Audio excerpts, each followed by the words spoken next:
Hello and welcome to Secret Agent Agency, where we are playing more Disco Elysium.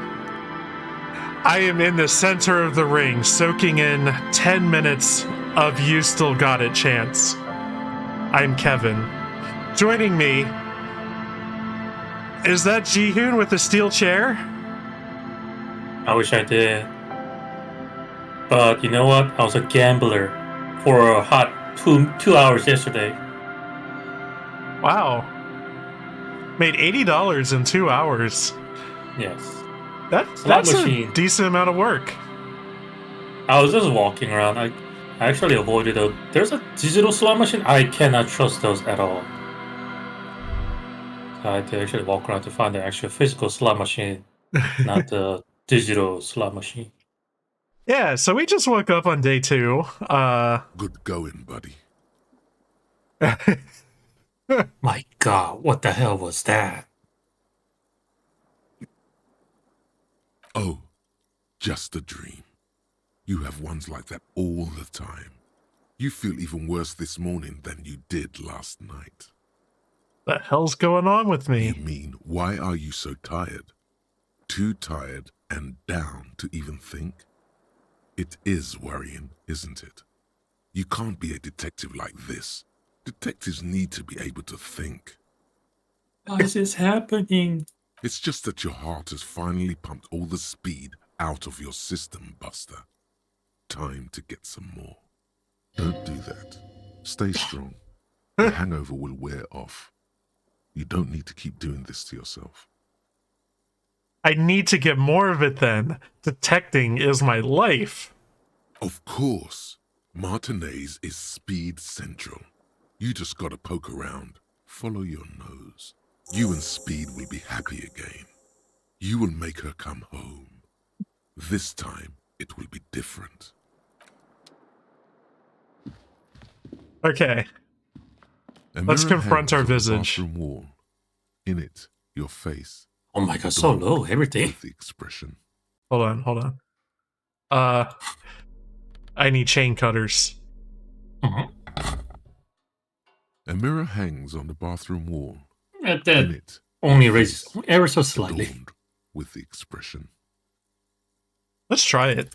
The faucet is quite terribly mangled, but you just might be able to twist its parts into place. You handle the chain cutters deftly, applying just enough pressure.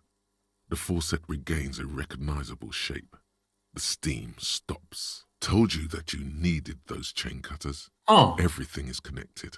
Everything has a purpose. The mirror begins to clear slowly without you having to wipe it. That was actually interesting. The fact that you have a right item. I guess it's, even though the number says like 37, like I guess it's a guaranteed or something. Interesting. Do we... Hold on. Do we want to try to stop the expression from happening?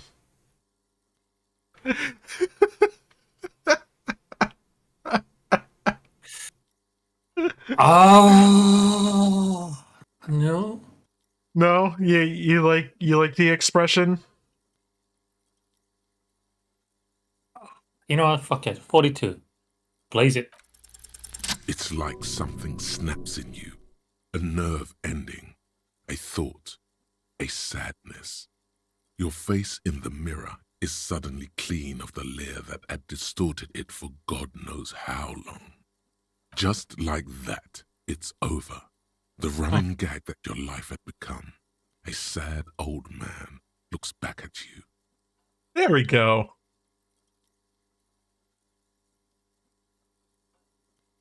We've stopped our arch nemesis, the expression.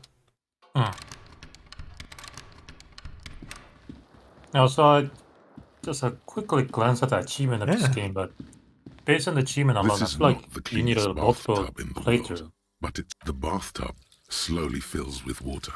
The water beckons. Sorry, what were you gonna say? So I quickly checked the achievement of this game. Yeah. And based on achievement alone, I feel like you need a multiple playthrough to get all of it. Seems like. Yeah, we're gonna be cutting a very thin slice of what this game has to offer. Undress, Close your eyes and The water is submerge. only lukewarm, but still comforting, like amniotic fluid. A few beer cans are bobbing up and down along your flanks, like sad duckies. You feel nice and lonely, and so tired. All right, Jihun. Take the beer can out. Fuck it. Wow. Now you are alone with your thoughts in the tub. But it's easier than being alone with your thoughts outside the tub. They're not even really thoughts, just assorted sensations. None of them acute enough to focus on. Well, let's imagine something. You see the corpse. You can still smell the cadaver on you. It's going to take more than one bath to get rid of that stench. Then, houses along a narrow street. A video rental. Darkness on the planet's curvature. Let's linger in the Your tub. fingers grow pale and are covered with tiny whirls as the water cools. What are you doing? You're not some fat fish in a fucking aquarium. Time to get moving. The waterline recedes as you stand. You are cold now. Your clothes stick to your still moist skin. Ew, he didn't dry himself up. Ugh. The bed is still cold.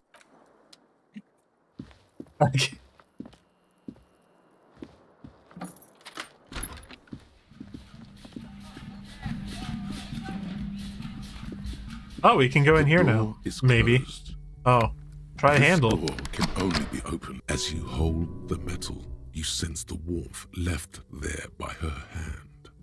That's not sure if that detail is needed.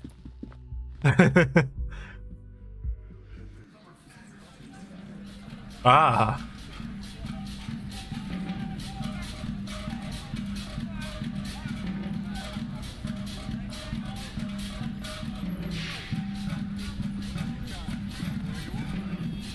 Kim says good morning. Morning. Looks like we can get to work at once. The union muscle turned up. They look rowdy. We should talk to them. He won't even acknowledge the stolen boots you're wearing. For him, they don't exist. You'll have to bring it up yourself later, if you dare. Oh, so he's actually... It's obvious, but he's just keeping his mouth shut. Okay. Why do we need to talk to them? Everything points to the dock workers union. The belt used for hanging him. The circumstances in Martinez. My preliminary information. Which may, of course, all be wrong. But we still need to talk to them. And it won't be easy. What do you mean rowdy? I mean ungovernable. Martinez isn't exactly enthusiastic about the RCM being here. They prefer to be policed by the union. These men here, men who drink beer for breakfast, there's talk of an armed wing of the union called the Hardy Boys, who are responsible for state policing. I think it's them. Are these the main guard that told us about yesterday? I completely forgot. Sorry, I had a rough night's sleep. It's them by the looks of it. Loud and nasty, just like the manager said. One loose thread less to worry about, and one big problem to replace it. There's so many of them. Maybe we should call in That reinforcement? would just escalate tensions.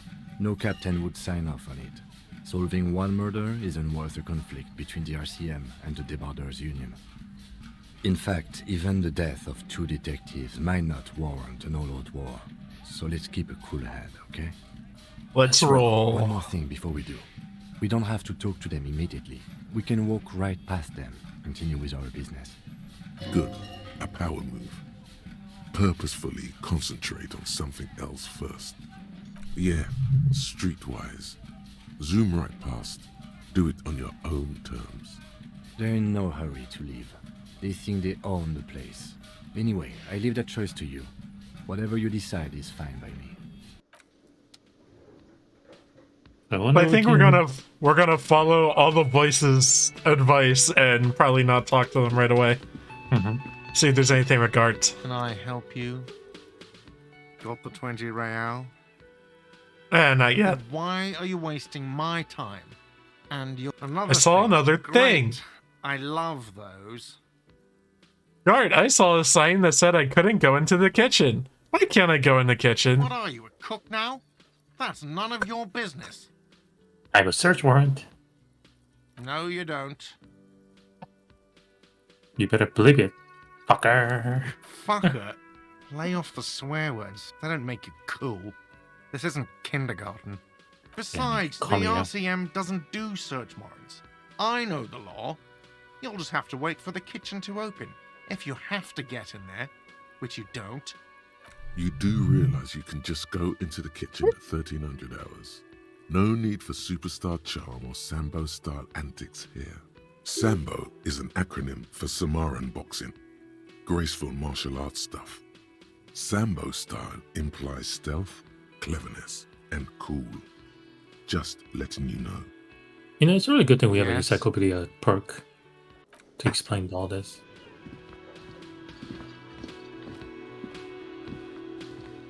Just a moment. And there's no public phones nearby? The closest phone booth is down the coast. Sorry for the inconvenience, ma'am. It's fine, I understand. Thank you anyway. I'm glad to see you again, dear. The lady is distressed. Perhaps something more upbeat might cheer her up. Sorry, man. I didn't mean to eavesdrop on your conversation. Tell me how I may make it up to you. Yeah. Please don't trouble yourself about me, sweetie. I was just hoping to make a call, but the Whirling's phone line isn't working. The union office probably has a phone, but I can't really get there. Or to the phone booth down the coast. And Gary's phone is dead too. Wait, what's wrong with the phone line? The manager was vague about it. Why did you use the phone anyway? To let the young woman who's house-sitting for us know that we may be delayed. Morel, my husband, and our friend Gary were supposed to get back by Monday night, but they're still missing, and I haven't heard from them. I was also hoping she'd heard from Morel. You hear that? Someone's missing. There could be foul play afoot. I love a missing persons case. That's right. Now skip the foreplay. Time to dive into the dark alleys. Start shaking down the usual suspects. You know, legwork. Doing some good will alleviate the hangover. At least you're of use to someone. Okay, I'll bite. Has your husband gone missing before? That's just it. This isn't like him at all. He always plans his expeditions so carefully. A cold breeze hisses through dense thickets of reeds. Something sweet in it, somnolent. A damp chill goes down your spine.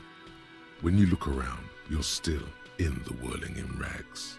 But you have more important things to worry about. We'll just go down one by one. What is this expedition your husband was on? Just some field work, sweetie. Morel is a highly trained scientist. He and his assistant Gary are studying an extremely rare species of insect. But they should have returned by now. They were just going down the coast across the waterlock to set a few traps. He said they'd be back on Monday. What could be keeping them? Wait, who's this Gary person? Do you trust him? Oh, sweetie, it's nothing like that. Gary's as loyal as they come. I trust him with my husband's life any day. You mentioned traps. Could there be some problem with them? I doubt it, sweetie. The traps aren't big enough for humans to get caught in them. They're for the insect. Anyway, Do it. Find him. This will surely lead to a mystery with that extremely rare insect. This sounds like police business. I'll help you find your husband. Are you sure we have time to go chasing after bug hunters just now? I did suggest we play it cool, but... I've got Okay. I've got a premonition that this missing scientist is connected to our main case. I sincerely doubt it. Still, I suppose it won't hurt to keep an eye out. oh, thank you, officers. Truly, I'll be right here if you come across any sign of Morel. The water lock on the canal is broken, so your husband is probably just stuck on the other side of the coast. Oh my. What happened to the water lock? Probably just some technical problem. Well, whatever the cause, I'm thankful. To both of you. You've spared me another sleepless night. You're welcome, ma'am. I hate to ask, but if your investigation takes you to the other side of the coast, please do keep an eye out for my husband. And if you see him, let him know Lena is waiting for him here at the Whirling. He gets so tangled up in his work that he may not know the water lock's been repaired. And it's cold out there. If I see him, I'll let him know you're here, when or if I get there. Oh, you're such a dear. Thank you, sweetie. So your husband's some kind of scientist? Oh, yes. A zoologist. A cryptozoologist, to be more precise. What's cryptozoology? It's a pseudoscience that attempts to legitimize research into mythological beasts and urban legends. That's one opinion, yes. And people are entitled to their opinions. My apologies, ma'am. I did not mean to undermine your hobby. It's not a hobby, dear. It's a subfield of zoology, one specializing in animal species that are so exceedingly rare that many assume them to be extinct or even fictitious. Searching for such species called cryptids is difficult and often thankless, and frankly, many scientists are too lazy to do it. Universities these days are rarely interested in supporting real research. She's completely internalized her husband's struggles. They are her own. Maybe you could convince her to tell you about some cool cryptids? There's really no point in manipulating anyone. She'd be only too pleased to tell you about her work. Go on and ask. Hey, Lena, I'd like to hear about some of the cryptids you studied. Could you just tell me about a couple of them? Oh, I'd be delighted. Truth be told, I could really use the company too. One cryptid, not a couple. One. This won't turn into some kind of cryptid extravaganza.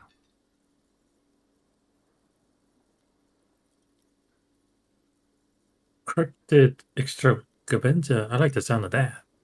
And I don't. Just one. Or he'll be disappointed in you. Ooh, tough choice there. Ooh, I don't want... Okay, what do you think? I don't want... Just one, okay. What is the most dangerous cryptid? The gnome of Jeroma. That doesn't sound too bad. Oh, it is. None of his victims survived. Grieving relatives never even found their bodies because the gnome's venom dissolved organic tissue. What does cryptid look like? It was reportedly a small creature with webbed fingers and a protruding forehead and an ungainly little thing. Quite scary to look at. A couple of campers found it when it was already dying. They heard an odd wailing in the woods and followed the sound. They were scared and wrapped it in tarpaulin to suffocate it. It still took the gnome of Jeroma an entire day to die. If the body of the creature was found, why aren't there detailed illustrations of it in science textbooks, confirming the existence of this very little species? Alas, the first scientist who got his hands on the creature's corpse put it in a jar of formaldehyde, thinking that would detoxify the gnome's venom.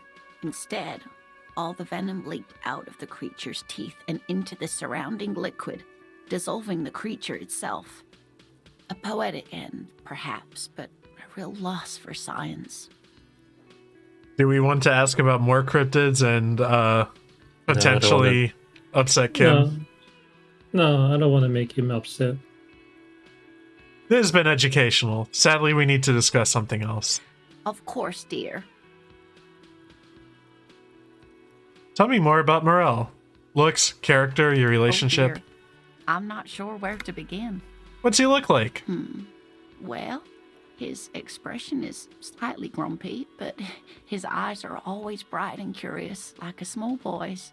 And his palms are quite coarse from all the field work, but he's quite gentle. It's always a challenge to describe the person you know best in the world. Let's try again. If I were trying to meet him on the street, what would I look for? Oh, Well, he's a bit shorter than you, but with a larger frame, and he has longish white hair, usually a bit uncombed. You might say wild, even. The lieutenant pulls out his notebook and begins jotting down the woman's description. One other thing, he'll likely have all kinds of field gear on him, even if he's not out in the reeds, you know, just in case. How long have you been married? We'll be celebrating our 16th anniversary this autumn. Not the most numerically satisfying anniversary, but I like the less obvious milestones even more somehow. How'd the two of you meet? By a dating agency, I'm ashamed to say. I was looking to get back into the scene after recovering from my accident, and he'd just divorced. We hit it off, and, well, here we are. She's skipping over some important parts. Perhaps you'll find out more later. I hope I've been useful. Tell me more about this rare insect he's looking for. Sweetie, it's fascinating, but I shouldn't bore you with entomological minutiae. The lieutenant gives you a sideways glance. No, I want to hear about the insect. Well, it's a phasmid, technically, but... Oh, yeah. Here comes the interesting. Where other phasmids imitate sticks or leaves, this one's a living reed. It disguises itself among the reeds here on the Insular Indian coast. Hence its name, the Insular Indian phasmid. Perhaps you'll end up co-discovering the phasmid with us, officers. I knew it. We're gonna be chasing made-up insects with cryptozoologists. It's not made up, officer. I can assure you. There's a hint of defensiveness to her retort, but also confidence. She seems to sit up a little straighter in her chair. It's simply elusive, so much so that most establishment zoologists doubt it exists at all. Does it have cool powers? Yes, it can blend in almost perfectly among the reeds. It's how it's stayed hidden all these years, centuries even.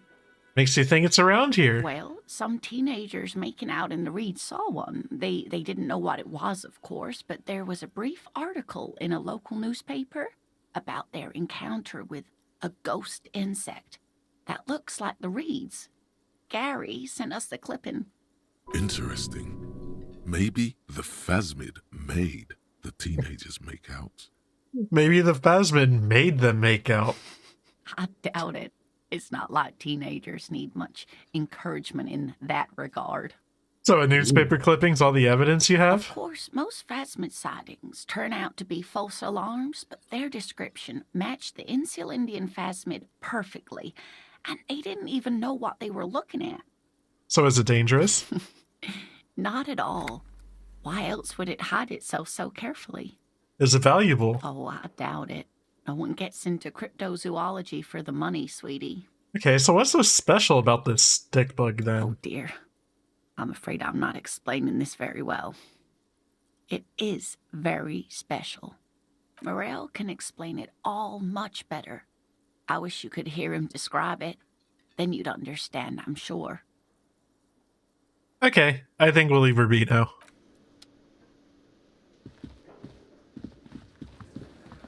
We're gonna skip past these boys. Oh, this guy's awake. Oh, okay.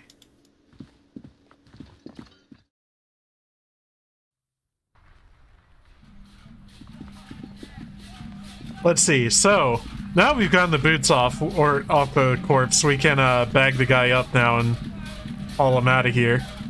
The man is decomposing visibly now. Every hour, he looks less like a creature and more like a pile of intestines. The lieutenant adjusts his glasses and takes a deep breath. Let's bag him. Take him away. All right. Oh, I work alone the rest of the day. I can job's drive gonna him be? to processing today, no problem, since we stalled with this. But this does mean I will be gone for the rest of the day.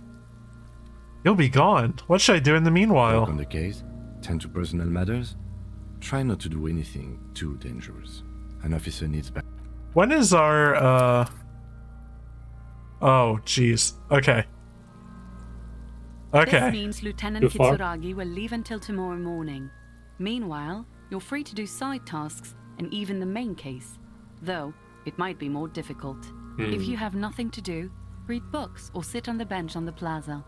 I will need a little help carrying him. You take the hands, I'll take the legs. It's kind of weird that we don't have a way of backing out of this. Yeah.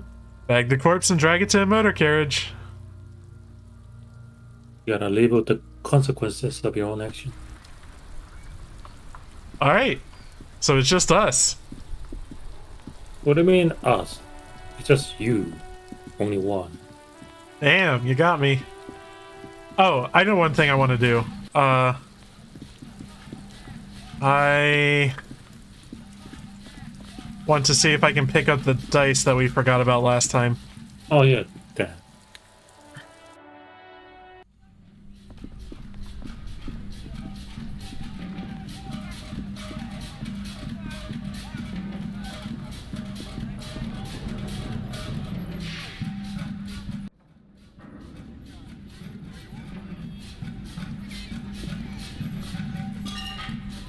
Flashlight.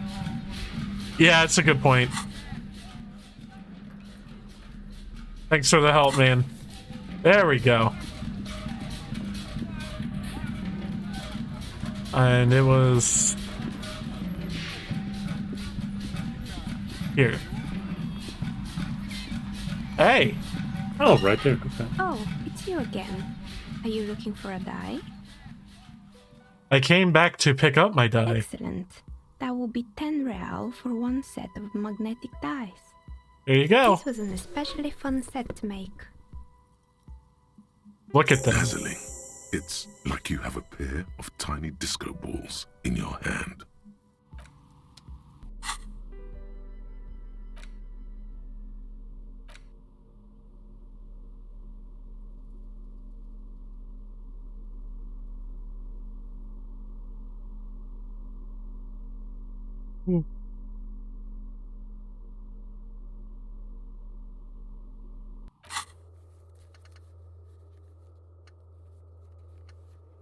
Oh.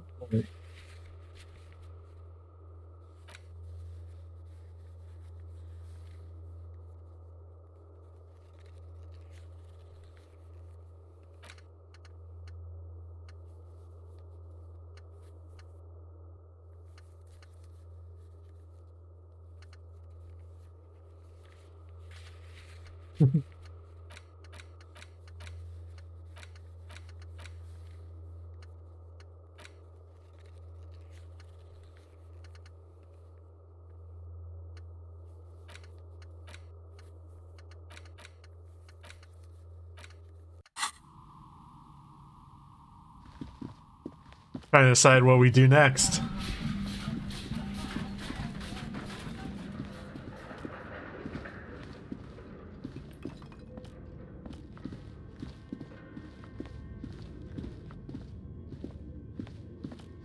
Also, how we get out of here. That's a good point. No, I know there's an easier way.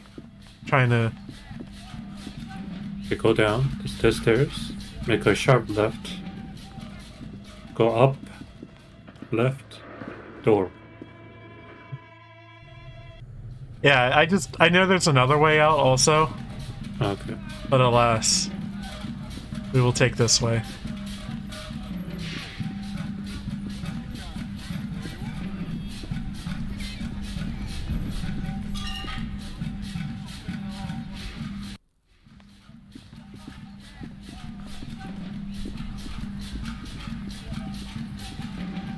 Hey, you!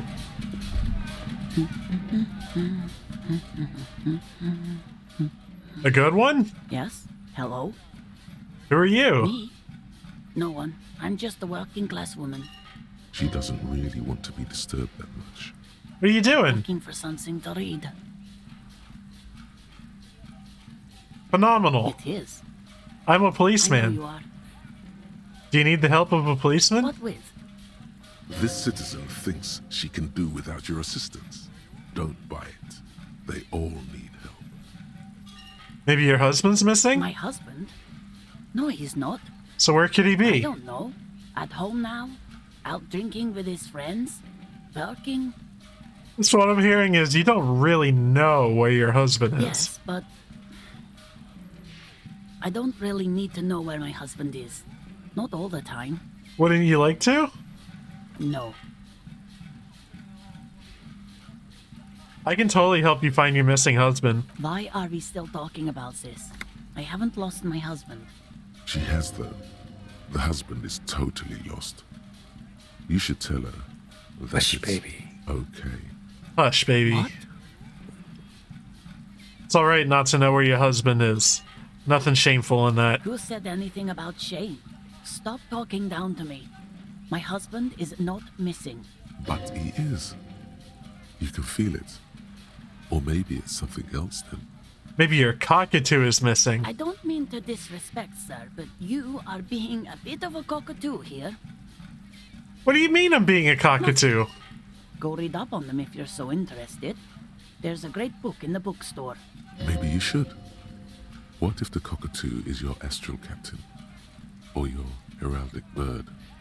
Actually, that's exactly what I'm gonna do. Thanks for the tip. Wonderful. The store is open. Okay, bye. Before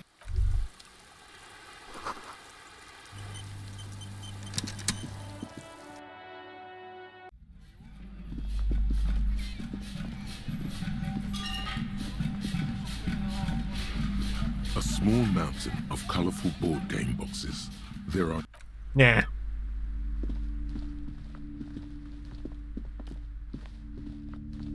these shelves are overburdened with books from the Nah.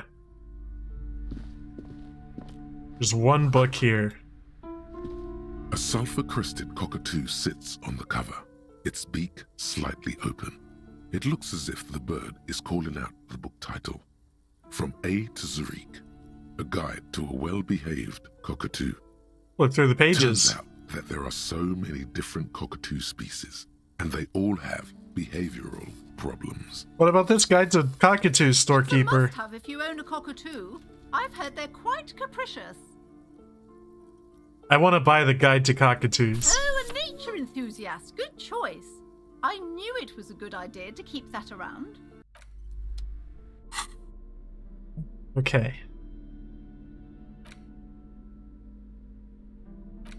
Let's learn about cockatoos, Jihun. A cockatoo is a parrot with an erectile crest, found on the Seminine Islands and in southern Fas a la Mer. Known for their intelligence and general precociousness, cockatoos are popular birds in aviculture. However, they often exhibit various behavioral issues. Okay, what more? This book talks about the delicate nature of toos, as well as introducing some of the most popular species among the bird enthusiasts. The funeral cockatoo, the major majestic cockatoo, and the most common bang bang cockatoo. It's colorfully illustrated. Let's read about the major majestic cockatoo. Perhaps the most impressive of all the species, the endangered major majestic cockatoo, is often described as the most flamboyant bird in the jungle. Its pink-colored wings and flowing crest embellishing its proud and bumptious nature. In the words of poet-explorer Sir James Fournier, few birds more enliven the monotonous hues of the verdant forest than this big, bold, and beautiful species. Alright, what problems do these What birds problems have? these birds have? All Hey! cockatoos are known for their needy How is your natures, movie? requiring attention Oh, for at it's least 2 alright. full hours a day. They love to talk Cool. and have been described as I just got finished playing Mario Kart. who just don't know how Nice. to wrap up. I could handle that. It would be nice to have someone to talk to and feeling lonely. Pet owners also report moodiness, loudness, and hostility as recurring issues. If left unsatisfied, cockatoos may scream non-stop, pluck their feathers, or become aggressive. Hey, that's pretty bad. Anything else? It is not recommended to get a cockatoo if you're not able to cook them food every day and give them the full care that they need. These birds will never understand that you have a life of your own. Yes, but there has to be something great about cockatoos as well. You're right. Cockatoos are magnificent creatures. They love to perform, cuddle, and show off, and will even scream for fun, often as loud as up to 135 decibels. Let's read about the funeral cockatoo. This is a yellow-tailed black cockatoo.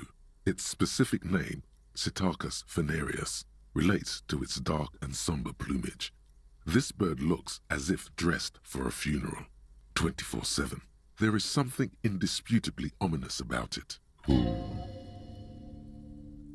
Let's read about the most common bang bang cockatoo. Despite its banging Bang bang. name, the bang What was bang cockatoo cockatoo stuff? is actually the shyest of the species, common in almost all Seminoles forests, as well as zoos and homes all over the world. Its plumage is mainly grey and white. The Seminoles name, bang bang, is thought to be of onomatopoeic origins. Honestly, this bird does sound a little bit like me. Yes, but all those cockatoo species are so different. Which one are you? Isn't that obvious? Major Majestic, here I come. You're Oh, right. I wanna choose the other one. Majesty embodied. This big, beautiful bird This is gonna belongs unlock on another, your heraldry. Whatever. Maybe. FYI, Andrew, Kim is not with us for the time being. Yeah. Okay. I've been kicked him out. Oh, let's interact The with this Is bullet. safely sealed away in a plastic bag bearing the RCM stamp. Kim has filled out the label on the bag with the item number, case number, and date and location the bullet was found. Beside his orderly handwriting, the bullet looks especially sad, like a tiny, shriveled head of cauliflower. What do I do with you, bullet? The squished little thing has no idea. Want to go and shot it? It's my friend. I'm gonna start talking to it. It will keep me company. But bullets don't talk. Yeah, what are you? Crazy? Bullets can't talk. They don't have emotions. A bullet can't keep you company. Find the gun that shot it. That sounds like something a police detective would do. First, you should learn all you can about this little guy. Feel the bullet through the bag. The squashed bullet has some sharp edges where the jacket has split open. It feels cold, even through the bag. Let's inspect it closer. The jacket of the bullet is made of a yellowish metal. It has blossomed out to reveal a dark grey core. The base of the bullet is close to 5 millimeters in diameter. Look at the jacket. You can just about make out a few striations near the base of the bullet. Little hairlines, linear. It feels standard. And the core? It's quite destroyed. Some of the fragments are still lodged in the wound. Far away, Lieutenant Kitsuragi is flipping through stations in his Kanima. He is not here examining the bullet with you. He should be. He would find this very intriguing. Mention it to him later when he's here. Cool. Yeah, so we're just fucking around now. We don't have Kim.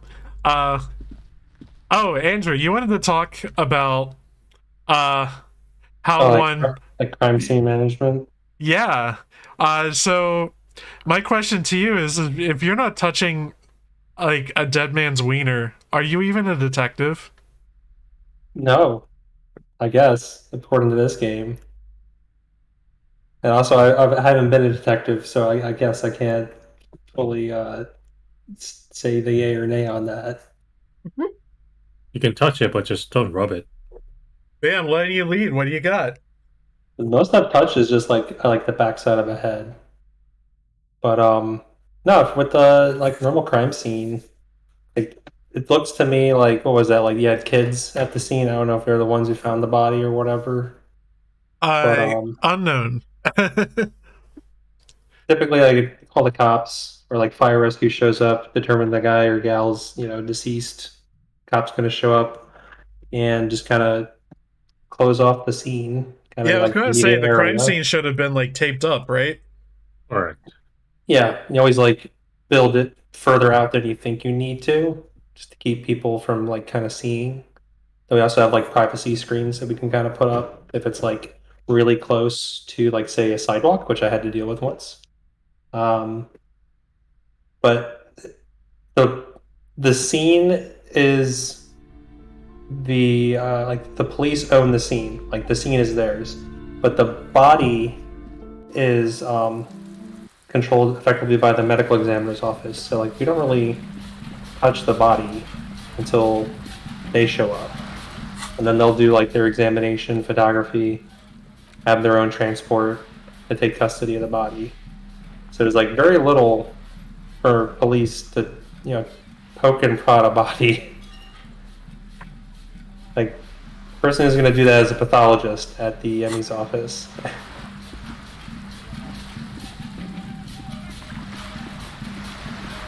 That's about what I thought. But yeah, like in an ME's office, they'll go to town on the body, dude. 'Cause I've attended autopsies. That they will remove every foreign object in your person. And do a very good job of making a diagram of all that information and all that stuff. Someone drew a wiener on the door. Ooh.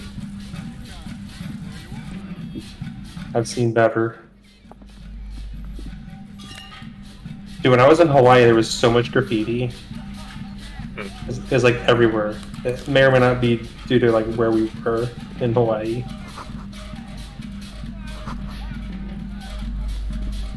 I mean, Hawaii got some big, has its own issue, unfortunately.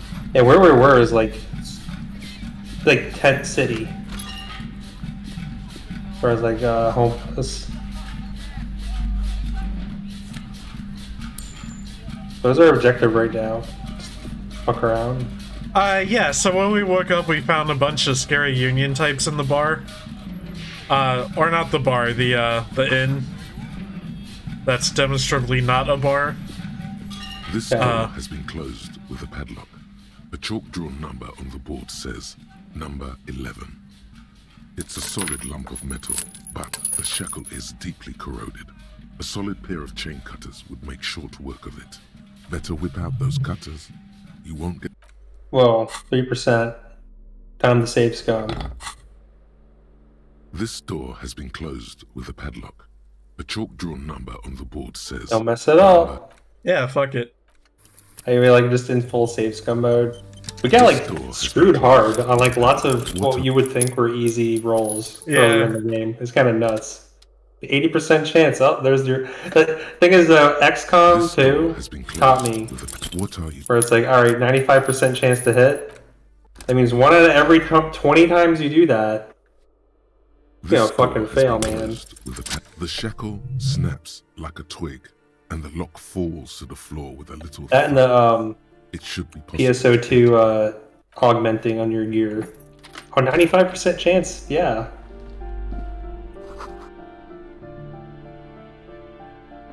A plaster cast bust depicts a middle-aged man with impressive sideburns. The name on the plinth reads Kraz Marzov. Who is that? Seems like a good guy, judging by the moustache. By the way, doesn't he kind of look like you?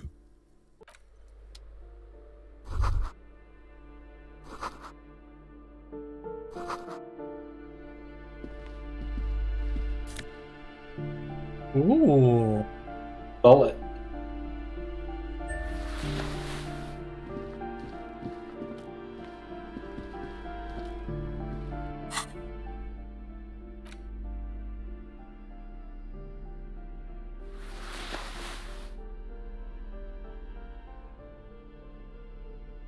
There's a look.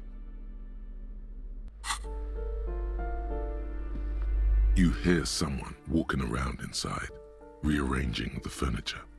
The number on the panel says 10. Let's knock. Walking stops abruptly, but no one comes to the door.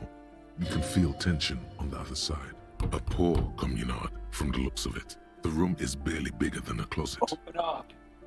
Cops. There's a police. Open Do I up. have to open the door? Do you have a warrant? I'm not obligated to open the door if you don't have a warrant. I am the officer of the law.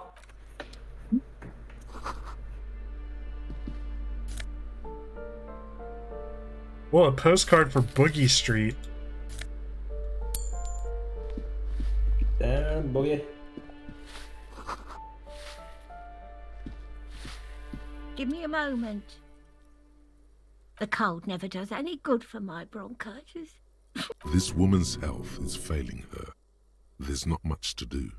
Not in this damp. Should I call a doctor? I'm fine. Fine. Don't you worry about me. You're still worried. It's very worrying. Now, what do you want from me, policeman? Who are you? I'm no one. Just an old woman who cleans these hallways. How could you tell you're a cop with like Call it living. everything Have a about little you? room upstairs, right next to the My coal whole room. deal. Yes. It's Gestures in your direction. But I don't complain, no. I have my bed and my aching bones to keep me company. And that's all I need from this world. Oh, my bones are aching, Annie. The coastal wind beats down hard on the coal room door outside. Splashes of waves make the balcony slippery. I'm looking for Martin Martinez. That's the guy we saw smoking last night. I'll yes. find plenty of Martins here. Don't you worry. No, you don't understand. I'm looking for a real person named Martin Martinez. He told me he's Martin Martinez. T-brain. Someone played a trick on you. Martin Martinez is a name for anyone who comes from Martinez, like Jim Jamrock or Raoul Ravachol. Oops, you really didn't get the joke there. How about a young male in his mid-20s, dark hair, skinny build? A smoker on the balcony. Know where he lives? Yes, yes. I know who you mean. The scrawny boy who's always smoking like the devil, right? Somewhere in the building, a child starts crying. You hear a radio tuned to a talk show and someone taking a shower. What's he in trouble for? What do you guys think? Oh man. He's the wanted for murder. Yeah, let's go number 2. He's wanted for Moida. He's going away for life. Moida.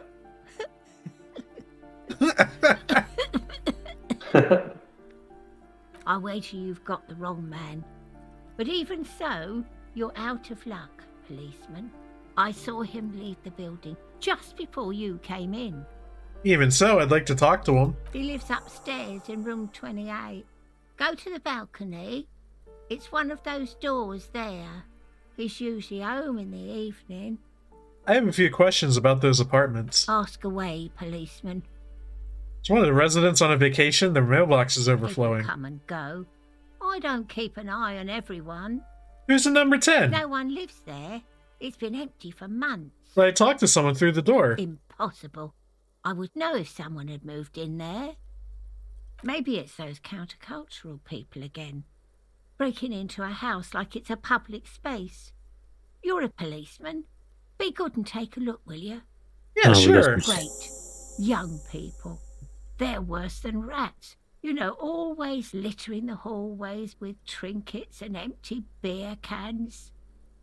Who's behind the padlock door? Oh, that one is a scientist, a future scholar. I think he studies astrology at the community college. Education's good. I always tell them to study. Astrology? Something to do with all those stars around his door. He asked me to leave his drawings up on the wall. You mean the star and antlers? I think that's a symbol of communism. The symbol of what now? Communism.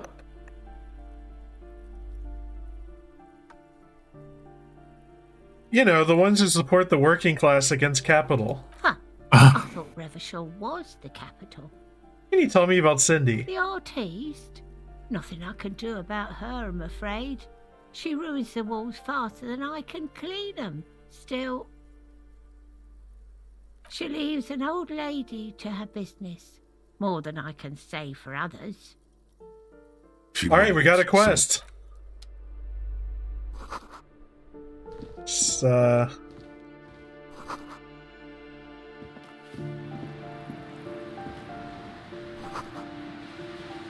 Someone has torn down the wall. A shift in temperature. The air chills around you. Dust settles on the stony floor. A former architect stands before a slice of window, a room plan in her hand. A cold wave has made the air in the building stand still and frozen. with temperatures falling down to minus 20 degrees Celsius. Her face is red from the cold. She's breathing on her fingers, clasping the plan. Traces of sadness are visible in her expression. The plan. Faint pencil lines on paper depict the same place, but a missing eastern wall connects the room with the neighboring apartment. Ideas for arranging the furniture have been jotted down. Look around yourself. It's clean and empty, with new tapestry embellishing the walls.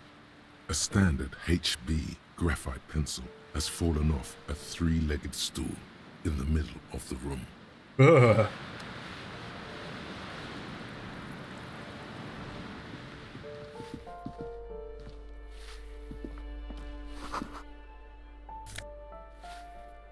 Oh, sweet. Potion.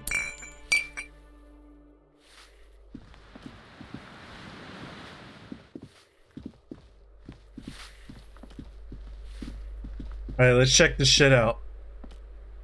You hear someone walking around inside, rearranging the furniture.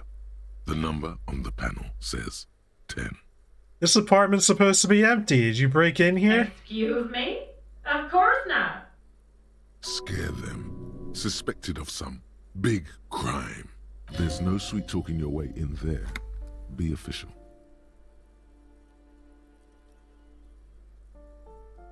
What do you guys think? The hell is with these? Oh my god! You cooking morphine in there? Oh, come on.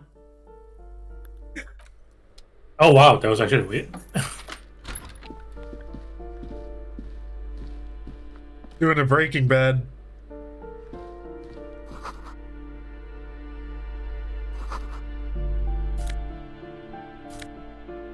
Ooh. Grabbing everything before you even talk to the lady. Like you're a JRPG protagonist. Just break all the pots, go through all their, you know, Satisfied? belongings. My name is Marielle Charpentier, and I'm an agent with Martinez Realty Associates. I am not breaking in, as I have every right to be here. The keys, see? Her voice is really cheerful, despite her obviously hating you. Do you want to see my ID as well? You can't legally ask for it, but why not? Want Yes. to see my residence permit too? Yeah, it's inspect the passport. It feels Yeah, flimsy. this lady's very happy with in the her words picture. Revachol Zone of Control written under a nondescript municipal logo. There's a picture of her with shorter hair inside, along with all her personal details. Nice haircut. Thank you. Do you have any questions? I need to be back in Midtown in an hour. What are you doing here? I need to get it ready for the next lease, but as you can see, the previous tenant completely trashed the place. Yeah, I fuck shit up too. Ha! Sounds like you've spent too much time undercover in some rock band. Who lived here? It was some kind of a moribund old man who used to be a business owner. You'd think they'd make rent. But that was months ago. Anyway, was there anything you wanted, or is that it? I'm in a hurry. Who lived in the foreclosed apartment down the hallway? Oh, that's another huge mess.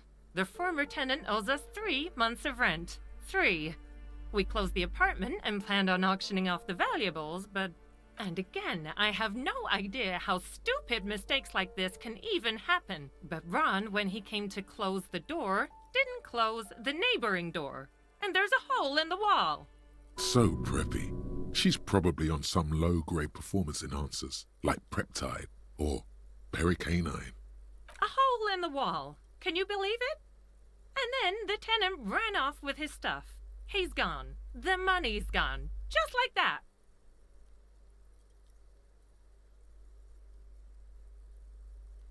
My money has also disappeared, I think. Well, it does not disappear from my hands. No, You I missing don't money, let it. lady. Couldn't have been that much money. These apartments look pretty These shabby. apartments are perfectly fine. They have gorgeous architecture, a million-real view of the bay, good ventilation, neighbors, Architecture. life, spark, and they are affordable. I'll tell you, Martinez has a future. In a few years, it's going to blossom with artists and creatives and those radio computer wizards. It's as if they're real wizards. able to resurrect dead real estate and breathe life into bank accounts. So wait, what happened with the wall? Don't ask me what happened with the wall. I have no idea how we're going to find the time or resources to fix it. Both apartments are now unrentable. Both. Alright, that's all. Thank you. Of course. Okay, thanks, bye.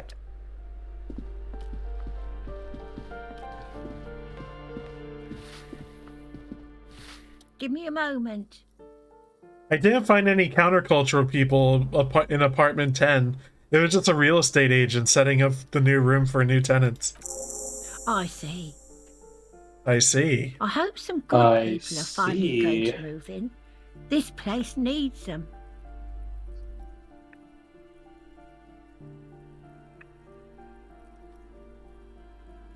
Yes, radio computer wizards are coming. They're gonna save the place and the company. Oh, I do like wizards. And people like that in general. They have a lot to tell us about our fates. Wizard. Thanks, bye. You're a wizard. You're a wizard, Harry.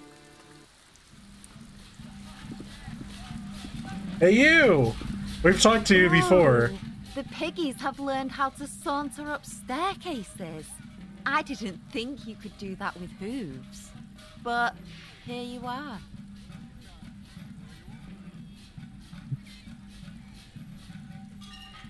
Well, I have the high ground now, lady. We cops don't like closed doors or unreachable perches, or people having high ground on us. Yeah, you got me now. The dynamic between us has completely changed. That smell coming from her paint bucket. It's not paint. It's heavy fuel oil. Is that heavy fuel oil? What did you think I was using? Aquarels? This shit is pumped out of government vehicles. She did it herself. Pumped it out. She's proud of it too. That's some pretty clever cultural commentary. You ain't seen nothing yet, piggy boo. Cool.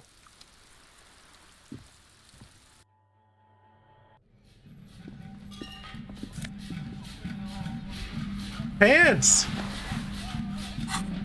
They give us electrochemistry! Oh, so do these. Back it.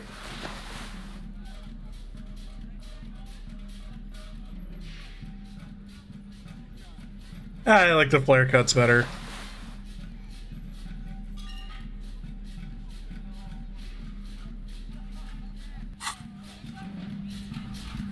Oh, and we need pry bar, I think, for this. Yeah, money.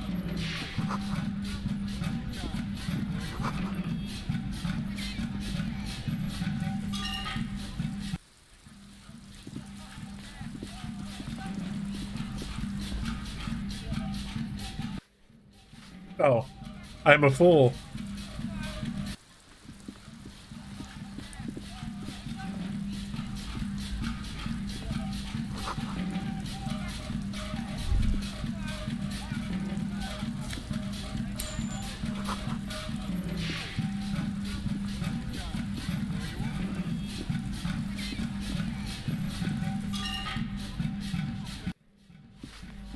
I love how well we're matching, like, with our boombox and our cool metal boots and stuff. That isn't just a five-pointed star. It's an inverted white pentagram cradled in a wreath of antlers. The iconography of communism, in other words. The star and antlers was developed in the 6th decade of the last century and quickly adopted by Mezov and the communards during the revolution. Even today, half a century after, the star and antlers retains the ability to evoke hope, disappointment, and fear in equal measure. Why is the star upside down? To symbolize the toppling of the old order. Also, some social democrats were already using it. Why the antlers? The wreath of antlers represents a natural crown. It was about building a society Everybody likes that antlers. could exist in accord with the natural If I could have my own antlers, I and at the would. same time, above it. Why white? Because white is the color of peace. What do I think about it? Gone is the glory of hope. Only the scribblings of impoverished students remain in dirty hallways. Damn. That took away your moral out of nowhere. Damn. Yeah, it does that. A plaster cast bust. Okay, I wanted to see if it had anything else to say now we had context. So, another balcony this way. Trying to hunt this guy down? We've already been told he left. We're just like getting everything we can while we're here. Yeah. Scrounging. Without Kim. Oh no. We don't need him. No. Pulling us down. This door is made of metal and appears to be reinforced. Someone here really values their security. Number 28. This is where the cleaning lady said the smoker on the balcony lives. No one answers. Looks like he isn't home. You should come back later. After. At nighttime. Okay.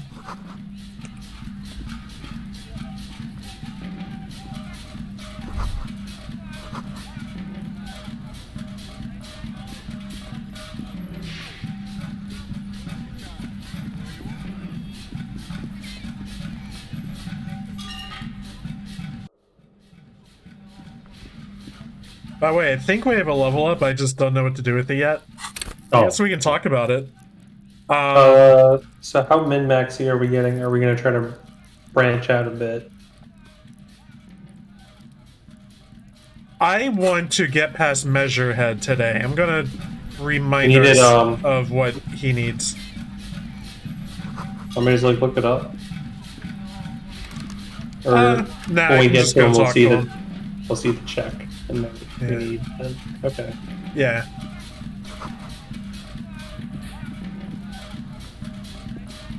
Love the concept, by the way, and I like video game. It's like it's kind of silly, where you just kind of bank effectively your level ups. Yeah. It's like suddenly I'm in a situation where I need to like really push myself to the limit to overcome it. And so suddenly it's just like all this knowledge just pops into your head all at once. This is how it is here. This Post Lavantorie mail collection box has been heavily vandalized with graffito. A closer inspection reveals 2 bullet holes in the front. Good box. How would you ever choose the second option? The box seems happy. Eat shit pig, fucked by the coon, and St. G with a crown have been scribbled on it.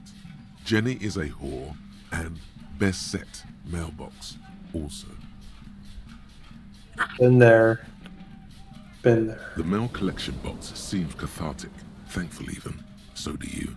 You shudder, then you swallow, and then suddenly you see it. Over all the other graffitos, someone has, using the tip of a very sharp knife, cut the words, Revachol forever. Goodbye.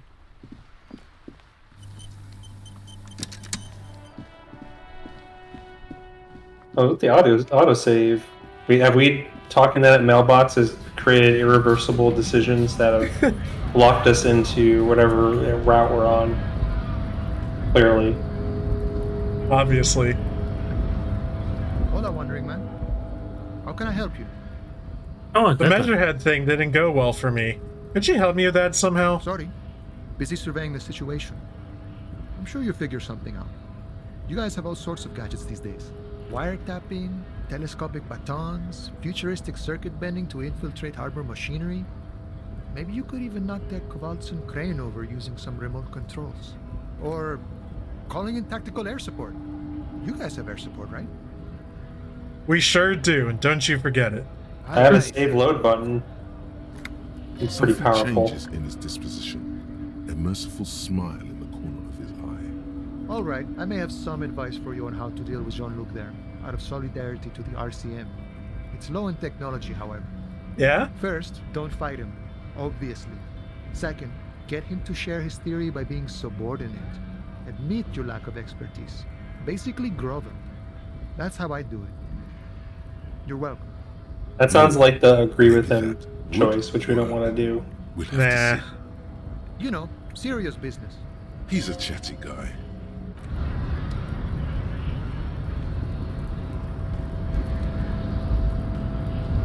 And that Resident Evil bundle on Humble is nuts. I already have most of it.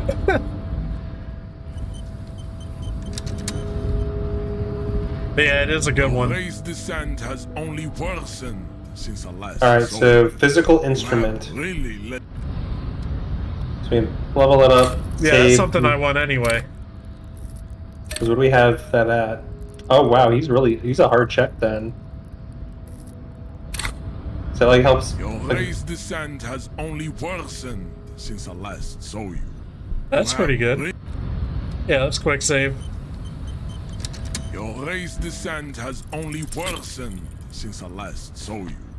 You have really let yourself go. Oh, damn. How did this happen? Your little fist is in his giant hand, and he's squeezing it. It hurts. You must be out of your mind, degenerate drunk. Say it. I am a degenerate alcoholic. I am a degenerate alcoholic. Good.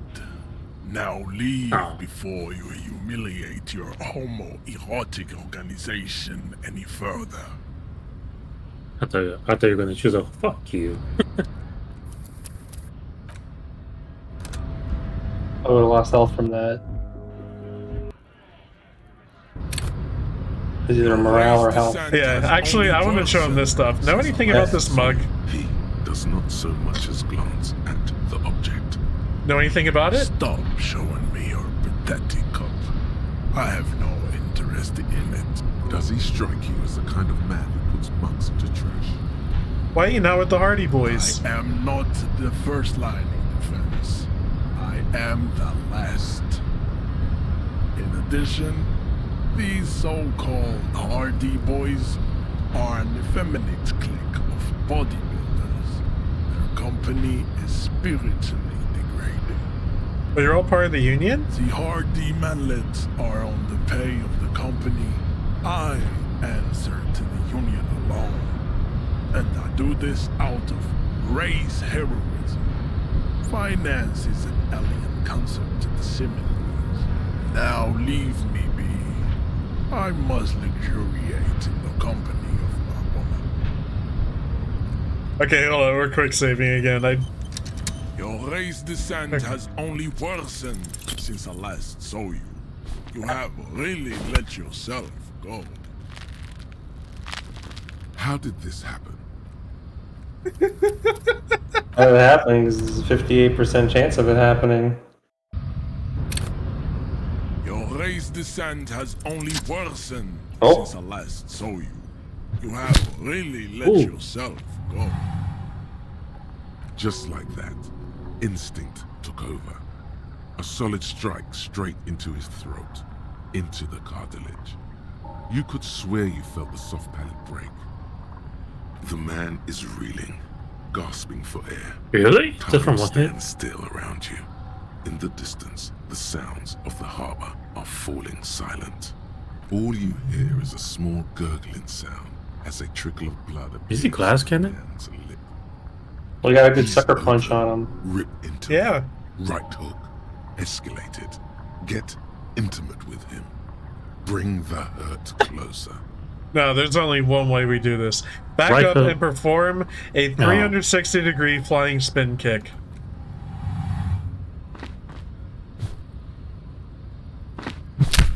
Oh, he actually did it. Damn. The man lands with a dull thump, like a broken down puppet of muscles and sinew.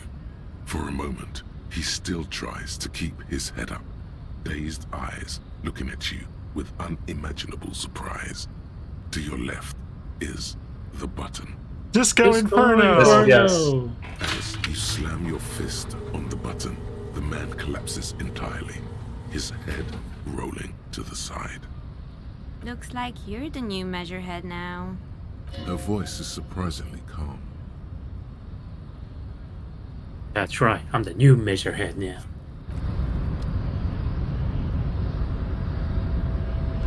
Loot him. The man is still knocked out. He breathes slowly and steadily. It'll take a few moments. His portrait looks more appropriate.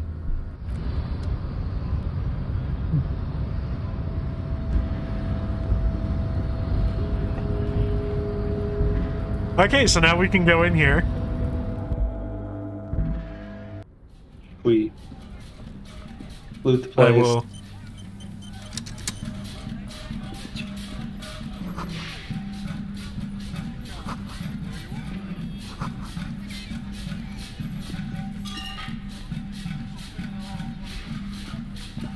I don't play Fortnite, but I appreciate the fact that you can be Indiana Jones with an Among Us backpack, wielding a lightsaber, flying in the air, shooting a Kamehameha at Naruto, who's like flying around on the Nimbus or like whatever, like, all the mashup shit.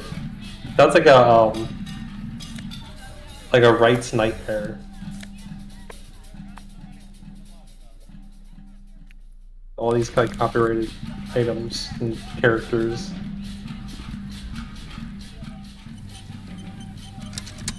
On second glance, someone has forgotten to properly close one of the drawers. Open it! The drawer opens smoothly. Inside is a well-organized selection of brown folders. Let's look at them. Hundreds of documents containing logistical data. Two kinds of transactions stand out.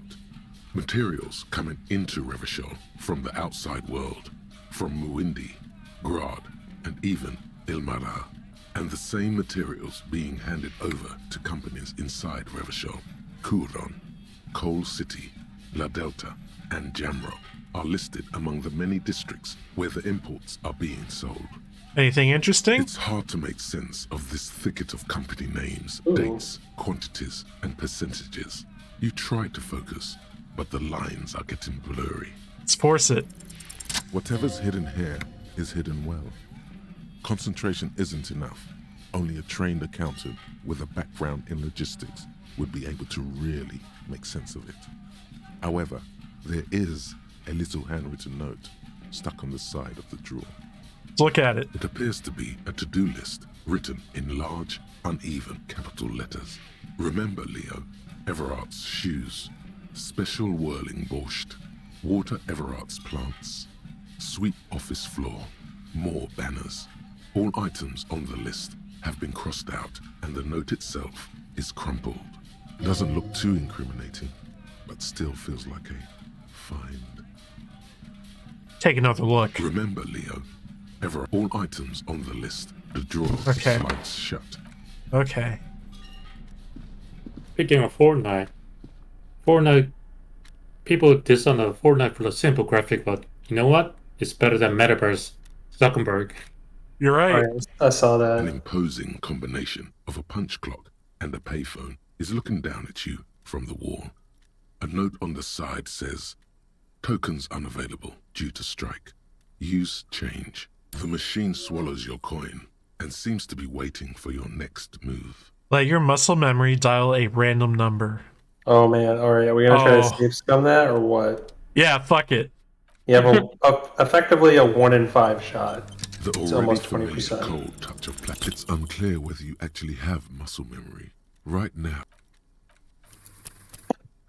Yeah, we're doing this. We're doing this. I think we get like a cool like ex-wife memory or something.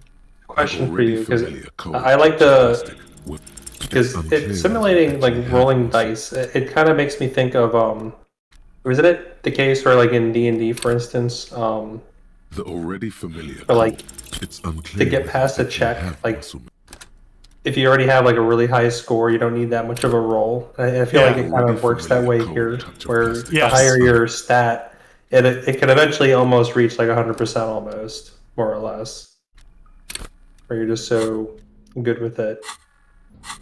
Because like I always think of like Fallout 3 in New Vegas, where in Fallout 3 it's like speech percent.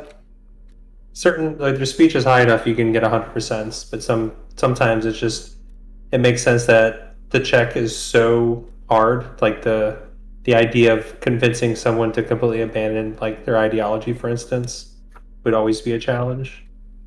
But like in New Vegas, if you reach a certain threshold, you just auto win things. The already familiar and if you don't reach the threshold, you just auto lose. So it's only like yay or nay, and that's it. What would you say is your preference? The already familiar cold touch of plastic. Like D&D, so I'd presume D&D probably, yeah. Where it's like I already have like a really high persuasion score, so even rolling like an 8 or something, I'm good enough for something that's not too hard.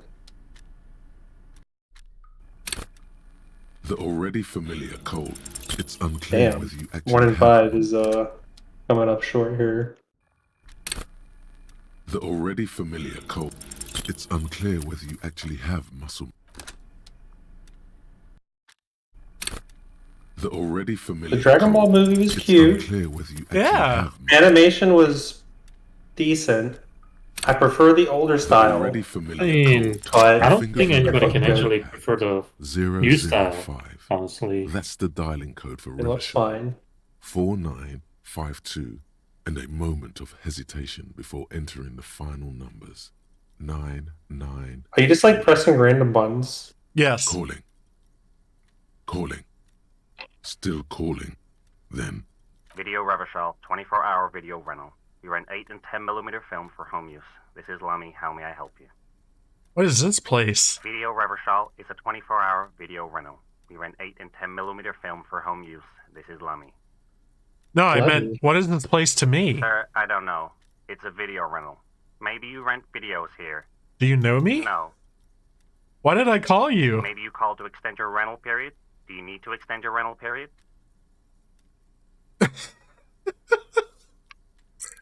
Number 2. My name is Raphael Ambrosius Custo. Do you have anything on my name? Raphael what? Listen, I can't help you over the phone. If you need further assistance, you can visit us on the corner of Voyager and Main. Are we done? He thinks you're pulling a prank on him. On the corner of Voyager and Main, a large neon sign hangs on the side of a building. Video Revachol, 24 hours. It's raining and there is almost no traffic on the street. A woman's footprints in the mud lead away from the front door. Tiny heels tiptoeing down the road. Beautiful steps, light-footed with a lifetime ahead of them. You look up and the air seems to grow darker. Suddenly you feel like you don't want to hear about video rentals anymore. You don't want to hear about any of it. It was all shit. It's over. What was all shit? We're done. What the fuck?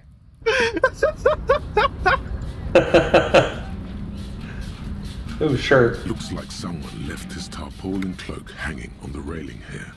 The white rectangle of the Revachol Citizens Militia is clearly visible on its back. This is your cloak. You can feel it. Grab it. As your fingers touch the tarpaulin, it almost feels like the cloak wants to deliver a message of comfort through your fingertips. I will shield you from the elements and give my life for yours. That's what the cloak is relaying. Wow. What does it give us? Ooh. Yeah, sure.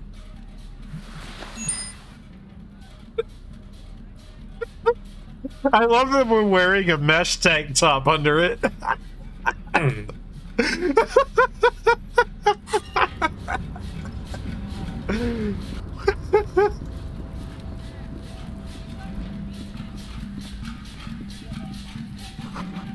These 3 packs worth of cigarette butts. Commodore Red and Potent Pilsner. This is the Night Watchman's booth. The name on the door reads, René Arnaud. Let's see what the Night Watchman keeps in here. Nothing incriminating catches your eye. The cabinets are clean and their sparse contents meticulously organized. There's a framed photograph on the table. Oh yeah, I'm taking it. It's a black and white photo of a young couple out in a street fair. The man is young, dark-skinned, and dressed in a Royal Carabinieri uniform. The girl is smiling playfully at the camera. This is the night.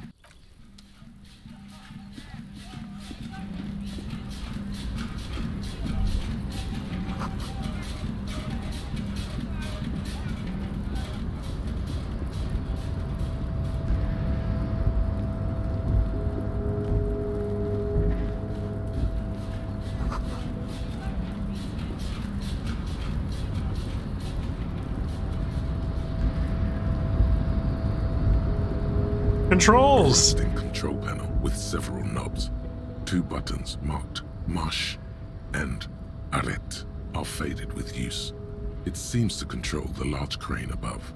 A container is attached to its hook block. Marsh. On. Arrête. Off.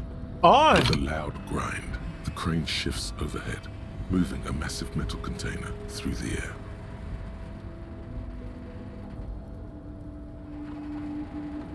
Why are you angry? Who, me? Whenever you say something like you sound like you're angry. Come on! No, I said on! Exactly.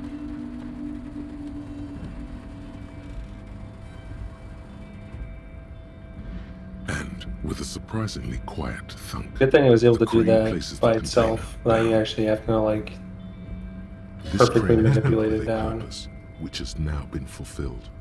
To move this container. What's inside the container? Who can say? All you know is, it's special.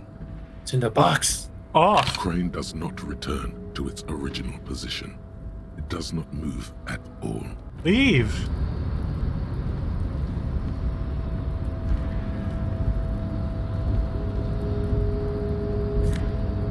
Money, money, money. You're gonna use a crowbar to open it? Before you stands a cargo container. Just one of many in the yard.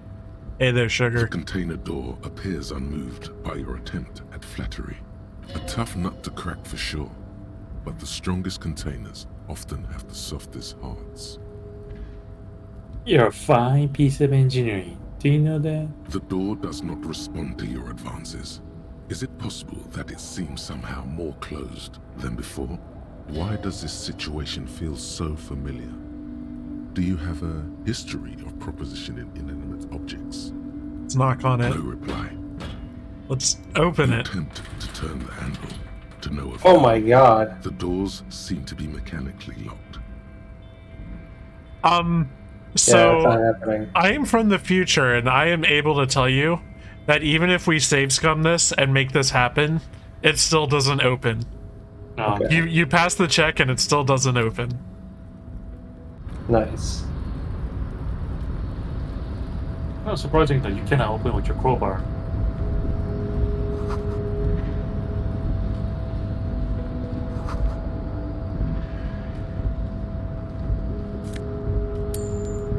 Let's leave the money around. Gotta. Money around for you to collect. Yes. More found gear. Huh. We still not found like a key or bullets to augment our wardrobe. Wait, what? On that equipment screen, it had like key on the bottom left and bullets on the bottom right. Oh. I got one okay. bullet. Oh, it's just telling you. Okay. Yeah, I guess later we'll get a gun. Well, he had a gun at one point. Yeah. Container, container, I'll turn you nice and red. Container, container, put the logos on. The accent is so thick, it's impossible not to notice he's Ubi, from the vanishing peninsula of Ubisunt on Muindi. Container, container, used to be Wild Pines. Container, container, now belongs to Everard. Hi! Everard, he looks after everyone. Huh? Well, hey there. How can I help you, mister? The look in his deep blue eyes is as sincere as you've ever seen. Kind of makes you feel like an arsehole for no apparent reason. I see you are not a union man, mister. Did you get lost? You're not one of them scabs, are you? What's with you people in scabs? I mean, I don't personally mind. Folks is just folks, you know, and folks gotta eat. Just some of the other guys don't look too kindly on the scabbing kind, if you know what I mean, mister. You'll be, right? Oh yes, Born and raised in Arish, mister. Mum had to leave my dad after he got a bit violent. Took us here to the new world. I was about 10 then. Too old to lose my accent then. People say us Ubis are up to all sorts of trouble with sheep and other animals and whatnot. I just want you to know there was never any of that where I come from. No, sir. Those are just nasty rumors. What you doing with the containers? Oh, I'm just making some covers for them containers here. Yes, I am. Yes, I am. So it's easier for the crane operators. Oh, we have zero logic. Yes, I think we actually do. Yeah, we have zero logic. We dump statted it. Sure, let me ask you about something else. About what?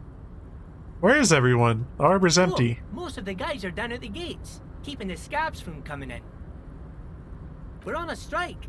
The whole union is. You don't have to work when you're on strike. Ha! We haven't worked for 2 months now. So no one's working? Not everyone is down there, of course. Mr. Evrard is in his office, where he always is.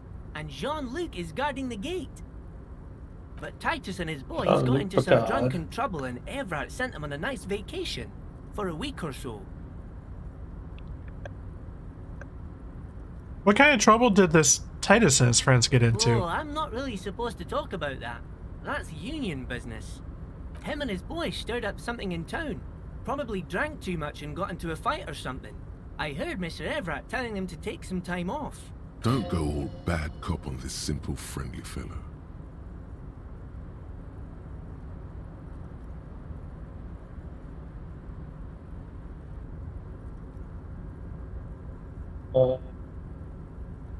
Really? Did they kill someone?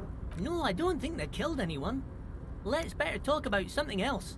Titus and his boys do good work. I don't want to get them in trouble over a little drinking. You work here? Yes, yes. Everybody needs a job, and this is mine. I'm Leonard, by the way. Leonard Bellick. But everyone calls me Leo. I'm like Mr. Everett's right-hand man when Mr. Edgar is out of town. And Mr. Edgar's right-hand man when Mr. Everett is away. Actually, Miss Beaufort is the right-hand man, but she's a lady. Who's Miss Beaufort? A real pretty lady with a skin like those Douai Sucre candy bars my missus likes so much. Them are real nice to suckle on once the dinner is done and me and the missus sit down beside the radio.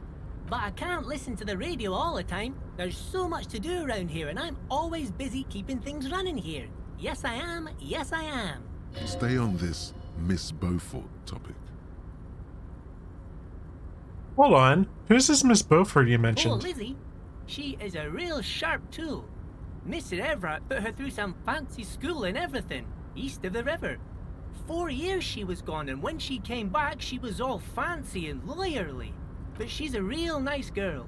Grew up in this here neighborhood, knows everybody and gets along with everyone. Real pillar of the community one day, I'm sure. For a fraction of a second, there's sadness in his eyes.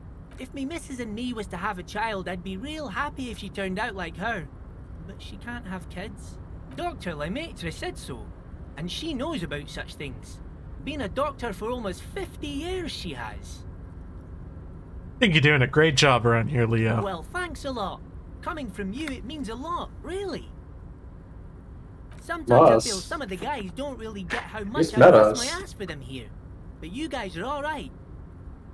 The white rectangle on your clothes might not mean an awful lot in Martinez, but the recognition from an authority figure made Leo's day. Oh.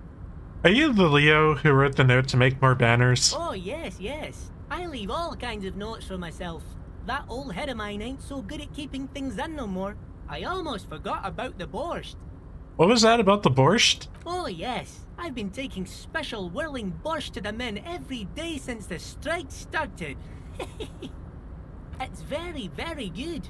Makes a man feel so warm and happy. I feel like I could take on Mr. Renadan's boar dogs every time the lunch is done. Power borscht, huh? Never heard of a borscht that turns little guys into dogfighters. Alcohol, however. What do you mean by taking the soup to the men? Is it for striking? Yes, yes. I'm taking it to them. The borscht keeps them happy and in fighting spirits. Makes you all warm inside. They brew it in the whirling in rags. Who makes it? Oh, the whirling's cook. He makes it. Them is always talking with Mr. Manana in that weird language and laughing together. He doesn't speak what we speak. He's from Grad. Looks like the borscht is spiked. I'm gonna look into it. Oh, sure, mister. Sure. You do that. Yes, sir. What's in that container over there? Oh, that one. That should be empty as far as I know. Lots of containers here have nothing in them. They're just waiting to be loaded up. Looking for a leader of the Dock Workers Union. Oh, you want Mr. Everard then? He's an awfully nice fellow, he is. Him and his brother are both nice fellows. They've lived their entire lives in this here neighborhood. Guys like Mr. Everard and Mr. Edgar, his brother, are real good guys. Made Martinez what it is today. Mr. Everard and Mr. Edgar and I went to the same school we did when we were boys. Easy now, Leo. I just want to know where I can find them. Oh, Mr. Everard is where he always is. In his office, of course. Bye-bye now. That was one of the most talkative characters we've encountered so far. How do you feel about save scumming that logic check? What the hell is the percent? Can we stack any logic? Working on it. Do we have any clothing that makes us smarter? Glasses.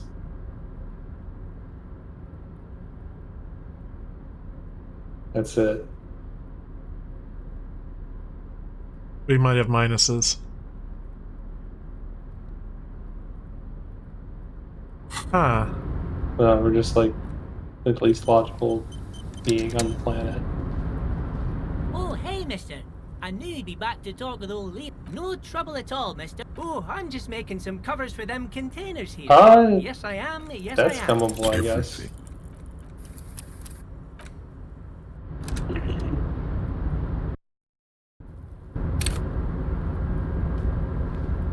Oh, hey, mister. No trouble at all, mister. Oh, I'm just making some covers. Everything.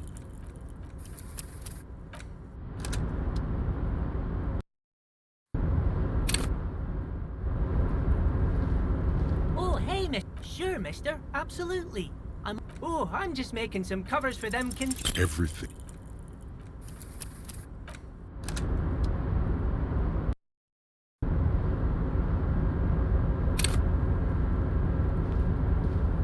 Oh, hey, mister. Sure, mister. Absolutely. Oh, I'm just making some covers for them. The containers in the yard are green in Wild Pine's livery, and the mountains rising behind Leo is all red in Union colors. It's like some red infection was spreading outwards from the container yard's core. This looks like a massive redecorating operation. Yes, moving from inwards to outwards. By the looks of it, soon everything will be in Union colors. Leo, has anyone told you why you need to change the covers? No, not really. Mr. Everett doesn't tell me all the big things. Says I go and tell them to everyone. Thanks, you've been very helpful. Oh, no trouble at all, mister. No trouble at all. Ah, we got experience. Is it like 100 XP to level? I don't know. Yeah, it's like been pretty consistent amounts. Makes me think that like every level up's the same amount of EXP. I don't know if this thing can even scale, honestly. It doesn't really need it. I don't know much about it. Opportunities for EXP are few and far between, it seems. I forget, but does in-game clock moves forward whenever you're even walking, only when you're talking? I think it's only when I'm talking. Oh, okay. So you don't get penalized for like walking around. Of a man seated I don't behind think a so. large desk. He looks up from his work, not the least bit surprised to see you. With great effort, he straightens himself up in his chair, yet says nothing. He simply stares at you. Let's get straight to business. There's been a moida. Welcome, Mr. Dubois. It's good of you to stop by. Please, have a seat. I'm Everard Clare, head of the Debarders Union here in Martinez. I'd offer you my hand, but unfortunately my health prevents me from getting up. You understand? Forget about that. What's with this Dubois stuff? You're getting some seriously bad vibes from that name. What do you guys think? I understand. Yeah. Please, Mr. Dubois, let us converse in a civilized manner, as equals. Take a seat. I insist. He's trying to throw you off your game with this Dubois nonsense. Don't give him the pleasure. Nope. That's it. I don't sit. It's kind of my thing. Very well, Mr. Dubois. I respect a man with strong convictions. I, too, have convictions. One of which is that I will not engage with any man who won't face me at eye level. Should you find yourself more amenable in the future, I'd gladly resume our conversation. But until then, I'm afraid I must ask you to leave. You're no Titan of Volition, buddy. He's got you in a fork. Sit down or leave. No choice then. Excellent, Mr. Dubois. I can see that you're a reasonable man, and reasonable men can be of great use to one another.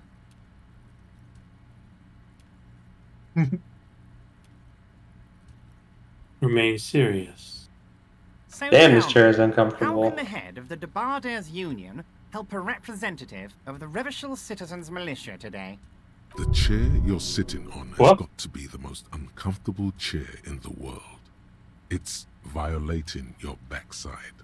Oh, by the way, I heard you got a rather rude reception from a certain Lawrence Gart. Some people have no manners, it pains me to say. This should take care of that nonsense. It should be sufficient to cover your expenses for a few days and patch over your differences with a cafeteria manager. Go ahead, take it. Hey, that's 25 real. That's good money. Think of all the stuff you could.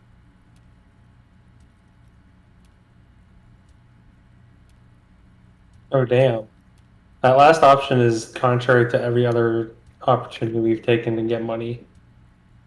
Wait, you know Carte? Yes, I know Lawrence. He's a real character. No union man in him. A real piece of work, that boy is. With a grin, he points to the checker game. It's like you're on a game show. At least don't thank him for it. Well, we're not thanking him, but I'll gladly take money. Okay. We will silently take the comically large check. Is there anything you'd like to say to me? Or... No. Nope. Nah, that's cool. Cool? I wouldn't go that far. I'm sure there are cooler things than delivering a comically oversized novelty check to a cafeteria manager. But, sure, if that's what's cool nowadays. Now, I'd like to set your mind at ease about one other matter. Your lost gun. Let me assure you, Union people are on it as we speak. I've got my best hounds looking for that lost gun. His slug-like lips move, but all you hear is an echo. Lost gun, lost gun, lost gun. The world is swallowed by a black hole of fear. Only two words escape its gravitational pull. Lost and gun.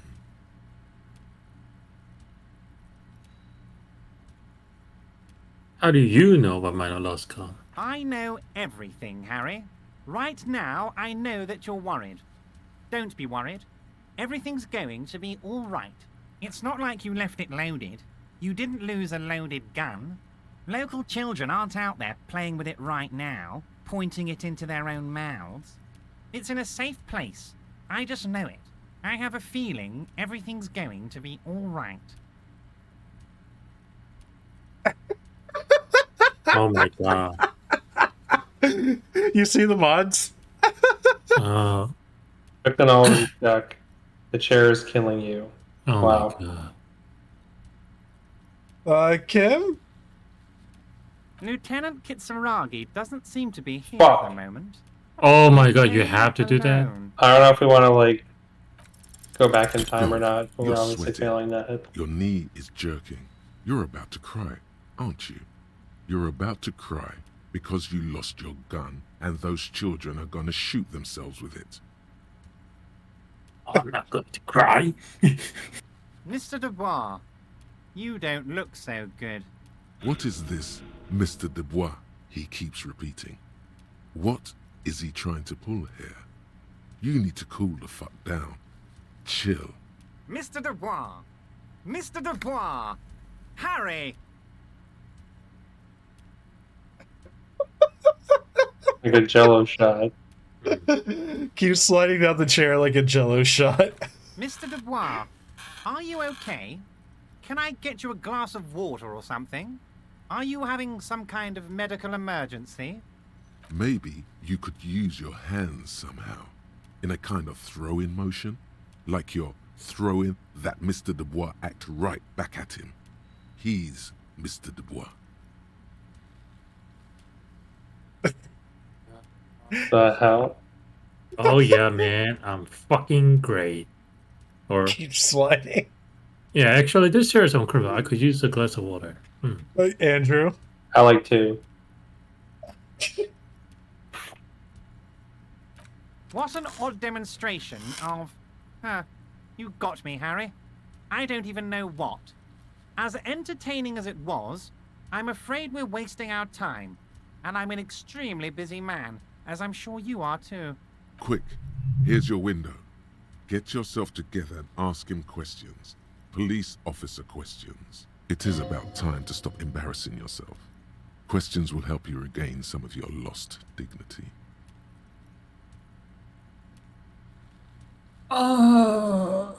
Let's just go in order, I guess. Okay, if it allows you to, yeah. First one it is then. I'm told the union is involved in the local drug trade. What? Harry, how could you say that to me? You know I appreciate a joke as much as any Johnny Fat Guy, but I can't take slander. Are you actually investigating this? I am. You've hurt me, Harry. Me, a friend. But you know what? And gets over it in 2 seconds. Seems like it didn't really hurt him. I trust you, like I trust all my friends. And I know you'll never talk to me about this again, because you don't want to wound me. So do what you want, and let's change the subject. Aren't you gonna ask me how I got in? Am I going to ask? Hell, Harry. You spin-kicked my strongest man in the face. I saw it from my window. Would you ask a man like that how he got into your container yard?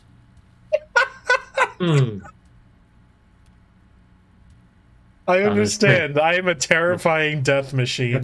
Don't worry, Harry. Between you and me, I'm not a huge fan of his race thing, but the Union did not get where we are today by frowning on eccentricity. Anyway, I assure you, I am a very well-informed man. Information reaches me before I even get the chance to request it. Keep going down in order. Seems like we have a lot of things here. You called me Mr. Dubois. Why? Of course. Let us dispatch with the formalities. You call me Everard, I call you Harry. That's what the hanged corpse called you. Harry. So that's really my name? My God, so it's true. I didn't want to believe it, but you are a fantastic science fiction amnesiac cop, aren't you? What are the odds of that? It's true. My memory is just a bit hazy. What you think, Andrew? Have we been playing a character that's mostly been bullshitting? Because if so, we'd want to go with number 2. It's been about half and half. Oh, fuck. I'm going to make it even harder for you, Kevin, by picking the opposite one from Jihun. Okay, my memory is fine. I'm just testing you. So good to hear that, Harry. Apparently, my sources were wrong. However, if you did have a spot of memory trouble, I could help you out. With my big fat folder. You must have questions, Harry. Come on now. Don't be shy. Let's hear them. Don't just jump to the folder. That's not smart. Shows you're on the edge. Do some probing first. Probe away. Get this straight. What's my full name? Harry Dubois. You feel like a Dubois, but you don't feel like a Harry. Strange. You don't feel like any of these things. You know what your name is.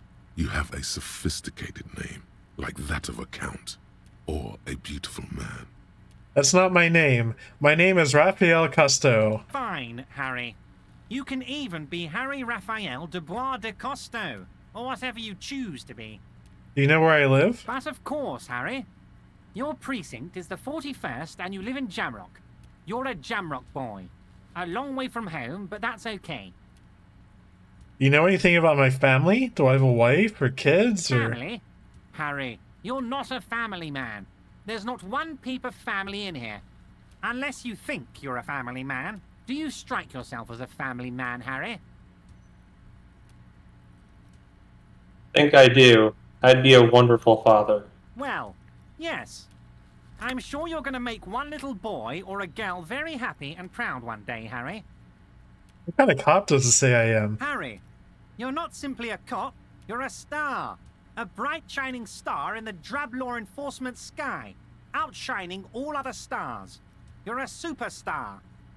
That's what I like about you, Everett. You get me. Of course I do, Harry. And I'm gonna help you shine. I'm gonna put you on all the big stages. Your name in giant neon letters.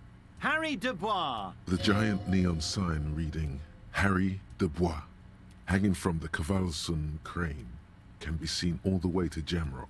Somewhere in Mirova, a beautiful woman sees the bright glow on the horizon and says to herself, "Oh my God, I shouldn't have left him." Oh. Oh, I see. Come on, success, success, success, come on. Let's go.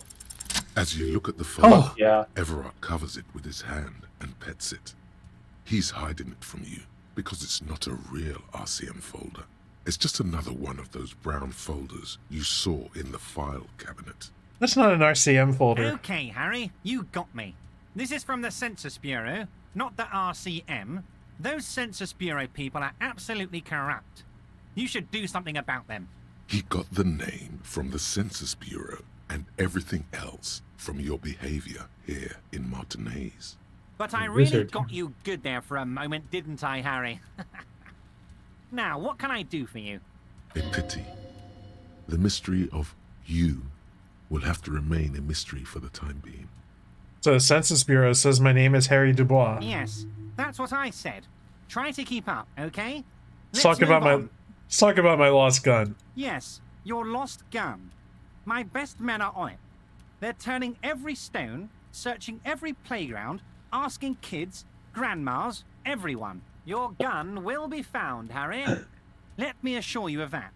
It's just a matter of time and effort. The only way to find it seems to be working with him.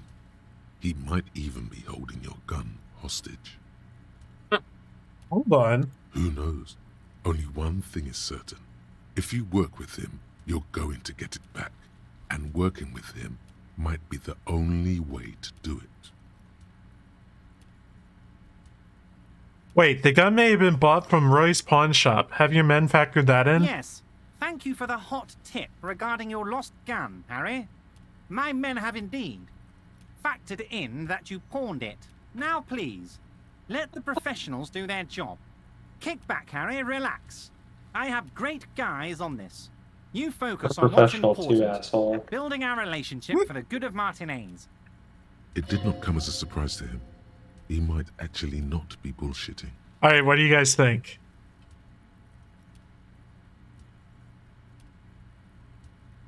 I don't care about my gun. Keep it. Andrew? Does this mean if I do things for you, I'll get my gun? Well, I will not be blackmailed with this gun business. Harry, I was only trying to be tactful. A lost gun is a dangerous thing. I can't have it around in my neighborhood. Kids could be playing gun roulette with it as we speak. Teenage gangs could be arming themselves. Yes. Get a hold of yourself, Harry. I want to talk about the hanging. Oh, of course. That's your main thing here. That's why you're in Martinez.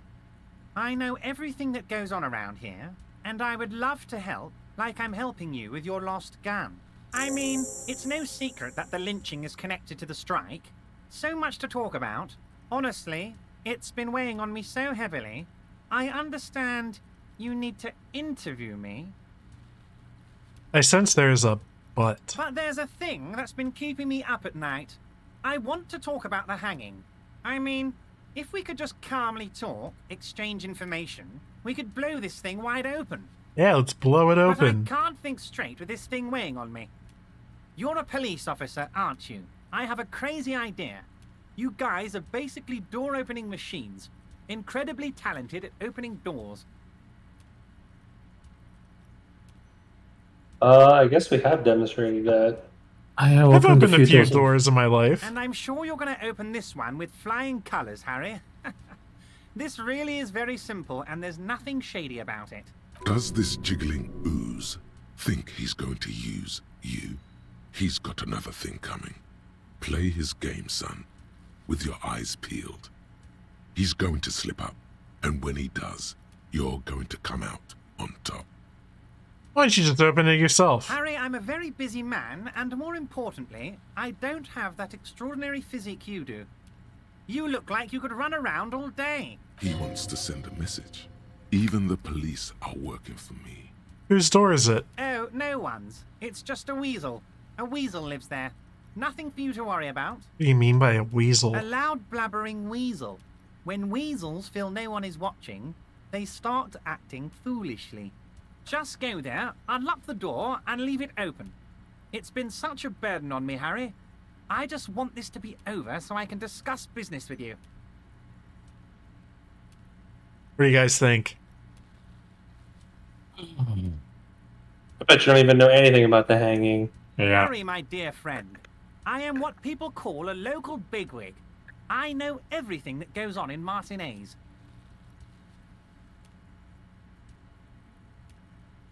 Damn it, fine. Damn it, fine. I'll look into it. We need to talk about that murder. Fantastic, my friend. Just let me know when it's done and we can take our friendship to the next level.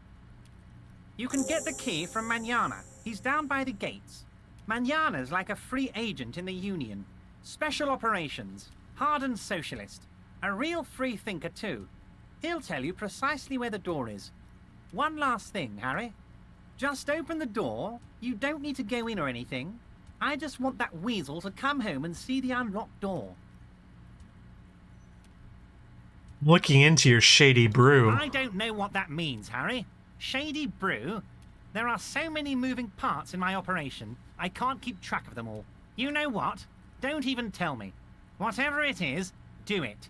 Surprise me. Just one thing. If you can, make it even shadier. He sincerely has no idea what you were talking about. And he doesn't care either. We got him. We got him, boys. I met Joyce, the company representative. Oh, that's very nice. I haven't gotten around to her yet. I'm very, very busy, you see. I hope you're getting along. One thing I want to make very clear, Harry, is that this is not some kind of union versus corporation situation. Everyone is just pals here. Just pals? We're all trying to do what's best for Martinez. Don't feel like you can't cooperate with her because you and I are such good friends and I'm helping you find your lost gun. I'm not a jealous guy. Whoa, that's so nice of him. Suspiciously nice. What happened to the previous negotiator, Mr. Gaumont? What do you mean, Harry? What? Nothing. I let him go. He made concessions for the company in previous negotiations. Why would you let an ally like that go? He's an old man, Harry. I wanted him to spend more time with his family. God knows how long he's got left. You called him a midget. Harry, I have little people in my organization. I would never call someone a midget. What is this? Honestly, I'm beginning to think you're a midget, Harry. I'm only kidding, Harry. No one called us a midget. No one is. We're pals. It's hard to say if he really lost his temper, or if this is another one of his tricks. This man almost never angers visibly. It's like he's gaslighting almost. Joyce said the previous union leader vanished under suspicious circumstances. Vanished? Harry, the woman left her casserole in the oven and couldn't make it here in time for the voting. Oh, did I leave my casserole on? Better go home and check. The election can wait. When she got back, the whole thing was over. Wait, there was no mention of a casserole from Joyce. Funny. She didn't mention any casserole. Harry. Do not fixate on this little matter. Maybe it was a rabbit stew, or a hairdryer, or an iron. The point is, her heart wasn't in it. Mine was. That much is true. His heart truly is in it. Though you wouldn't think so by looking at him. If it's spilled blood you're looking for, then there certainly isn't any in his expression or demeanor now. Everett, Joyce seems to think the Union is lowballing her. Yes, yes. Low balling, of course. This isn't a casino, Harry. Real people, real livelihoods are at stake here. But everything's a casino for those rich types. Why haven't you let her If in? she actually wants to see me, she will find a way. Any good negotiator would. And I just don't have anything to discuss with a bad negotiator. He doesn't want to see her. It's as simple as that. I'm just a nice guy, Harry. I wouldn't be where I am now if I wasn't nice. Politics is all about emotions, and I want you to have positive emotions when you think of me. Okay then. Positive emotions it is. You like positive emotions. Of course, Harry. Let me just assure you one more time. It's perfectly okay to share anything we discuss here with this Joyce. This is a completely transparent organization. I have no interest in what she is doing, but I myself have nothing to hide. Your business is your business, and I respect your privacy. Just remember, none of this is secret. Tell her about all of it. My brother's picture, my singing swordfish clock. Tell her how overweight I am and how I'm helping you find your lost gun. Tell her about everything. Everett doesn't mind. This is weird. Not nice weird, but okay. What's in that container that's outside your office? My dear Harry, What's in the box? There are literally millions of containers in this harbor. I couldn't possibly remember what's in all of them. There's something special about it. It was attached to a Kefaloon crane. Harry, you smooth-talking son of a bitch. Time is a precious resource, and I don't have enough of it to count containers with you. Smooth talking. Maybe that's the way to go about opening the container. You should at least try convincing it. Everett, I'm gonna leave now, but we might talk again later. Wait. You need this to get in and out through the gate. Great. Wouldn't want to get stuck in here. Here, you're one of us now. A real red and white Union man. Take care, Harry. Thanks. Yeah, once we go through that door, we literally cannot leave until we talk to Everett. Oh.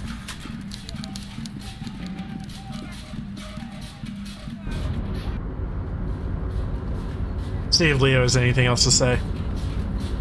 Oh, hey, mister. Nah.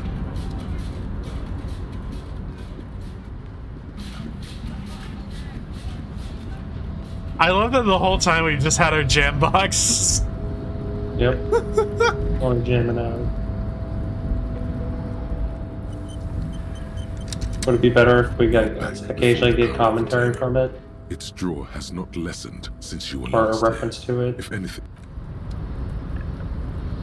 I wish somebody would bring it up. Oh yeah, we got a level. Guess we don't know what we need it for yet. Thank it.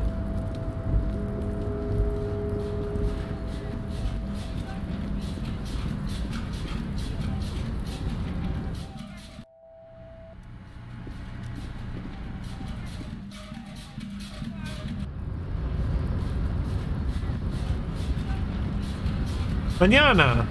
So, how'd you like our harbor?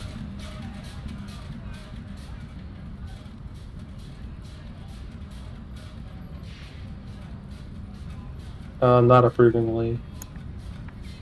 It's but a rest area on the path leading across open plains.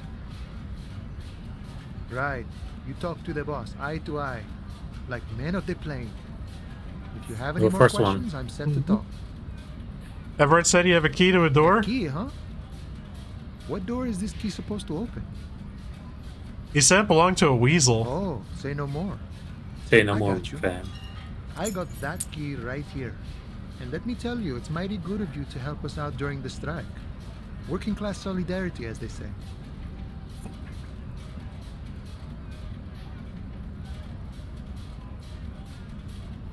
Also grinder. get this bread. I saw an opportunity and I took it. I'm a hustle grinder. I'm not so Yes. sure about the hustle grind, but you know, it doesn't matter. It's a good thing you're doing. Thanks. What you're looking for is a basement door behind the greenhouse. That's behind the whirling in rags. That's all I know. Our organization is what you call compartmentalized. Means we keep out of each other's business. Where'd you get the key from? The janitor gave it to me. Nice fella.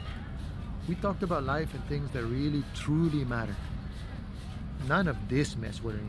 This jiving and juggling. What's it for? To feed our children, I guess. Anything else I should know about this task? This weasel person? When he'll be home? I'm more of a philosophical dock worker. I like to talk about the big picture stuff. Who I am, who you are, what we are fighting for. Who he is, and what they're fighting for? This is interesting. Why are you We're striking? negotiating our share. Your share? Hey, How large a share would you like? all of it. However, right now we want all the harbor workers to be on the company's board, so they could take part in the decision-making process. Are you a communist? No. I don't think I'm a communist. Seeing something of value and saying I want it all to myself is a much older and simpler notion. No science to it at all. Even a weak child can think it. The only things holding someone back are I can't and I shouldn't. But the stuff you do aligns admirably with the World Republic. Why not call yourself a I communist? have nothing against communists. They are honorable boyaderos. And they have good analysis. But my own code serves me well. If my code starts failing, a code can fail a man as well as a man can fail a code, then I will have to submit to a new one, which may well be communism. It sounds like you're a communist who thinks he isn't doing enough to call himself one. See, I'm primarily a lazy person. The boss man, what can you tell me about It's him? best you make up your own mind now that you've met him. In my What? eyes, he is a capable organizer and a decent businessman. What does bossing the union entail I anyway? guess you kind of get to be the village chief. He oversees the harbor, makes deals with the owners or other relevant parties, watches out for his own. So you mean corruption? By heavens, why would he not be corrupt? We live in a harsh and disordered world, see? And in this world, the old man is corrupt for our benefit, and we know it. Appreciate it even. He is, personally, not too lavish. Yeah, you're right, he's very aesthetic. Okay, he's reasonably lavish, sure. That's his prerogative. It's not like you want a saintly demeanor on a corrupt motherfucker. That would be a manipulative illusion. Besides, there are no non-corrupt systems in the world anyway. And moralism is the most corrupt of them all. Not you, you would like to say. But then there's that weasel door. And What is this? News of the world? Talk about personal stuff. Get to know him. I don't even know your name. Who are Call you? me Mañana. I'm just a humble harbor worker for the past 6-7 years. Well met, Mañana. That's a sweet-ass name. A name worthy of the man who holds it, friend. Names are important. So not a given name, I take it. I'd say a real name is what most people call you. Now that we are getting so well acquainted, what's your name? Be honest with him.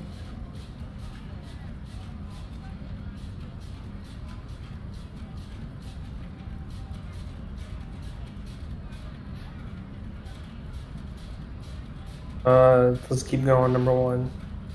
Honestly, I lost it while Wow, drinking. this is major. You're like a man born anew. Okay, so if you can't find it, maybe make up a new one?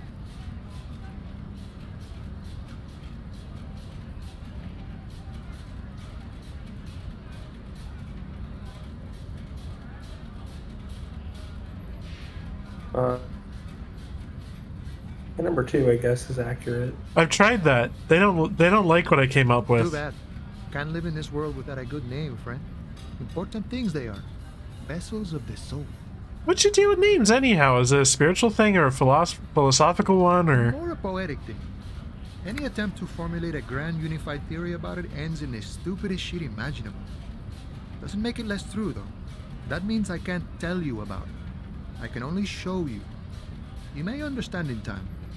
Or not. But it might be easy enough. Fair enough. Seems interesting. Words guide our life. We commune with each thing through its word. Every word is also a name, is it not? Do we tell him our name is Harry, or do we say all right then? Right then. All right then. The man whispers a jaunty tune. A coastal breeze ruffles his hair. Saves comment. Okay, okay. Wow, you work hard. I do? Oh, yes, you hustle. You're a provider. It's tough out there, but you keep it real and provide. What hard work do I do exactly? Look at yourself. You're a human pedometer. You must have walked 200,000 steps down cracked asphalt, mosaic, sand, and linoleum after you re-emerged. That is the sign of a hustler who never gives up. The world is harsh and people are evil. You didn't make it that way, and you won't let it break you. You ride. Fucking ride till I die, bitch. That's just what it's like. Life and death. But you got gills on your side, baby. Got those black papers with the faces of the innocents on them. You bring in the Franco Negros and the Solas. It ain't easy, but you do it.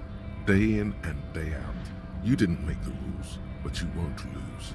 You're a cop and a sprinter and a money printer. I mean, yeah, I did take that bribe from that Joyce woman. Oh yeah, you took that bribe hard. You're a killer. And sure, I got that novelty check from Everard. Wasn't easy getting that giant novelty check from Everard. Took some ingenuity to get into the harbor, but you got in, and you took that bribe as hard as any cop's taken it. You could say I took some money from that manana guy too. You didn't log that in as a donation either. You don't log any of that shit in. You're a straight rider. Oh, and then there's pawning stuff off to a suspicious Roy guy. Yeah, you're in the sales business. Shake 'em for shit and then pawn it off. Law officer style. I guess I've made some gills, sure. Sure. And has it been easy? Is life easy? Have you not gone into cardiac arrest?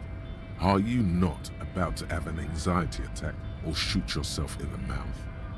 But you still hustle 24/7, ride or die. Now, ask yourself, are you rich?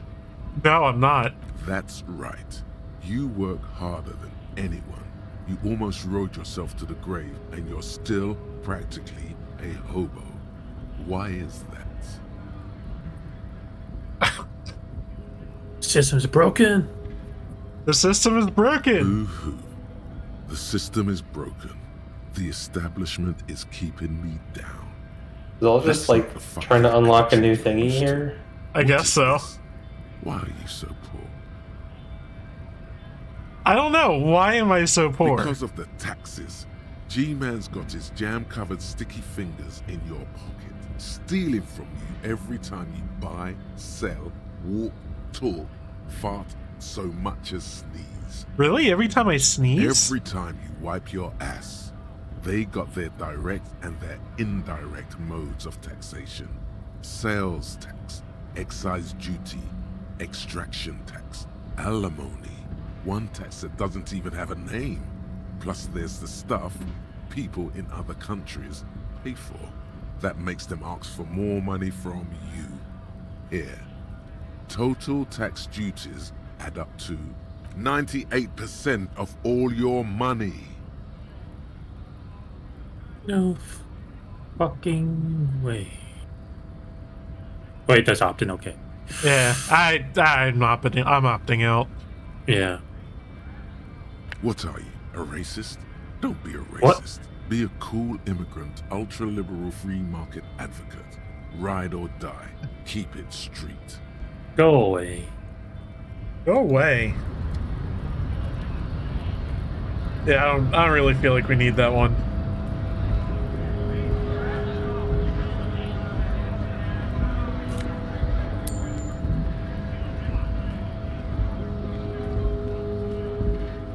Okay, let's go in here. We can dispense of our giant novelty check. Is this about the questions again? Because I don't really know anything. I need to exchange this giant novelty check for cash.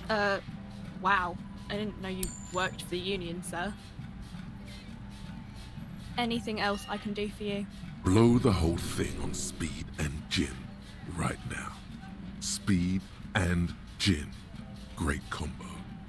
Ask Already done this. dealers, maybe.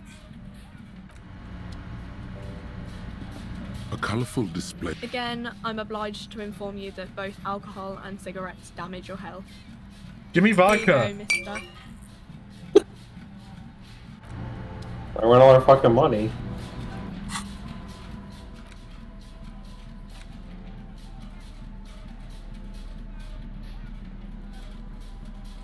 So you have 5 uses out of it. That's right.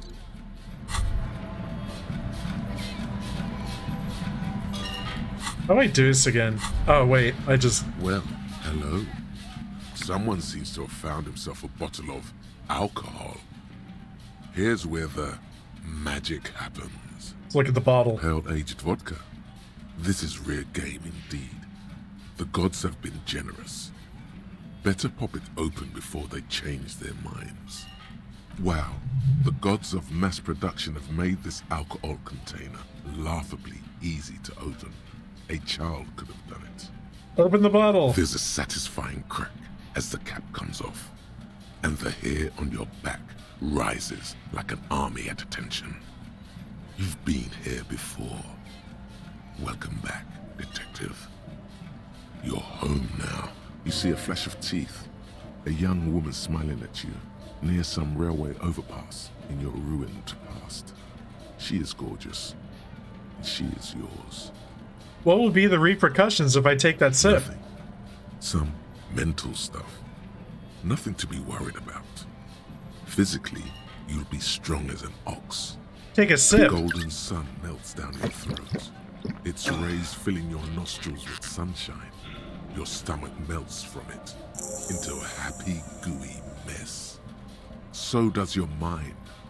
All the bad things are melting. You're you again. A real cop. A real detective. Incredibly well done. In the bottom right corner of the screen, there's an alcohol button. Alcohol gives +1 to physique skills. Physical instrument, half light, electrochemistry, endurance, pain threshold, and shivers. This is good before rolling a white check, but damages your morale. And remember, from the void we came, and to the void we must return. Well, since we're here, let's buy some more Again, experience I'm points. obliged to inform you that both alcohol and cigarettes damage your health. Give me some Here you cigs. go, mister. Thanks.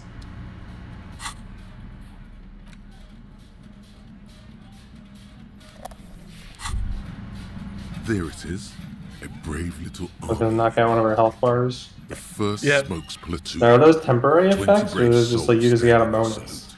ready to step into fire for you. I forget how long it lasts, but it is temporary to some extent. It's pulling out of the pack. Picked the best one. This soldier is fat and succulent. What are you waiting for? Light up. Re-become yourself. Oh yes, Bratan! Please light up! You need a trooper between your lips right now! Calm your shit down! Go to Pleasureland! Become a genius! Oh. Get a load of this rock and roll cop here, people. Johnny Thundercop fishes a cheap lighter out of his pants. With a flick of the thumb, there's fire. A primal satisfaction. Here we go. Hey, you can't smoke in here. Shut up. It's already happening. What's the repercussion if I do this? Repercussions? There's a high risk of glory, with a mild chance, cool genius. Smoking makes you into an intellectual. Everybody knows that. It will help you concentrate a bit. That much is true. Dip that bad boy in the flame and breathe in. Thick, warm smoke gets sucked down into your lungs.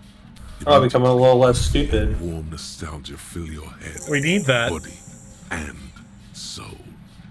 A nostalgia for yourself. The man you were in your youth. Johnny Thundercop is back. and he's chill as balls. In the bottom right corner of the screen, there's a cigarettes button. Okay. We did it. We got experience points. Nice. Is this about the questions again? Because I don't really know anything. You said I wouldn't want to fuck with Frit. Why? Because Frick has an army. Number one. Hold on, an army? You mean like mercenaries ready to kill Yeah, people? like 2,000 or so. Why would Frit need an army? It's just a corner store. I don't know. It stops people from robbing Frick, I guess. If they know there's an army, I mean, I wouldn't want to fuck with them anyway. That's what cops are for. You think the police, like, bother catching shoplifters? Frick polices themselves, so yeah. Anything else you wanted? You better behave yourself in this fritte, or who knows what will happen. Damn, even Half-Plate's afraid. You see several packaged raincoats fill a low shelf beneath. A small cabinet on the wall is filled with various medicine. Alright, insert your bottles. Got a buck. Sure you've got special hobo cop money for that tier. At least 100% extra tier money. If the numbers on the machine told you otherwise, it's a lie. Yeah. Oh wait, is there a tape in this? No. A melancholy pop song. Damn it. Okay. Damn, that felt good. Your heart's pounding nicely. You should tell people to fuck off more often. Fuck yeah, motherfuckers. That's the spirit. Never forget, the whole world's a wooden house, and you're a goddamn flamethrower.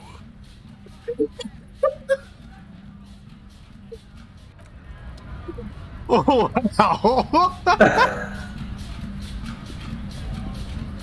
You're not out of place, sir. Fuck off.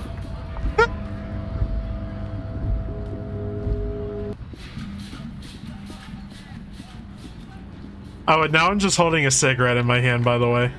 Oh.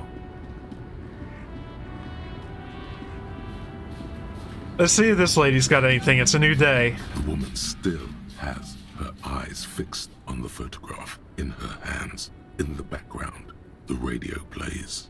Where am I? Who are you? The smile on her face has disappeared, replaced by the wary aspect of a cornered beast. I was actually hoping you could tell me that. Never mind. I remember now. I'm still stuck in that traffic jam in the 50s.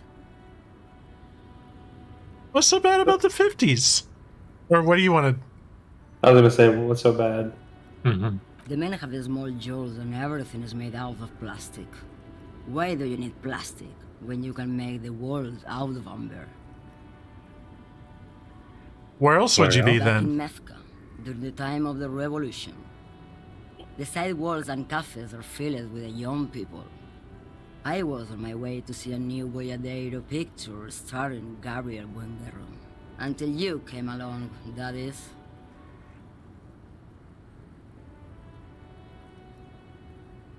Who's Gabriel Buenguerro? This is Gabriel Buenguerro. Take a A look. strikingly handsome man looks straight at you, his head crowned with a wide brim hat. His hair is dark as an oil slick, and his jaw the most perfectly chiseled thing you've ever seen. This man's got a hold over her. Even 50 years later, you can feel it. He was the biggest star of his day. Girls used to faint in the aisles of cinema whenever he came on the screen. And schoolboys used to memorize all his lines. So I take it you were in Mesk when you were young? Someone was. Someone? Are these not your memories? They are someone's memories, boy. What difference does it make if it's me or not? They're beautiful. That is all that matters. Beautiful and true. And they will win. They're coming for this, you know? All of this. She seems to derive some bitter pleasure from this strange thought, as if the past will one day wipe the present away, like a tidal wave approaching. Sorry to interrupt your dream. No, I'm not apologizing. Right. I have some other questions for you. Police questions. Why not, Harife? It's not like I have anything better to do in this hellhole. You seem like a woman who knows a thing or two about drugs. What do I need drugs for, Lowman? What I see, what I feel. The great adversary, no drugs can compare. Where could I get my hands on an experience like that? If you don't know, Maybe if she thought you're corrupt. Evrart sent me. who the fuck is Evrart? The union boss? Ah, and what do I care about the union boss? He's no Gabriel, he's no Franco Negro, he's not even Hermenegildo the Hound. Okay, let me put this another way. Are you smuggling drugs through Terminal B? Maybe, probably not. Makes no difference to me either way. How can you not know what you're hauling in your own lorry? Just this month, I made half a dozen trips from Saramiriza to Grat, on the U41A. What do you think they take from Saramiriza to Grat? Lowman? Drugs! No, Lowman, diamonds. Damn this. Make her answer.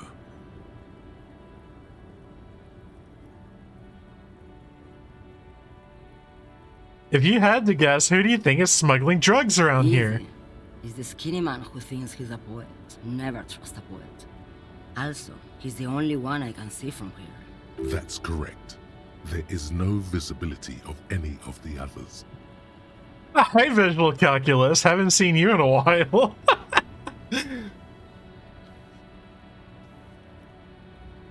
Okay, if you're not involved with drug trafficking, then why are you still waiting Where do here? you want me to go? This isn't so bad. I can listen to music, or the seagulls. Look at all the colors and the futures of this world. It's a good palate cleanser, this jamboree. Or I can just relax and let my mind carry me back where it will, to the Great Plains. Let me see if I What can do need retry drugs this. for, Lowman? What I say? Then what we're... This line of question, maybe if she thought you're corrupt.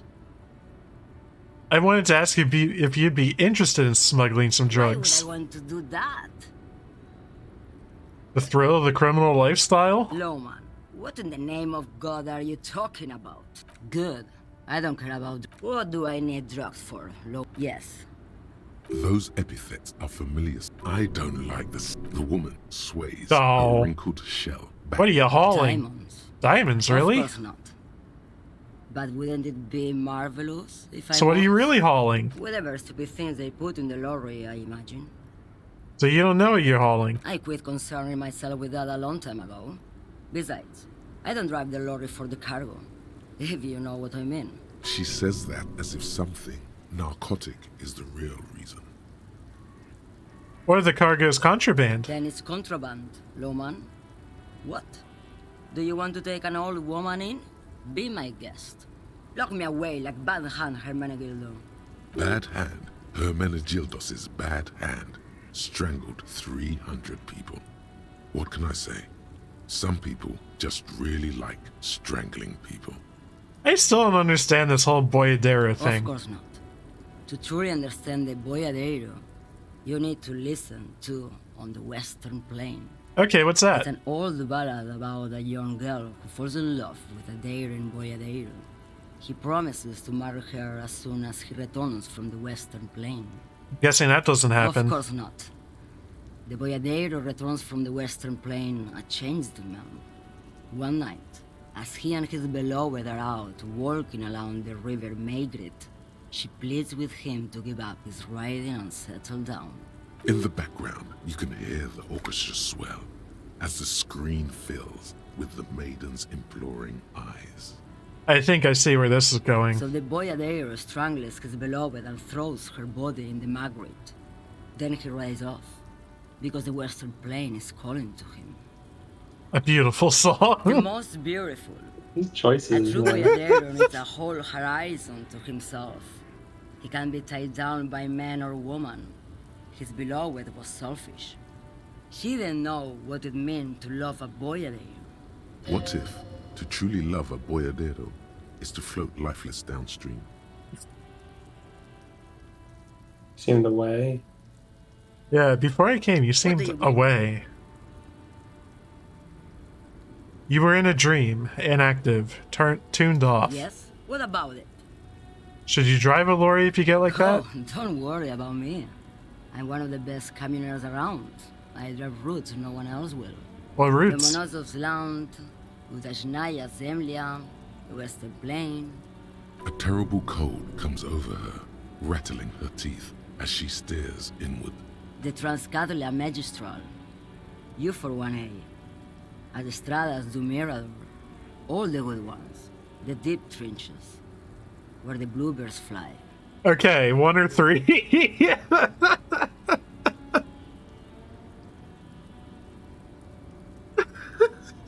Number 1. Yep. I'm something of an expert in blacking out. You should take better care of yourself. You're right, Lowman. I'm the one who should take my health more seriously. Thank you for looking out for me. A correct appraisal. You're quite shabby. Is that all you woke me up to say? Thank you for now. Yes, go. Enough jamboree. I need to get back to Meskin. Bye.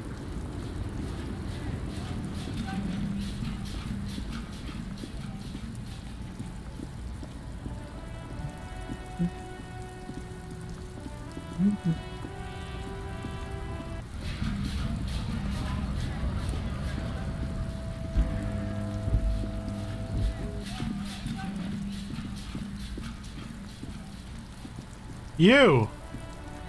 Stuck in the rain in a traffic jam, man. What's on your mind? You seem like a man who knows about drugs. Ah, man. Me and narcotics go way back. Had some good times surfing the psychic waves of my own consciousness, you know? But those days are behind me.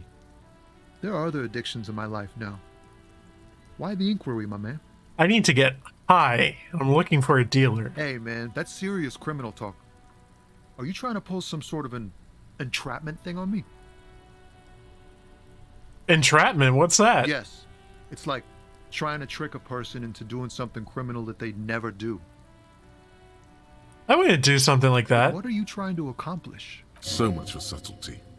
Better get straight to the point. Let me be straight with you. I'm trying to figure out who's smuggling drugs out of Terminal B. Not me, man. No way. I don't need any trouble. Shit's bad enough anyway. This jam's got folks up in arms, and I'm afraid it's headed toward a conflagration. So do you think you'd be doing Look, it? man, I try to stay away from the criminal underbelly of Revachol. I'm a guest here. You really need to find another man to probe with those questions. We wouldn't say he's lying, sire. Hey, he smokes on you? Nope. Don't smoke. Some of the other drivers do, though. There's still a few around, waiting for the jam to disperse. Or waiting for the sweet release of death. You really need them smokes. Need them. Got to get some. You sure he's not lying to you? You can't trust a lorry man. Yup. Nothing wrong with that statement. Your senses have nothing to add. You'll have to ask around elsewhere. You lying to me? Being all stingy with the smokes? Man, relax. I quit. Been clean for some time. There are some commitments you have to honor. It's a bad habit. You ought to quit too. He's seen your kind before. As a lorry driver, he's familiar with every addiction, compulsion, and self-destructive habit known to a man. Yeah, I can quit anytime I want. Okay, man. I believe you. Anything else I can help you with? Oh, well. Oh.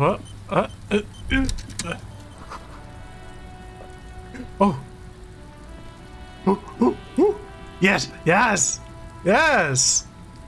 No. More smokes.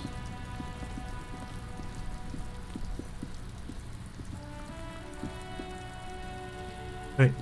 Okay. What's next? Oh. Oh. There. Working class drunk. You know what this means, right? Case solved. Cracked it. All in a good day's work.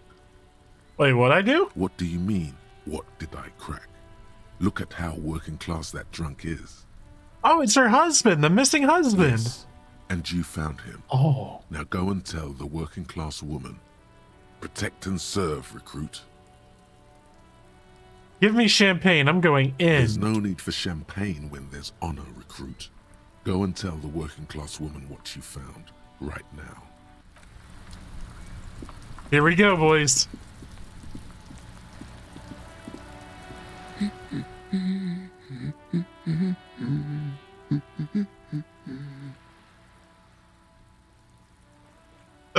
Alright, 1 or 2. You're right. Yeah, you're right that I'm cockatoo. Excuse me?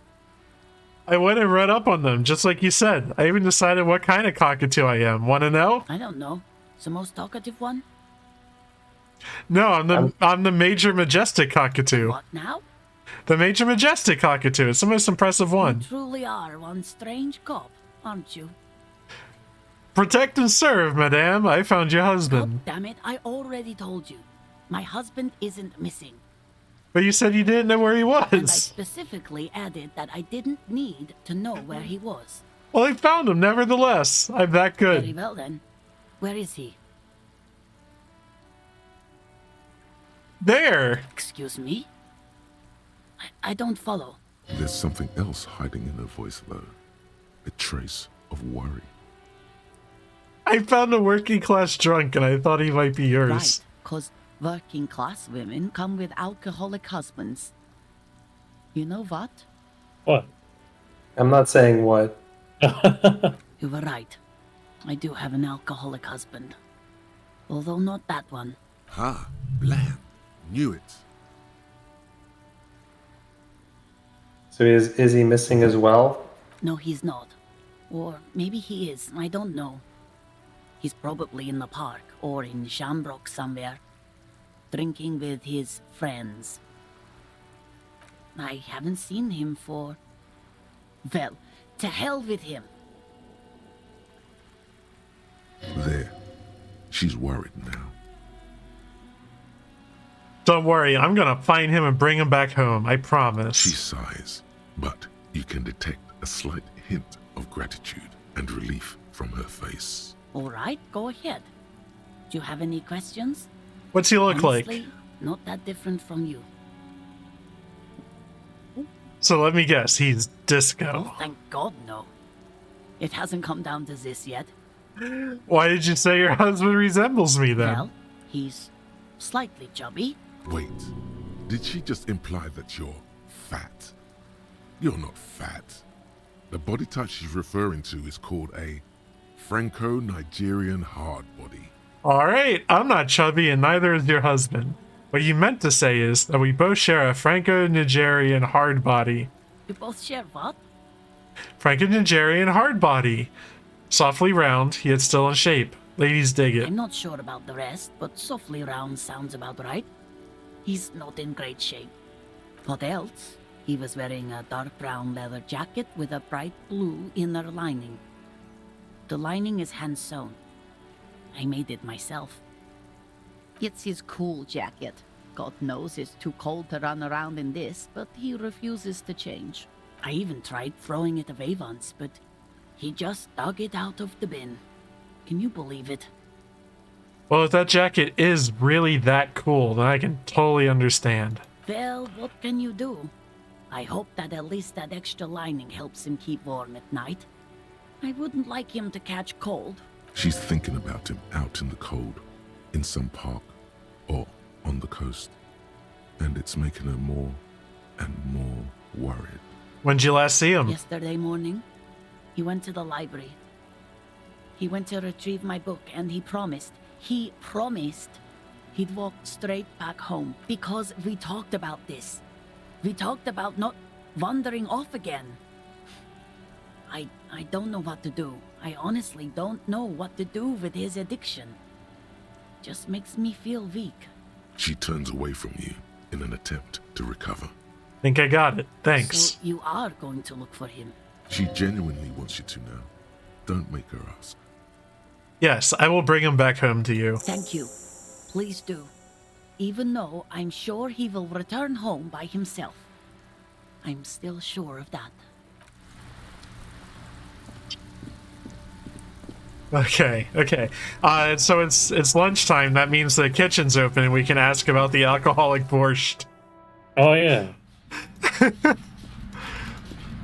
Oh, and that's our progress, by the way, that we're passing by again. The man ponders his cooking utensils and gives you a little nod, acknowledging your presence.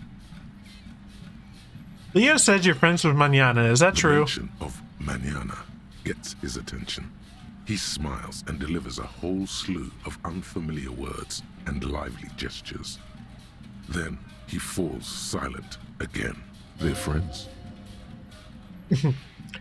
What's in that borscht you're making there? The man says a couple of sentences in that strange language of his and then seems to wait for you to speak. Yes. Borscht need more vodka? Vodka borscht! I love it, Bratan!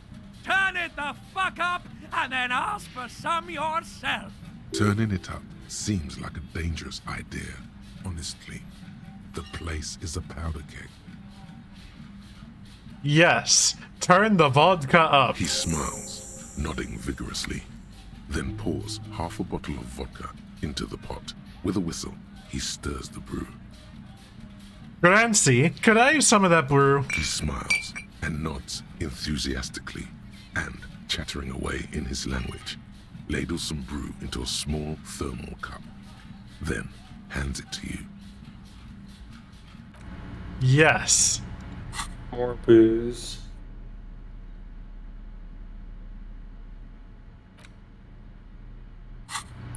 Plenty of booze. You see ahead.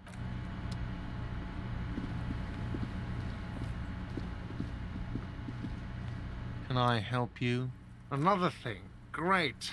I love those. The phone line's dead. Yes, and the phone company is taking its sweet time sending someone to fix it. Losers.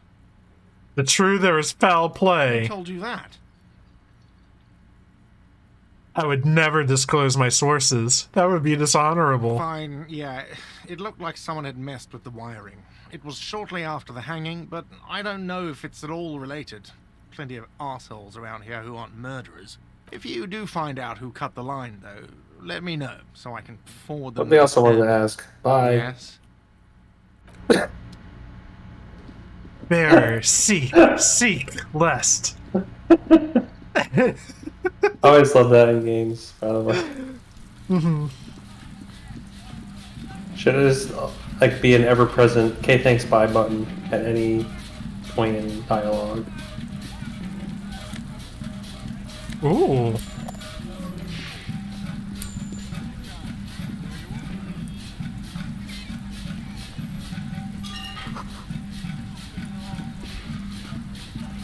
An inconspicuous pile of the roofing material Eternite.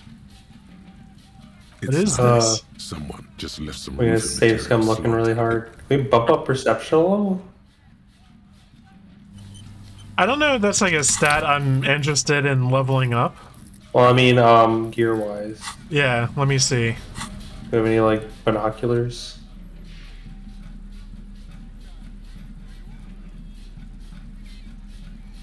You'd think it'd be, like, glasses or something. Because we don't. Is anything lowering it?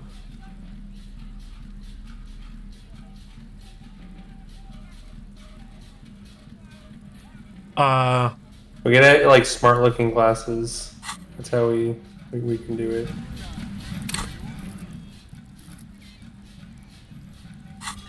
Did you actually save or no?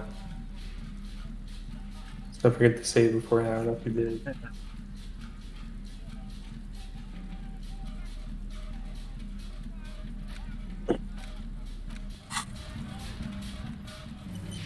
Here we go. An inconspicuous pile, because it's nice and orderly.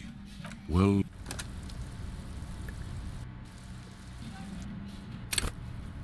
an inconspicuous. Totally reminded in Fallout New Vegas, if you ever reload save while in a casino, it prevents you from accessing any of the things for like a solid real-time minute. Oh, really? So you can't. It makes it bothersome to actually save scum the random nature of winning in the casino. Interesting. An inconspicuous Because it's nice and orderly. It's a shame that Vegas was developed on that the Game broadcast mode. engine. Inconspicuous. Because it's nice and orderly. Well, Yeah, it's these games are pretty buggy. an inconspicuous part. Makes me very because uninterested there's a in secret getting door Starfield on behind release. The panels of Eternite. That's why they're too orderly. Pull them There it aside. is. You see a shabby little door.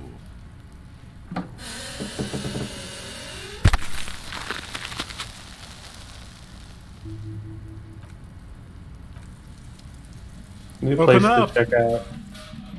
It's police. Open up.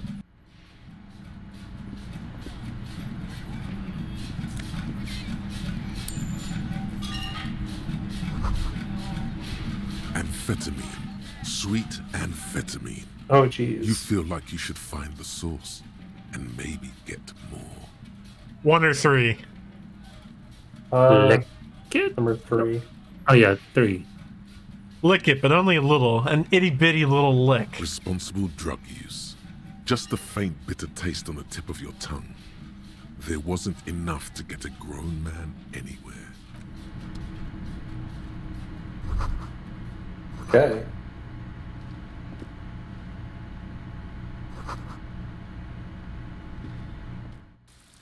Oh, that was like a way up.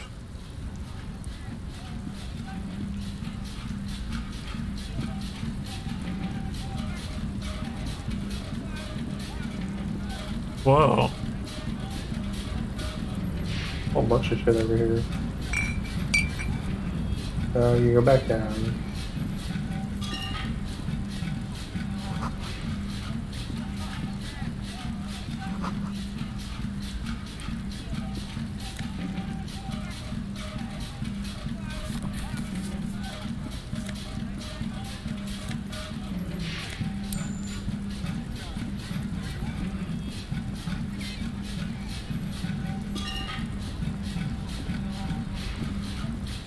Is there any more up? I don't think so. I guess that's where I can find drugs. Okay. What would have happened if we just, like, ate it all?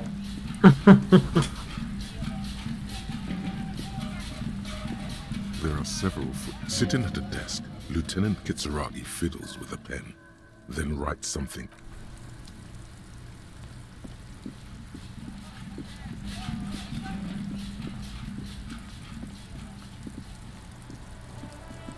Okay. Kim is just like kind of letting us loose on the world. Yeah. Unsupervised. He's. We sent him to the morgue with the body.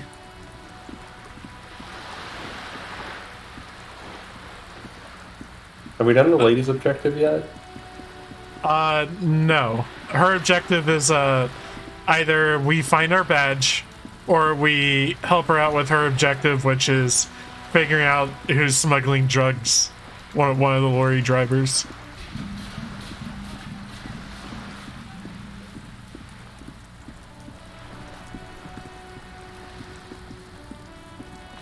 But since we met Everard, I'm kind of curious to see what she has to say. You're back. Good. What can I help you with? Not an umbrella, I hope. I don't need one myself, you see. All around you, rain keeps falling down. On the wooden boards she's standing on, and on the water around you. Your coat. I could use a coat like that. The rain is freezing. Sadly, I need this one myself. It's hydrophobic, repels water, almost magically. The company makes them for offshore platform personnel. Very sturdy. What I can do for you is answer some questions. Nothing like talking to pass a rainy day. Spoke with the lorry men at the roundabout. On the contrary, officer. There are yet camionneurs you have not talked to. And don't look so surprised. In a time like this, it would be strange if Wild Pines didn't have eyes on the harbour. I suggest you go back and canvass for more suspects. I talked to Everett Clare. You have? And how did you like Mr. Clare? Finally, time to choose sides. How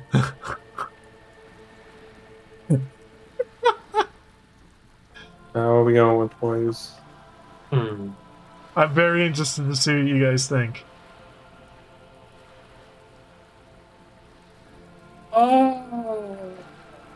Who is this, or Claire? Was he the...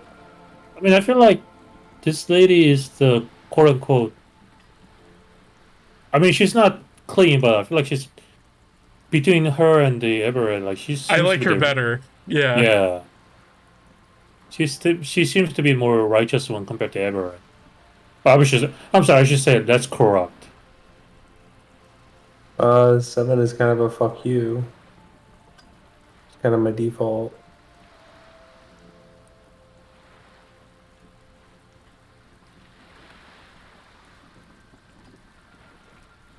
Five?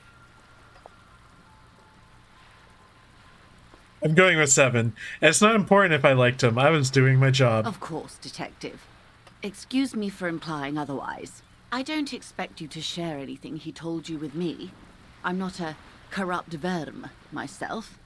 However, if you felt like passing some information, how could I stop you? Are we not human? Are we not curious to hear another person's take? It's only natural. We would only be gossiping. Tell her she'll like you for it. Yes, your disgusting necktie agrees completely. Let's gossip.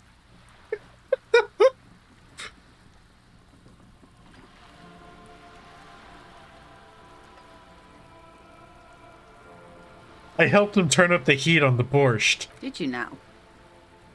What sort of borscht is he making? The cook makes it to keep the strikers drunk. Helps them strike. The strike brew. That's a classic. And by turn up the heat, I presume you mean put more alcohol in it?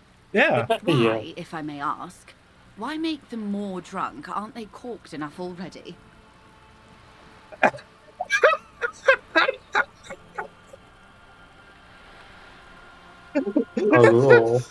I worship Al Ghul in many ways. Very curious. A very curious thing to do. What else? Mr. Everard is helping me find my gun. Oh. That's so helpful of him. So very, very helpful. And how is that going? Do you have any leads on that gun? No. Well, Number 3. Oh. Maybe he's not as helpful as you thought then. Is there anything else? Okay, let's go back. So very, very helpful. He's helping me find my yes. gun. As you said. Mr. Everard is helping me find my gun. Your gun, yes. Do you want to talk about something else now? Mr. Everard is helping me find my gun. He seems to be in some sort of loop. Mr. Everard is helping me find my gun. Well, that's not good. Looks fine over here. You sure it's not some sort of glandular problem? What is happening? No, it's not that. It's... I have no idea. This is bad. Mr. Everard is helping me find my gun. Mr. Everard is helping me find my gun. Mr. Everard is helping me... Please stop repeating that now. Mr. Everard's helping me find my gun. Please. Mr. Everard... Mr. Everard... Yes, Mr. Everard. This gossiping idea was terrible on my part. I take it back. He's helping me find my gun. The woman scans her surroundings as though a neurologist might magically appear. You're helping me... Fear seeps into you as you say it. Your skin crawls. Mr. Everard is helping him find his gun. Mr. Everard is helping me find my Do you gun. want me to take you to a hospital? Sir. Things were going so well before. There's no other option. The process must be interrupted. You think we should turn him off? All skills are talking to each other. Mr. Everard's helping me find my gun. Officer. Mr. Everard's helping me find my gun. There's nothing else to do. Are you not afraid it'll kill him? Okay, I'm gonna do Oh, it. shit. Hold on. Detective. Is everything all right in there? I'm great. Are you alright? I'm much better now that you're back. You seem to be caught in some sort of loop. I have no idea what you're talking about. Never mind the details. We've wasted enough time as it is. What matters is that you seem to have got out of it. Now, please ask me something else before it happens again. Something that, preferably, doesn't include the words Mr. or Everard. Mr. Everard's helping me find my gun. Oh. So very, very helpful. And how is that going? Do you have any leads on that gun? Did he now? Well, then it's weird. Oh no. One of the positive things to come from the revolution is the unhindered exchange of information, you see, even when it comes to trade secrets. Which isn't to suggest our talks constitute corporate espionage. Even if they did, it would be fine. But they don't, since you logged the money as a donation, and this is clearly just gossip between friends. Of course, until then, is there anything I... Guess that's it. That was fun. Wasn't that fun, Yeah. guys? Yeah, that was freaking out. I just love the fact that like the skills are actually talking to each other. This is a wall on the side of an apartment building. We have a +2. Wow.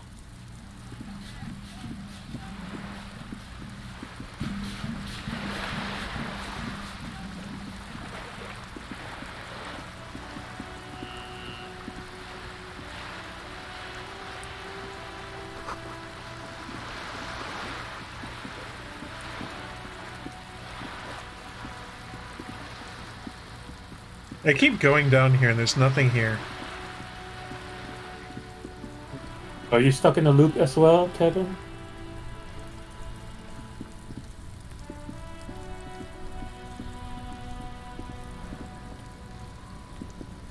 Want to talk to these boys. So, a while ago, I believe, we picked up a shot put ball.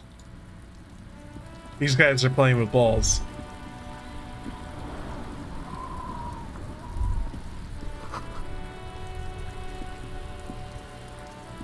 Life doesn't need to be a struggle. I'll be with you in a moment, officer. Let me just finish my sandwich. Talk to Angry Hard René first. Yeah, don't come between the man and your sandwich. That's right. Have you no shame? Whining about your back every time you bring out the measuring tape. René, you're a man with a fork in a world of... Oh, we've heard this name before. Please, let's just try to enjoy the game, all right? Look, in his hand, going into his mouth, the sandwich. It's hauntingly beautiful. I'm trying to, but you keep breaking my concentration. You're old. I can see that. We're both old. Now stop grabbing your ass like it's a girl. These manly men are playing balls. This is a ball game. Grab a ball and play it. Don't ask questions. Shoot first. Ask questions never. Alright, I got this. Ball time. That's the spirit. Don't even waste your breath asking about the game. They wouldn't know anyway. They're way past their prime. Grab the ball, show them how it's done.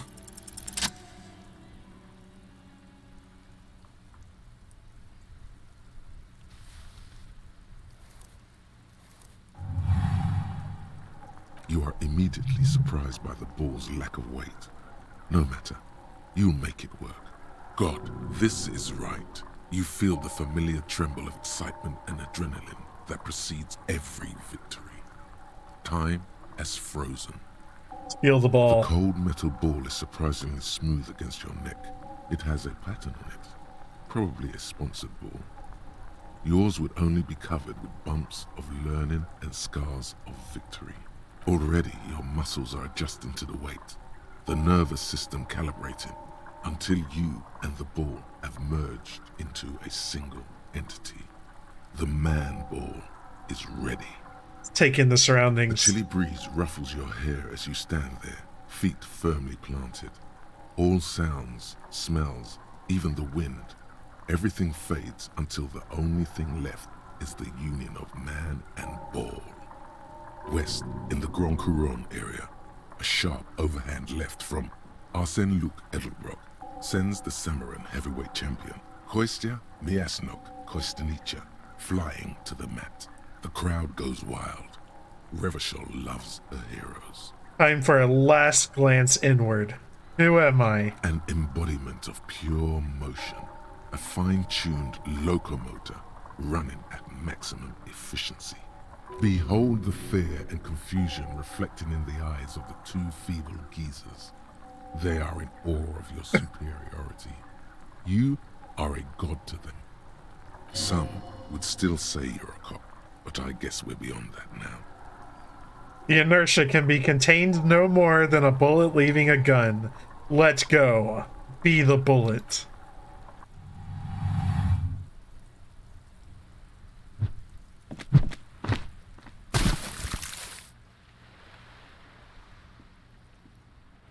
Merde! Bordel de merde! What the hell is your problem?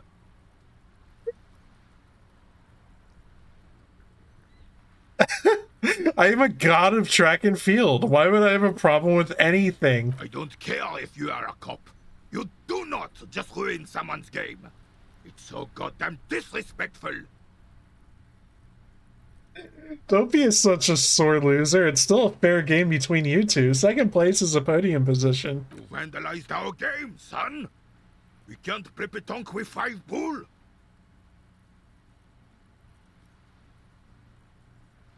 I thought it was shot put. Well, it damn well isn't.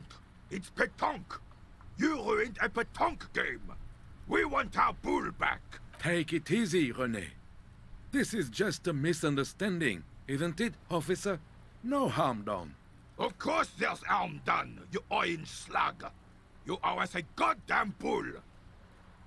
I don't have a bull, but will this do? Hold out the shot put Will ball. this... No, it will goddamn not. Thank you, officer. This is really something. Honestly, I think it's better than our old bull, even. Mon Dieu.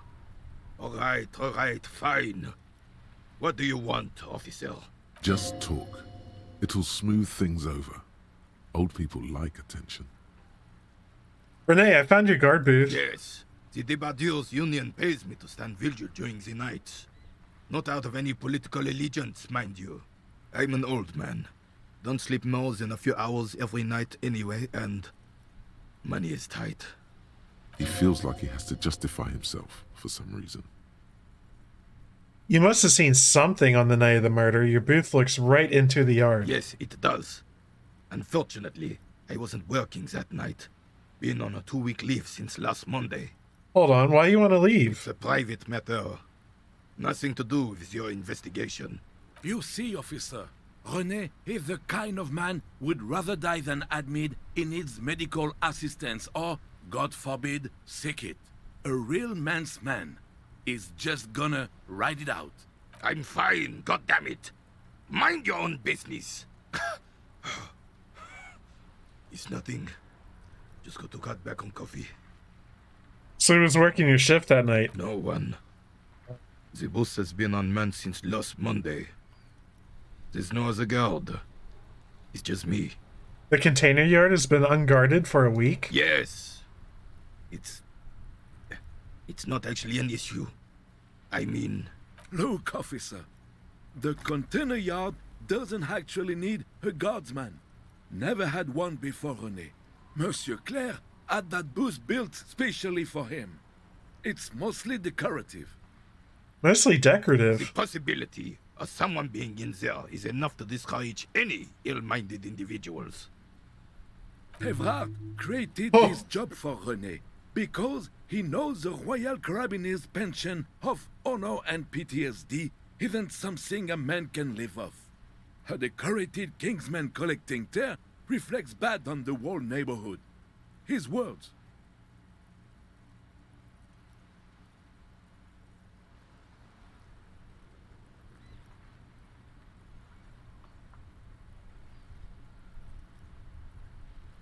There's absolutely nothing wrong with tear collecting. It's my side thing, too.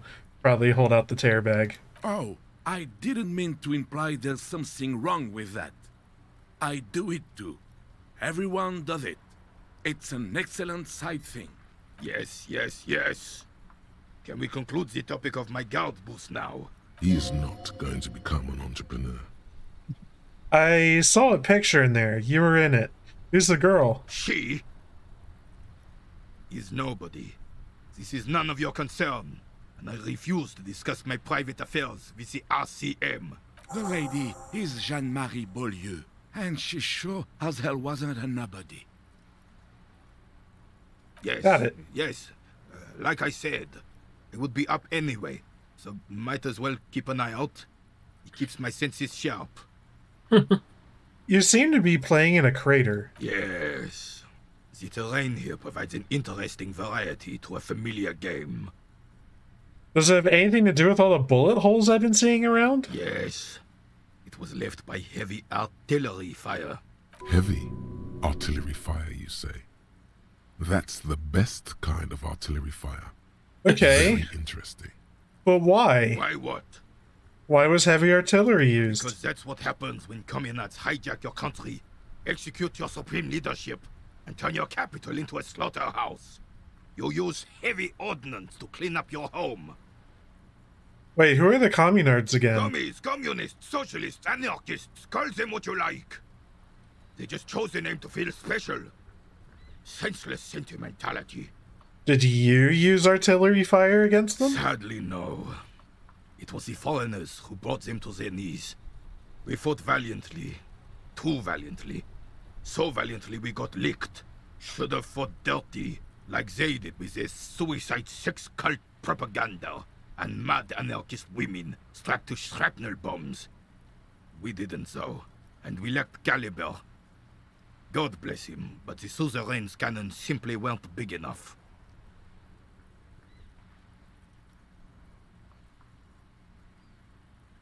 I'd bomb this place too. I understand. I'd bomb this place too. This place is a damn beachhead, son. They didn't do it because they didn't like it. They had to soften the commies up first. The beachhead? Yes. The military coordinated amphibious landing to take back Revachol. He finds your lack of historic knowledge troubling, a sign of mental deterioration in the preceding generations. Martinez was used as one of the 3 footholds in Revachol during Operation Deathblow in 08. The other 2 are off in Stella Maris and the Delta. Not thoughtfully, and turned to look northeast. This here is Blood Ground, where coalition boots first made landfall and cleaned those rabid dogs out. Most likely, we're playing pétanque on their mangled corpses. Blood ground. You got old René going there. Like he isn't hungry enough already. So that explains all the war damage. Damn right, son. They laid the fire of hell on the city before they stormed it. And it worked, too. He approves of this radical approach, knows it was necessary. The rest of the city got cleaned up, but Martinez they keep as a monument. And now the Union Socialists are practically running the place. Well, it's your own damn fault. You, we, the coalition, Revachol, whoever you want to blame, never finished the job. Officially, the party never surrendered. Of course they still hold influence. You don't even begin to truly understand the players on the table, let alone the specific circumstances surrounding the... What do you think? That's how it should be. Soft socialists paving the way for the hard working class to take over. Preposterous! Surely you don't mean it. I'm just sorry it had to be them. After 8 years of fighting those commie hyenas, boiling cats for food and drinking my piss in the mountains, I would have preferred if the Right Honorable King Guillaume returned through Revachol, or even if that damn clan Frisel had risen from the grave and led us. Sadly, that was not the case. This royal failure weighs heavily on him. Instead, all that is just, holy, and beautiful in the world was wiped away, and now it's neon signs with toothpaste ads everywhere. Foreign influence peddling garbage and stupid music on the radio. This is just what the commies wanted. This was their plan all along. This is what they wanted to replace the role of the suzerain with. And what exactly is a suzerain? Suzerain is the king. Has everyone forgotten already? They forgotten already. It's no use talking to you. You were still in Daddy's balls when it happened. When we took our last stand against the filth and rode the cavalry straight into gunfire. You know anything about the hanged man? Unfortunately, I don't. Unlike most of the locals, I have no qualms about assisting law enforcement. But this affair has passed me by completely. And most of the locals? In Martinez, the union is the law. So can you really blame them? But you don't have a problem with cops. Cop is a pejorative term. I don't have a problem with policemen. On the contrary, I admire the effort to bring order to our streets. So again, you don't know anything. If I knew, I would not be afraid to tell you. I simply don't. I'm an old man, not a coward. The daily business of the riffraff no longer concerns me. This is a man with a lot of past, but little present, and almost no future. Oh, man. Thank you for your time. I have really outdone myself. This is divine. Yes, that's what you need, Gaston. More padding on that fat arse of yours. I hope your heart gives out. René, it's a little pleasures. Life doesn't need to be a struggle. Hello, officer. How might I be of assistance on this fine day? That looks delicious. Can I have a bite? I'm sorry, officer, but I really don't share food. Nothing personal, it's just a principle. The only Nothing one personal, you have. kid.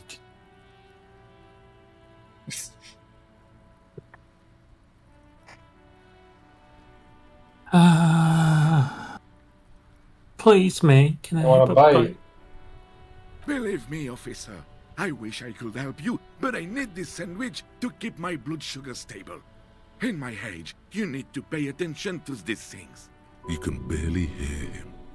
The sweet smell of pickles in harmony with garlic butter and marinated onions emanating from the sandwich is driving your mind in a singular direction.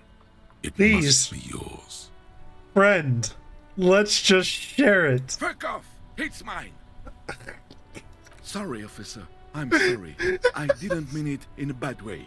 But the sandwich is mine. I'm not gonna share it. What the fuck? When the dissidents come to rape our country, he hides. But try to get a bite of his dear sandwich and he gets claws? What was the You're a negative? special kind of vermin, Gaston.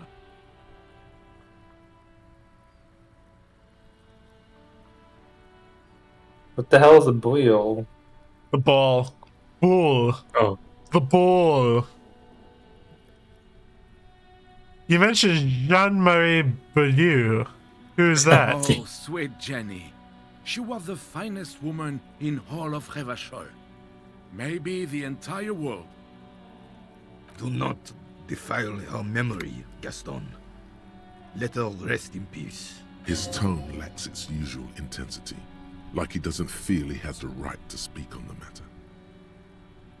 So you both know her. We knew her, all right.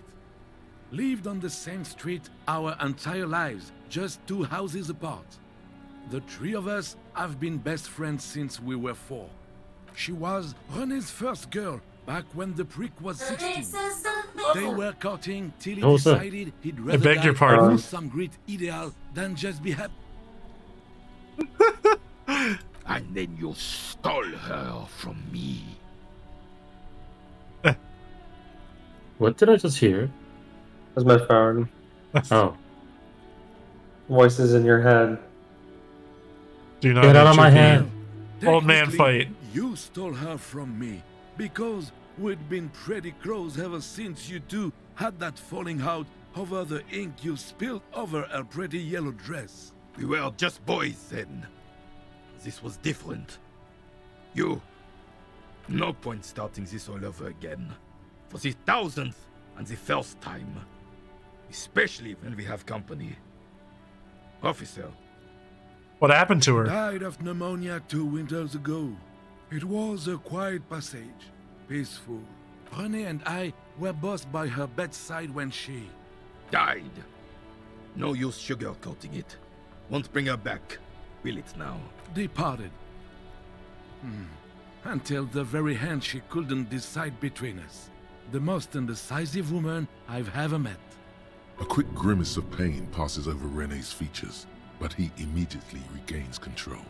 His face now a dispassionate mask again. Why do you think she was indecisive? She could never make up her mind about anything. What to have for breakfast, favorite color, or which one of us to marry. She was always leaving one of us for the other, but never long enough to actually get married. Nothing wrong with weighing your options first. Heck, technically, we're both still engaged to her. You always confused her. Couldn't let us be happy.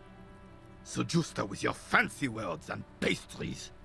He suddenly remembers you are still there, falls silent, and turns away. Thanks for sharing. Of course, officer. Memories are all we have left. What do you know about the dead man? Let me think. I heard someone was hanged and left on a tree for a week. But that's all I know, really. Come on. No, I'm sorry. And I really would like to assist.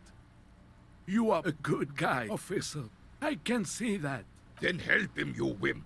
You have plenty of shoulder with the gauche caviar in the Union.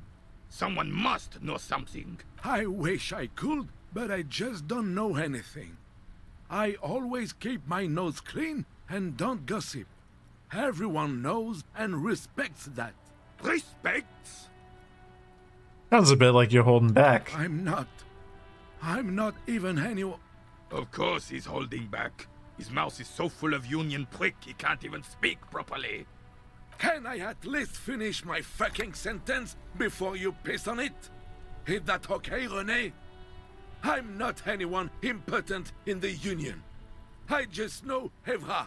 How do you know him? Everyone in Martinez knows the Clare brothers.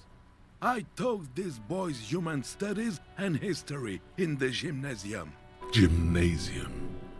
I love that word. What do you know about history? You never witnessed history, only heard about it years later, when it had already moved on. You don't know history. The old soldier mumbles something under his breath and turns to face the sea. What a prick. The officer was addressing me, not you, Captain. Where were we? Are you a Union member? Oh, in many ways, yes. Like an honorary member. I attend meetings and parties. In many ways? Oh, yes. So you're not an actual member? Not in the technical sense. I don't have a vote or a membership card. But Evrard keeps me on the payroll. Just for the little things. Of course he's not a member. He's not a member of anything. I knew that. He's a Weservein. Turns to where the wind blows and tries to look important. I hate this socialist rabble. But even siding with them is better than living your entire life on the fence. Never committing to anything. Pick a damn side already. What are the little things you do for him? Writing work mostly. Occasionally, he needs something written, and I happen to have a way with words, people say. What do you write for him? Nothing official, I assure you. Just essays for Jesus Christ. Okay, thanks, that's all for now. Hell out of here. Bye.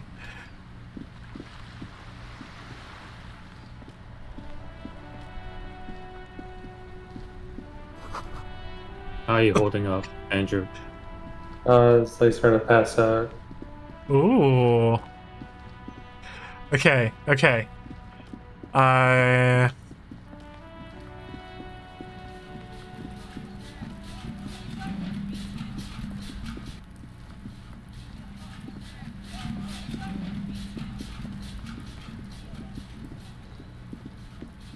I gotta go up and around more.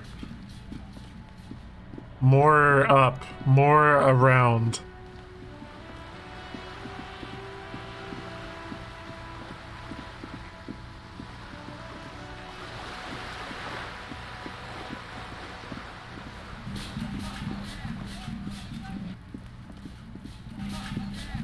Here we go.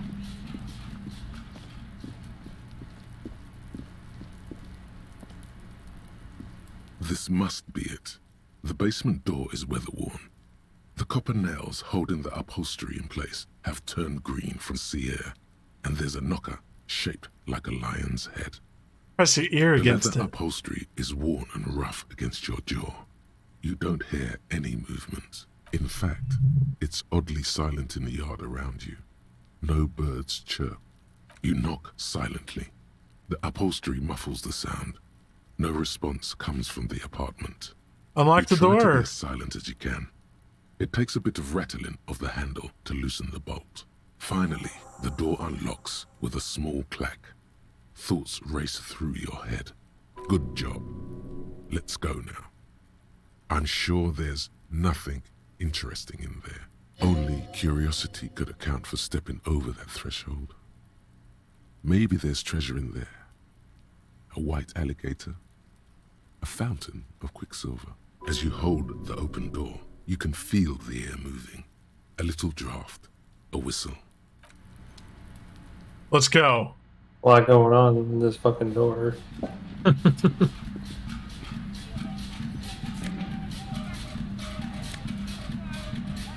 Like, yeah.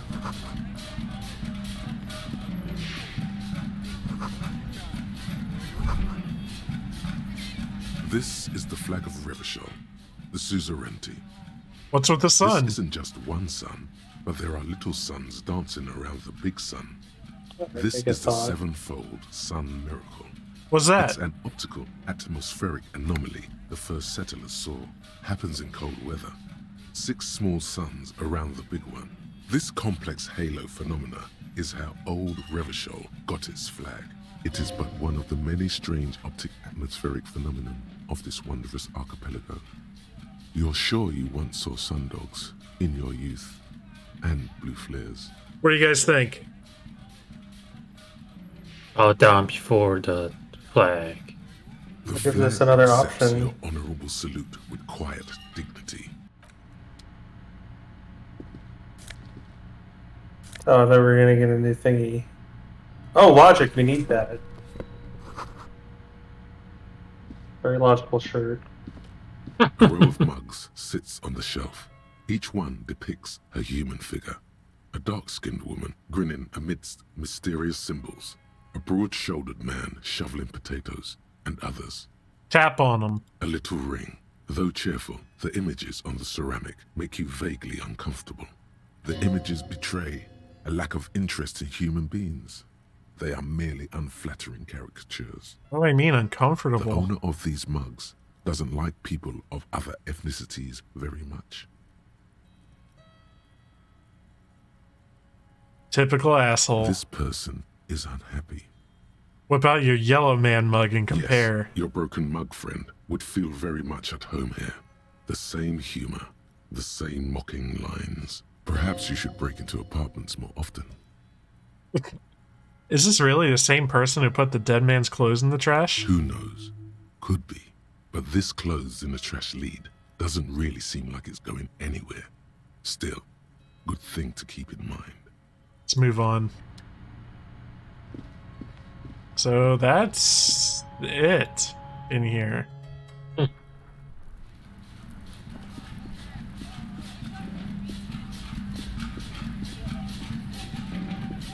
You know, we never really actually talked to little kids.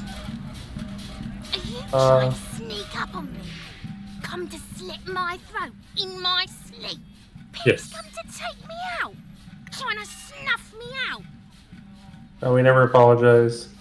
Are you sleeping right now? Don't get fucking clever with me, pig. You think you're so clever.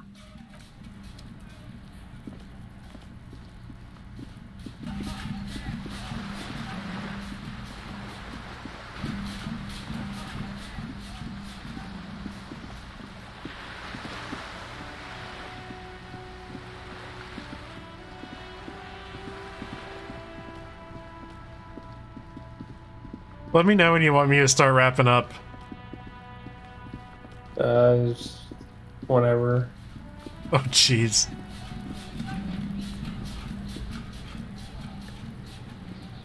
Necromancer pig? That shit was dark. Going in there like that. Oh, brutal shit. Tell me, Kuno dies, you're gonna pick one out of his brain like that too? Kuno's gonna go out in a hail of bullets. Gonna look like a fucking porcupine. Porta Rosa, a side alley of the Boogie Street Spearhead.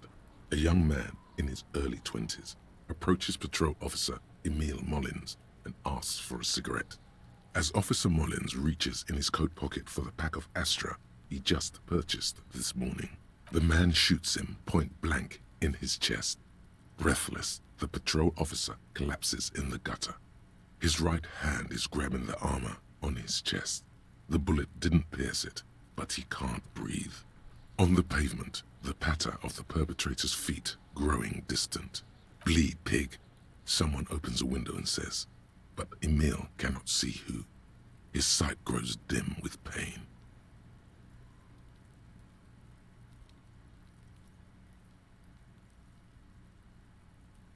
I'll be there for you, Kuno. Yeah. Hey, Kuno, got any speed? Fucking right, pig. Kuno's filling bathtubs with that shit. Kuno's a kingpin. Can I have some? Just a little? Fuck no, pig. Kuno ain't dealing to the popo. Not doing the pork pen for your sad speed habit. You don't know Kuno. He's not worried about prison. He just wants to antagonize you. He's got to at least know a source. Look at him. You need to figure this out somehow. You need to befriend him first. What do you know about the body? Shitload, pig. What's your question? Don't tell the pig shit, Kuno. Pig's choking. He's totally choking. I don't have questions. Fucking idiot Mulkapa doesn't know any questions. The lieutenant is sitting on the edge of his bed, 20 kilometers from here, and cleaning his boots. An archetypal policeman like him would definitely come up with some questions to ask right now. Unlike you, standing here alone, unable to gather your thoughts. About the crime scene, you kids often play in this yard? Right, pig. This is where Kuno plays with his little wooden choo-choo. What do you want with it? The dead man's clothes are in the trash container. How'd they get there? Yeah, Kuno doesn't know shit about that. That shit is beneath Kuno. I need to know. It could be a lead in the investigation. Someone might have tampered with the murder scene. Listen. Kuno doesn't care about this small-time shit. Just listen. Kuno saw what you did there, dumpster diving. Sad shit. Kuno could hook you up with some sweet rags. Shit like Kuno's wearing. Your size, good price. 500 real. Alright, entertain me. What's so great about these pants? Pig, these are found modulars. Liquid fit, performance crotch, urban survival shit. Made in Mirova by scientists. Pants scientists. Believe it, you need this shit. Believe it. These could drastically improve your chances of survival in the urban wilderness. Coach Physical Instrument endorses these pants. They are tartan ready. Wait, I asked you what happened to his clothes. You must have seen them lying around. Look, Kuno ain't seen shit lying around. Except for that you took away. Now you want performance gear or not, Grandpa? I might be interested in the pants. Let's talk about this later. Alright, Pico. Shit's rolling. Don't do business with the pig, Kuno. He's gonna steal all your money, Kuno. As you can see, Kuno and C don't trust you. Can't do business without trust. There's more to his distrust than being a pig. He feels threatened by something obscure in you. What that is, however, remains a puzzle for now. There's also a mug in the trash. The fuck? A mug in the trash? Is this about the fucking clothes again?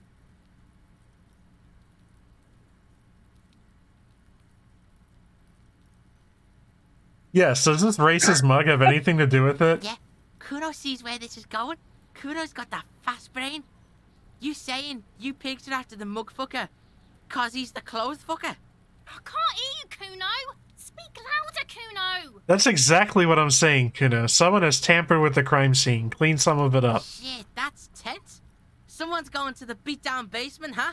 Mug guy gonna get tied to the radiator. The kid may have something there. He's already come up with an interrogation technique, too. Kuno doesn't know who put that shit in there. And if he did, he wouldn't squeal. But if you find out, maybe you can... Stop turning into a pig, Kuno. They're trying to get you hooked on the snitching. Get away from my Kuno. Yeah? Get your bacon shit away. Kuno doesn't like to be seen with the popo. Get your shit done and out of Kuno's face. The ladder yours? No, it's not fucking Kuno's. It's ancient. Look at it. He thinks you're fucking fool, Kuno. He says you climbed the ladder up to your magic treehouse. Get the fuck out of here, pig. Kuno doesn't have a magic treehouse. What's in the greenhouse? No. Kipta's gardener used to work there. The gardener used to work there? Yeah, that's what Kuno said. She couldn't handle the heat, so she took off. Kuno can take it. Shit's nothing to Kuno. Wait, what do you mean by kipped? Look it up in the library. Kuno's not a fucking dictionary. Fucking small brain. Kuno means the gardener, alright? You mean the young woman by Whirling in Rags, that gardener? Look, Kuno doesn't explain shit. Kuno just says shit. Oh my god. Yeah, whatever. Kuno doesn't give a shit. Alright, I gotta ask. Who is Kuno? Kuno's Kuno, pig? Kuno. Primal. Violent. So you throw yourself in the third person? Kuno sounds like something you call a rabid dog. Yeah, think about it.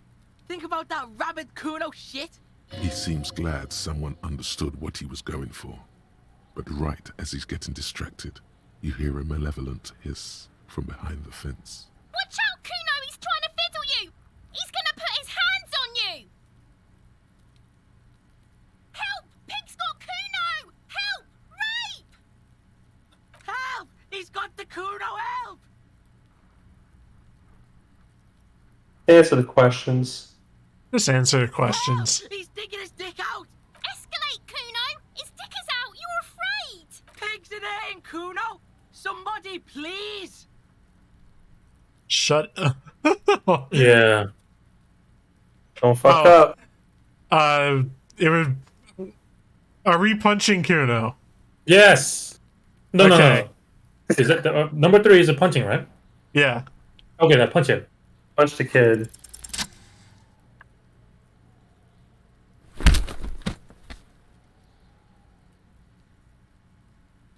Thump. The blow connects surprisingly well, leaving your knuckles tingling. Kuno feels it. This was no light tap. What?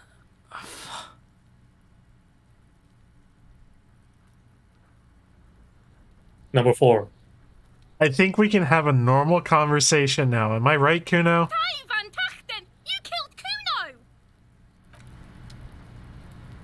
Fuck does Kuno care? Is he respect? Oh. What's So the you percentage? respect me now? You're dreaming, pig. That's not how this shit works. A little. But don't expect anything to change. Don't let him dominate you, Kuno! Fuck his fat ass! Okay, 83. It's good. Okay, hold Kuno on. doesn't Just in case. Oh. fuck does Kuno care? It's not Kuno. It's Kuno-S. Interesting, yeah. Yeah. Kuno, psst. Fuck you whispering about? He's whispering too. He's going with it. But watch what happens. Fuck you f***ing whispering about! If Kuno wants to whisper, he's gonna fucking whisper, okay? Let's whisper, pig. This is it. You've got him. Huh. But be careful. You can still fuck this up. Don't make Kuno look bad in this. Kuno, What do you I guys said think? She's trying to control you. You gotta get you out of here. I think it's a little too leading. Either 2 or 3. I'm leaning towards 3. I'm just glad she's out of our hair. She's fucked up. She's not fucked up. Everyone's fucked up. Stop judging shit. Wrong move. But he's whispering still. Damn You it. haven't lost it. Told you. Just I was right on don't this mess one. up again. Kuno, listen to me. She's There's trying no to control you. We gotta get you out of here. It's okay. The pig's trying to pit us against each other. Not gonna let him do that. Idiot. You No! It was number You let him 2. off the- Try to fuck my Kuno! Try to fuck my... A chill comes over you. Damn. Right, yeah, that was... I'm shocked. They're both Yeah. wrong. Fuck does Kuno care? It's not Kuno. Fuck you whispering about? He's whispering too. He's going with it. But what? Fuck you! If Kuno wants to whisper, he's gonna fucking whisper, okay? Let's whisper, pig. This is it. You've got him. But be careful. You can still fuck this up. Don't make Kuno look bad in this. What's up with her? She's terrifying, crazy scary. Crazy? You don't know the half of it. She's not crazy. She's insane, dangerous. She's smoked a man. She's done people in, probably even pigs. Stop talking to him! Kuno, I'm fucking warning you! You're gonna get us into shit! She understands what you're trying to do. Yo, see? Did Kuno not tell ya? Kuno told ya. Kuno talks to whoever he wants. Talk, pig. Kuno's got it under control. You did it. They're separated. He's even turned his back to her, so she can't read his lips. Oh. I guess we can just go down the list. What do you mean she smoked someone? Kuno means she killed someone. That's right. She's a killer. Like, actually a killer. You serious about this? Killing is serious shit. Kuno's always serious about the 488. She's probably killed a pig too. I mean, I'm pretty sure she has. Okay, how many cops has she killed then? Forget Kuno said that. Kuno was just shitting. Kuno was just running his mouth. Kuno's stupid like that.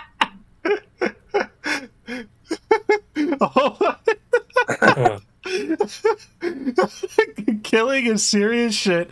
Kuno's always serious about the 488. The Okay. creature peers at you both from over the fence.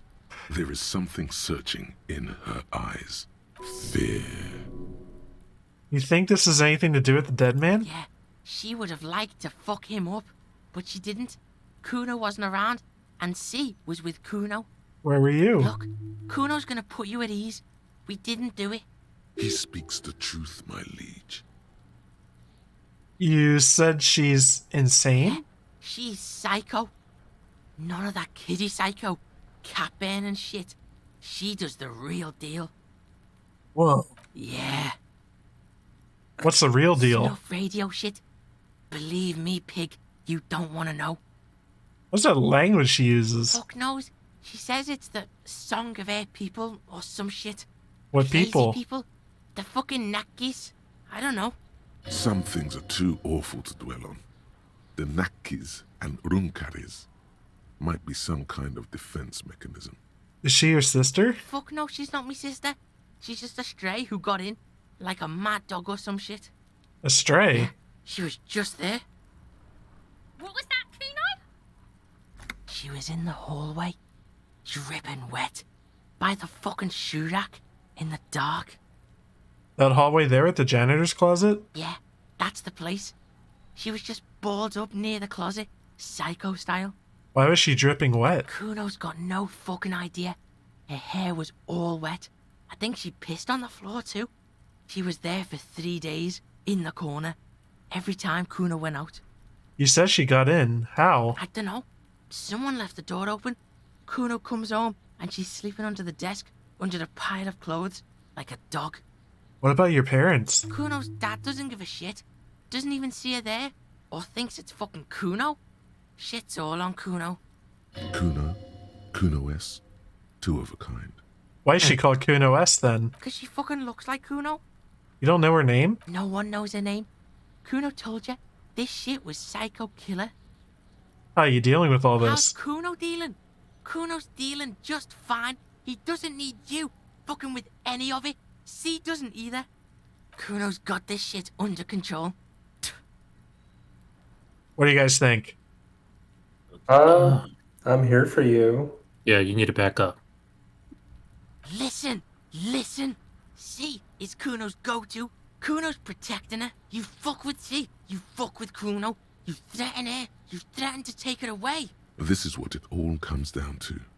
He needs you to take him seriously now. I'm going to kill you. I'll run when you put the cuffs on her, sneak up on you later, and fuck you up. You understand? He may not be able to do it, but he will try. Right now, he believes he will. I can respect that. Alright, now we can do business. Business? Yeah, what do you want? Kuno can hook you up with... Oh, don't hook him up with shit, Kuno. See, relax. He respects the Kuno. Kuno made him respect the Kuno. You respect the Kuno, you get all kinds of shit. Remember when you tried to get Kuno to hook you up? We can get on that now. If you run a little errand for the Kuno, me and you, Kuno's gonna hook you up with illegal narcotics. Fuck yes. See, it's tension and release with Kuno. Now we releasing. The pan buying shit, that's on now too. 90% discount for Kuno's pig. Kuno can flex. Kuno flexes for hobos. Kuno sees you're in need. Yeah, I want to buy the... Yes, want to buy the pants. Pick up your pants, boy. We're fun now. Performance buddies. Kuno can already see you soaring through the air like a fucking eagle. Pig's in Kuno's debt now. Money debt. You know, I found your shack. Yeah, did you fucking there? What was with the pig head? Oh, that. Kuno decapitates pigs. That's just a Kuno demo tape. Are you trying to send me a message of some sort? Yeah. Watch your ass in Kuno's town, or Kuno's gonna fuck your head off. Hold on. Oh, that. Demo tape, like some kind of musician? Yeah. Kuno plays on snuff radio, fucks pigs, live, fucks their heads off. Kuno's a cop killer. Hold on, let's keep expanding on this. Full pig head. I liked it. I got one too. This one, it's shit. What is this shit? Fucking on yourself. This is weird level shit. Kuno doesn't go there. Fuck your shit back to normal. What is this? Found a plate covered with powder residue. Know anything about it? That's where Kuno gets his daily hit of electric. Kuno Shazam. Kuno rides the fucking lightning in there, pig. Bet you'd like to ride the lightning too, wouldn't you?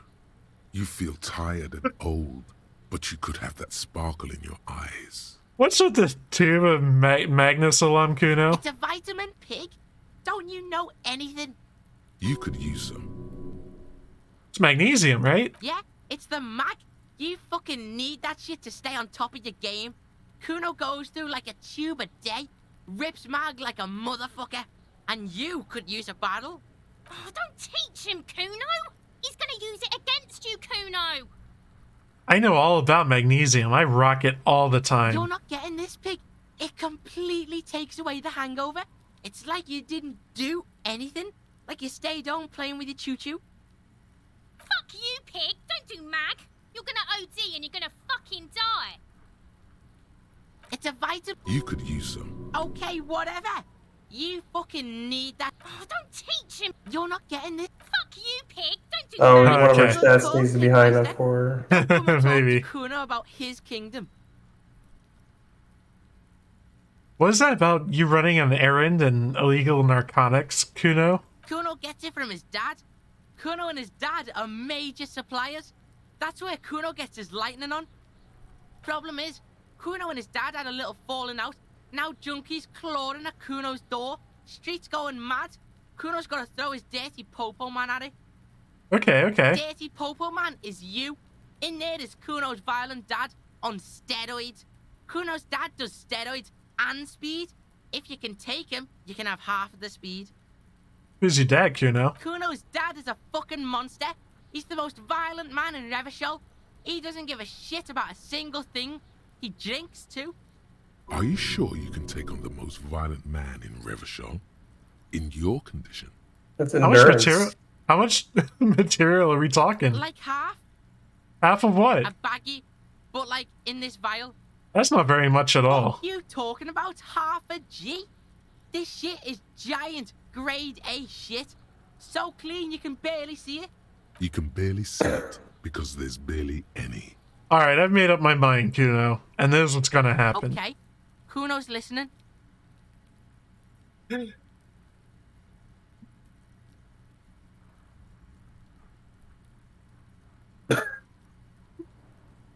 Oh. I appreciate 3 and 4. It's like just a repeat, but then parenthetical. Oh, okay. I didn't notice it until now. You choose, you, Kevin. I'm going in there all guns blazing to get that speed because I need it. Alright, pig. You can plug him, but you can't stop him. It'll only buy you time. Just get in the apartment building. Kuno knows you already fucked your way in. Kuno knows everything. Go to room 12, first floor, and kick down the door. Police violence style. Kuno style. And then it's action time. You're locked in the room with violent fuckheads. That's it. Next time Kuno sees you, you better have his shit. Alright, bye. Kuno doesn't fucking care. Alright, I don't know if I want to like put a point in endurance or something, because there's like a lot of endurance checks that we're failing. Kuno doesn't fucking care. I love Kuno so much. Is he your favorite right now? It's between him and Measurehead.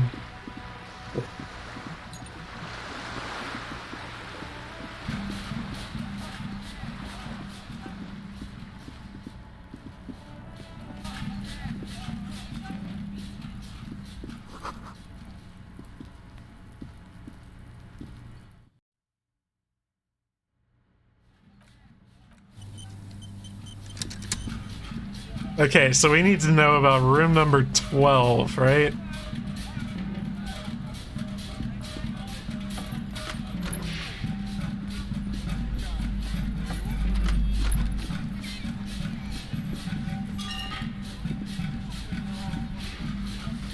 Give me a moment.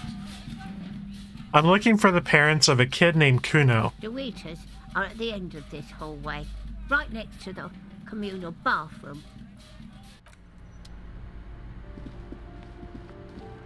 I guess that other door. Well, that goes to the balcony. That's an exit. Oh,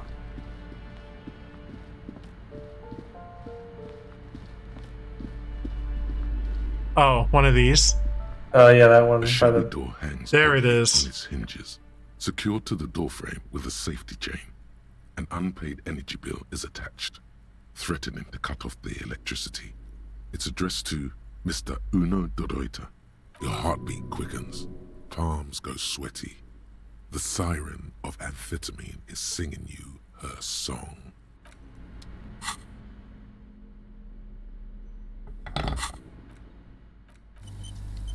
A shabby door hangs oddly on its hinges. Snip. The cutter goes through them like dead leaves. The links fall to the ground on the other side of the door. Don't let the quiet fool you. The beast is in there somewhere, ready to rip you to shreds with a broken bottle. You can just go in now. In we go. I really wonder how long it took for writers or, I don't know, some other developers to come up with all that, like, oh, in case of this skill says this, other skill says this. My God. This game is incredible. The lies open on the table, covering a stack of utility bills. Right next to it, in plain sight, sits a small bottle of amphetamine, conveniently equipped with a straw. Score, it's right there, baby. Today's your lucky day. You pocket the bottle as if it were the most natural thing in the world. Don't wait. Celebrate. Blast that shit right here. Take inventory of it once this boring table shit is done. Blast it before you face the beast, Deruita. You're going to need the encouragement. Yeah, sure. Oh, yeah.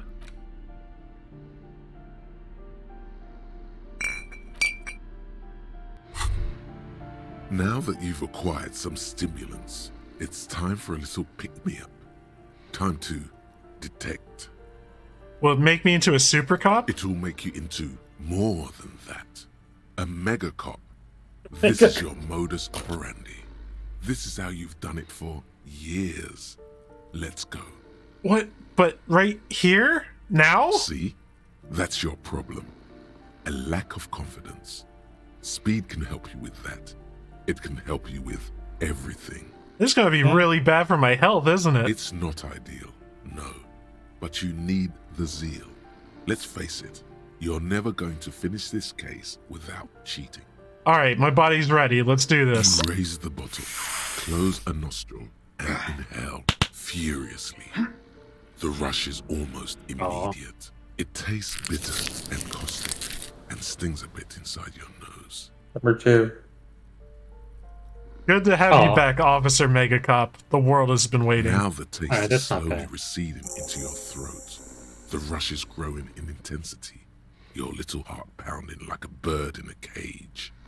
A sweat breaks out across your brow. Your jaw clenches. And, let's be honest, there's a little chest pain. The good kind, of course. You may want to blast a nosofed or something.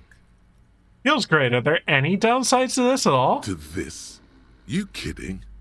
There are downsides to not being on it. There are massive downsides. It's a potent neurotoxin. You're turning yourself into a frayed idiot. Cool, let's boogie. Spring. Everything is clear around you. You're ready to concentrate on the next task in the task chain. In the bottom right corner of the screen, there's a speed button. Speed gives plus... Yeah.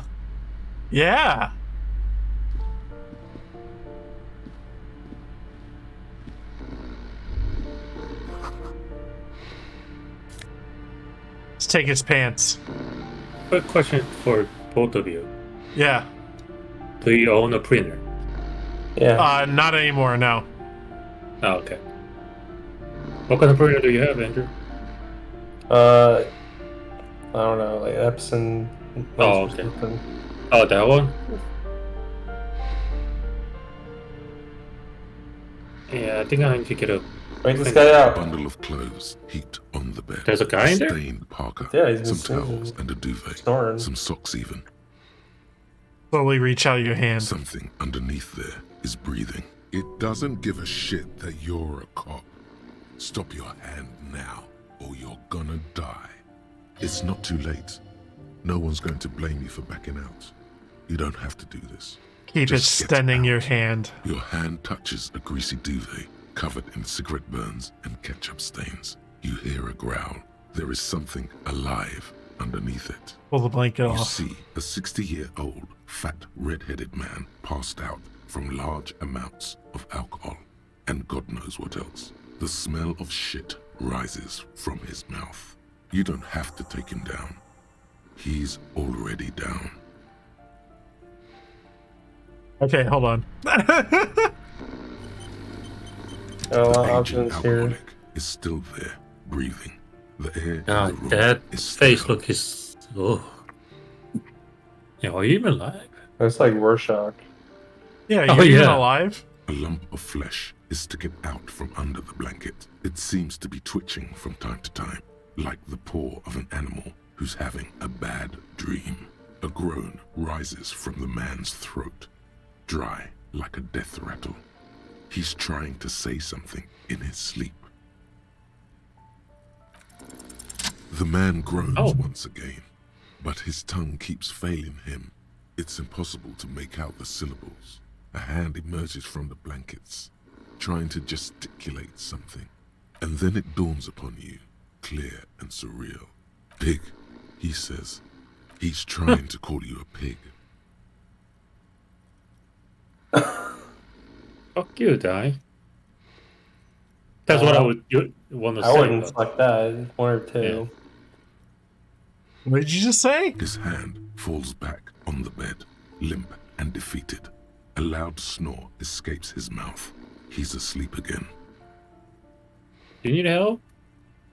The pile of blankets grunts. It's hard to say if there's anything left you could do.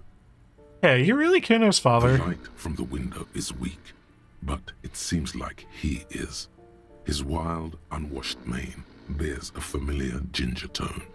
Even the hair on his chest is coppery. There's still plenty to be scared of here. just not what you thought.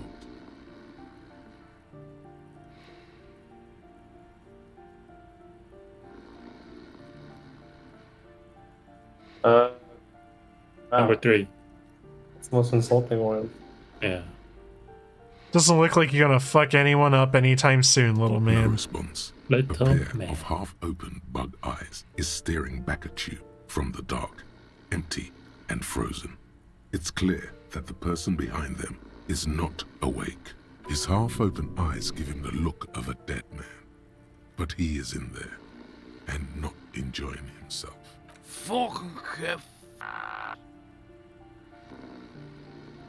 I took your amphetamine, old man. Silence. Only heat emanates from the sleeping body. He wouldn't be too thrilled to learn you stole his stash. It was the last thing keeping him functional. Okay. Master Investigator, you just can't keep yourself away from locked and hidden places, can you? My duty as a police officer. Attaboy, the world's secrets were made for you. They wait patiently for you to uncover them. I really thought.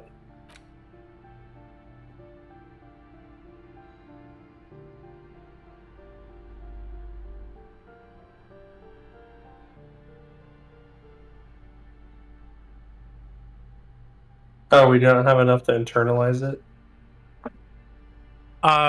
We need to unlock more slots, and doing so costs a level up skill point. Oh, okay. Up to you what you want to do.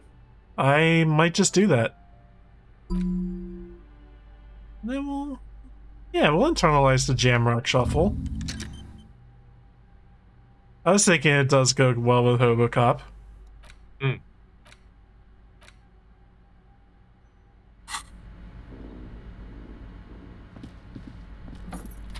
And then we'll open some more containers.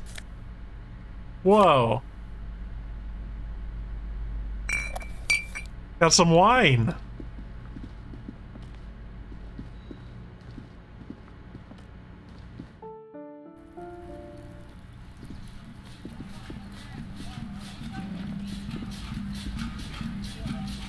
Trying to sneak up on me.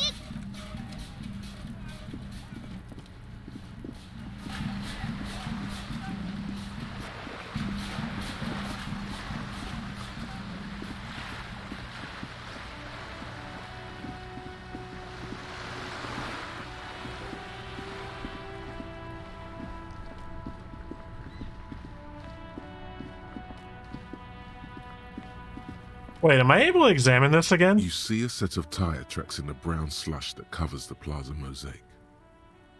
Why am I looking at this? Rabbit. You look at everything. What kind of vehicle drove through here? Hard to say. Let's reconstruct it. Oh. Yeah, whatever. Visual calculation. Wow! By an unknown event that took place some days ago. It's a message. Yeah, it's nearly a 1 in written 5. In the language of burnt You rubber. got the 1 in 5. Some of that rubber stuck to the tiles right in front of the whirling in rags. This is point A. The driver started there, and then accelerated straight into the fence, left a hole big enough for the Franco-Nigerian cavalry, according to the cafeteria manager. What? The hole in this fence doesn't look that huge. Hole is not that impressive. He was exaggerating. People blame cops for everything that goes wrong in the world. This has nothing to do with you. The driver proceeded to back out of the yard, barely stopping before hitting the adjacent building, before heading south. Must have been in a hurry. This is significant somehow. Maybe. Probably. An ominous warning of bad things ahead. Cool. Hey, Kuno. Fuck does Kuno care? Took care of the drug situation. Alright, so you got Kuno's kilo. Here is how we do it. First, you give Kuno Kuno's kilo, then Kuno gives you half back. That's how we split it. It's the best way, street way.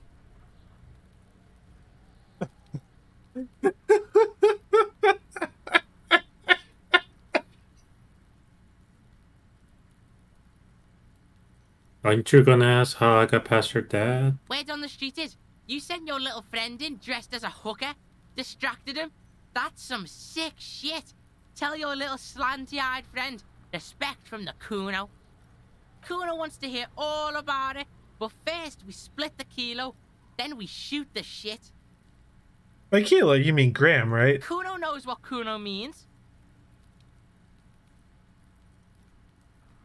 I wouldn't give him shit. Ah. Okay, so we're between 4 and 5. 5 then, yeah. I'm keeping it, and I'm doing it all myself. Alright, you fucking juggy. Kuno knew you tried that sneaky pig shit on him. Tell him, Kuno. Kuno's got brains. This shit doesn't surprise Kuno. So Kuno's gonna give you one more chance. Know this, pig. Shit is major. Major fucking choice, pig. Kuno won't take this shit lightly. The pieces are moving, pig. This is fucking domino shit. Tick, tick, tick, tick. Decision time. What's it gonna be? You gonna fuck the Kuno? Fuck you, kid. Fuck it. Let's give him the vial. Let's give this 12-year-old drugs. Alright, now we're talking. Whoa, that's Wow, that's a heavy. shitload of XP. There you go. More than half in there. Kuno's fucking honorable like that. Now tell me, how the fuck are you still alive, pig? You know, I met your dad. Yeah, you do some sambo shit, sneak in. Was the Beano-clad hooker thing real?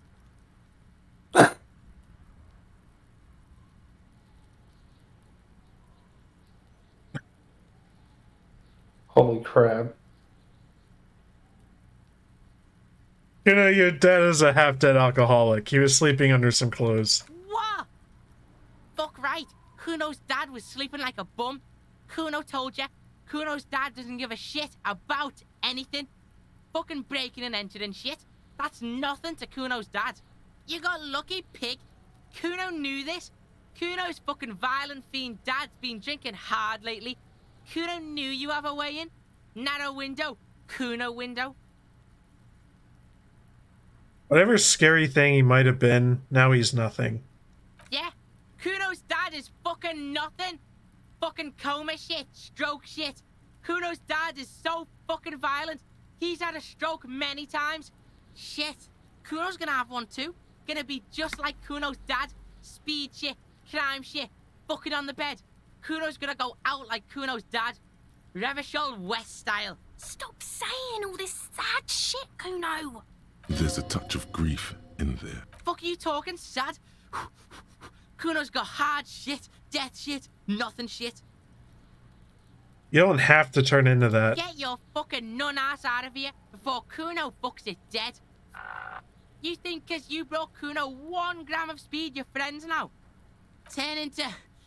Kuno ain't turning into shit. Kuno is that shit. Kuno won! Oh, you won, Kuno! I looked around in there. It's not the easy life you've got going on in that apartment. What do you know about Kuno's life? Kuno's got plans. Get the fuck out of here. Yeah, we got plans. 6 meters underground, below piping from before the war, the collapsed remains of the Martinez storm drain system. There are 2 stolen flashlights with piles of batteries next to them, beside 2 bedrolls, in the dark and opening into the lower tunnels. There were tons of unpaid utility bills in there. Fuck right there were. Fucking 3 years or some shit.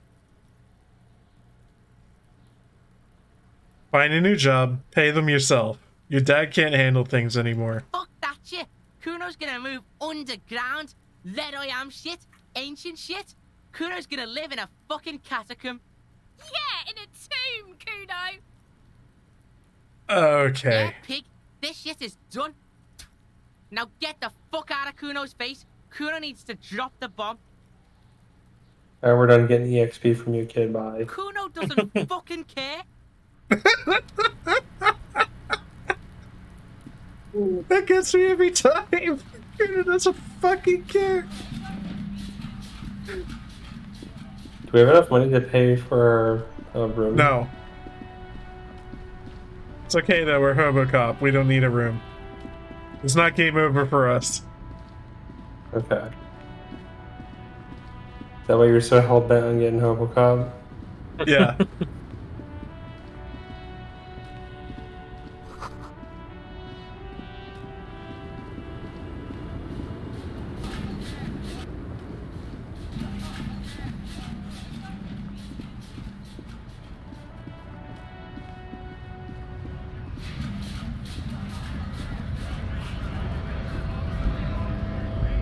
Went native on... Wrong. You did the right thing. Oh, okay. It was different stuff. Ballerina antics won you the fight. Let's talk about our right to work. What's a strike? When a bunch of ungrateful... I don't care. What do they want? Me, they mumble nonsense. When the man moves around, you perceive some serious abs underneath his tight-fitting shirt. How come you're built like a brick shithouse, but the other scabs are so scrawny? I work hard, and I would work even harder if the fuckers would let us work!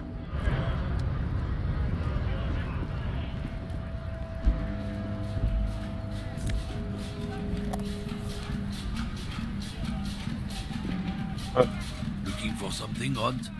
Come to tell me to fuck off again? I found this mug in the trash. Yours?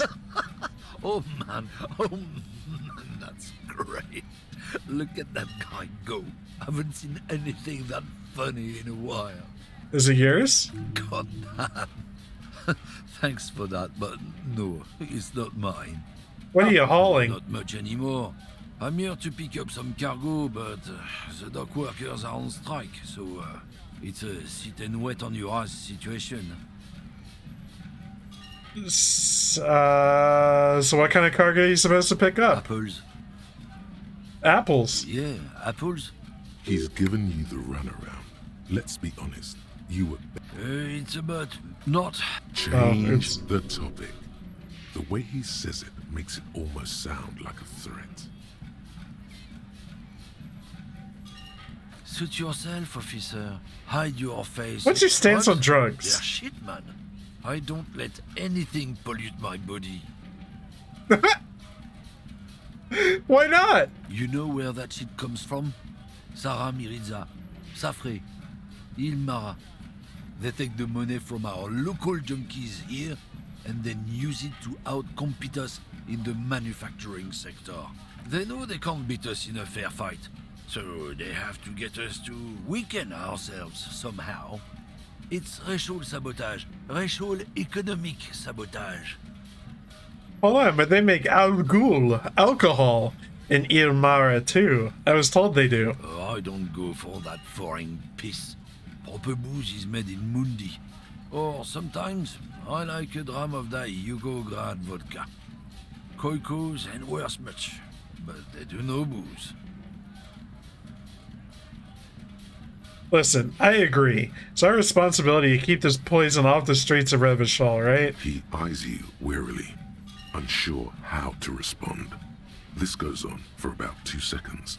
Then... I don't know shit. And if I did, I wouldn't tell you. What are you still hanging around here for? Most other camions have left. What do you think?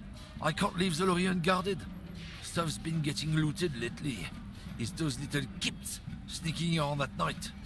If they touch my stuff, the bosses will be on my ass like ass cancer.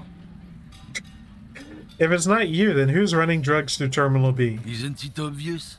Fucking Sealang, that beady-eyed South Samaran.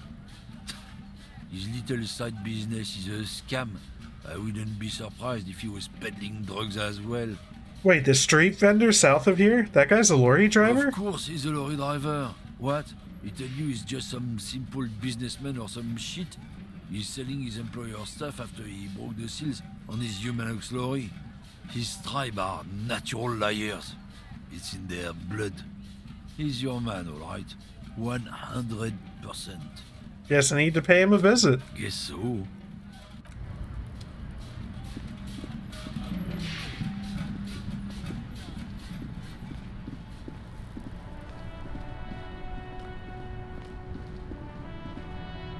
It was...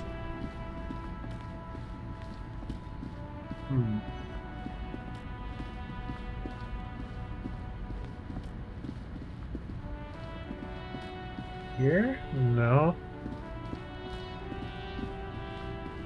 Okay, it was left.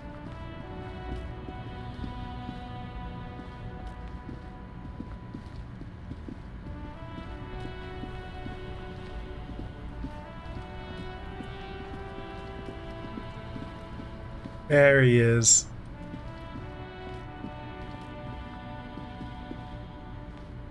Everything's still cool here, officer. So, Stealing, what's your stance on drugs? Drugs? I don't go in for that, officer. Drugs ruin lives. Unless you're into drugs, of course. In which case, drugs are excellent. Mwah! I'm super into drugs. That's very cool. A lot of the coolest detectives do drugs. Sadly, I don't have any drugs on sale.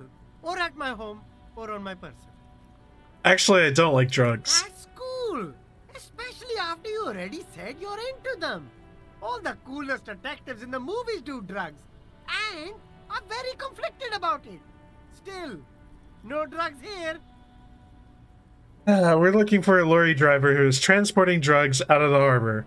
He or she is in this traffic jam. That's even cooler. You investigating that and all. But, I am not a lorry driver. I'm just a street vendor. I don't know anything about that. But you are a lorryman. Another driver has identified you and your lorry. Who said that? It's the fat racist, right? I bet it's him. He has an agenda against me because I'm an immigrant who works harder than he does. He's a hater. So you admit you're a lorry driver? No, I just said I work harder and he's an asshole. I'm... Realizing he can't get out of it. Smart man. Okay, maybe I'm a lorry driver too. A little. But that's not the most important thing about me. That's my day job. This is my dream.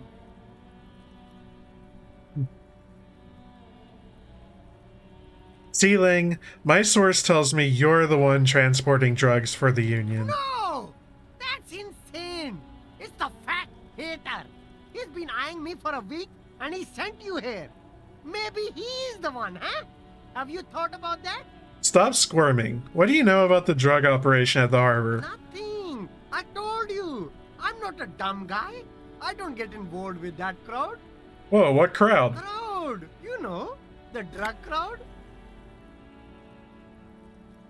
Okay, if you don't know, then I'll tell your employer you've been selling his stuff. Okay, look. There's bad people here doing bad things. That's all I know. Please don't get me into this mess. I've been in Revachol for 15 years, working my way up. What do you guys think? Well, we're doing the bad guy, right? So in that case, it'll be 1. Wouldn't it be? If you don't want to get into this mess, you have to give us a reason to move on. It's a she, okay? The other drivers call her the lady driver. You're better off staying away from her. The way they talk about her, she's no lady. So lady driver, the old woman back there, dazed out, strange. I don't know. Maybe. If she is, I haven't gone near her. I don't get involved. I told you. It could be. She was strange. Who are these other drivers who talk? All of them. I don't know. I told you all I know. Are we cool now? I really want us to be cool now. He's aching to get back to his usual shtick. All this whispering is bad for business. Okay, we're cool now. All right. Very cool. Let's cap this off with a purchase. A pair of funky sunglasses, detective. You deserve it. And I deserve it too. Don't you think? All right.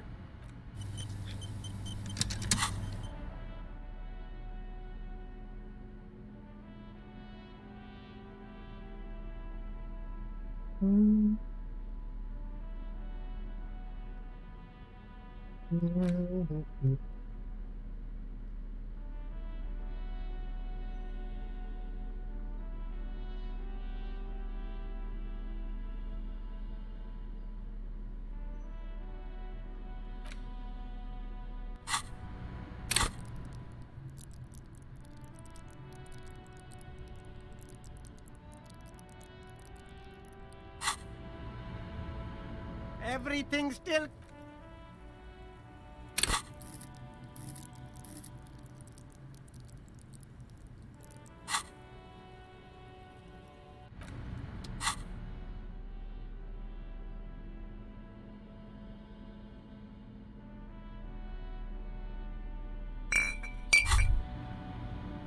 Whoa.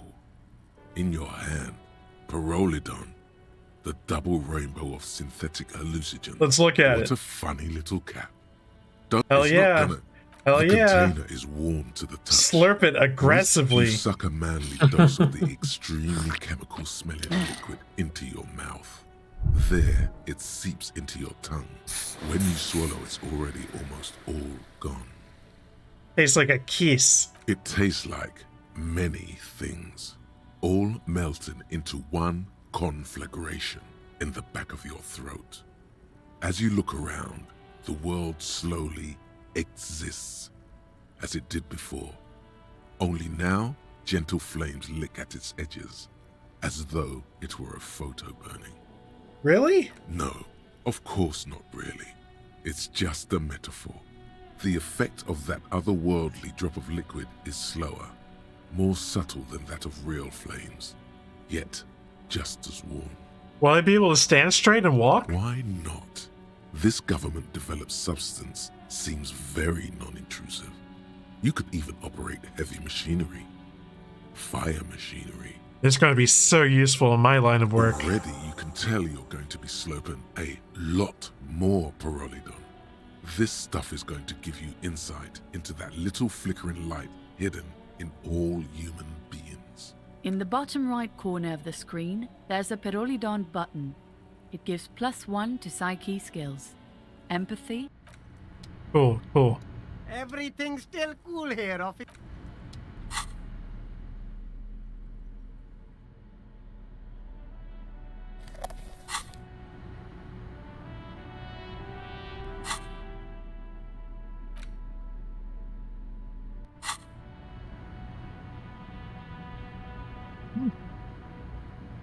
Everything's still cool here. Fuck it. Everything's still cool. Gonna here. end the night on this check. Just tell me.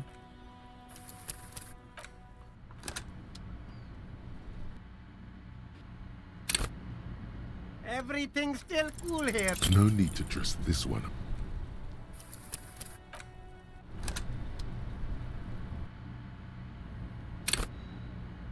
Everything's still cool here. No need to.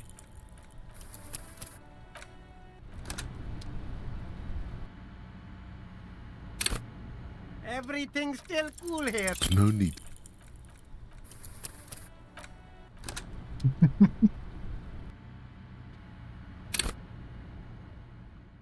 Man, you guys are tired. No need.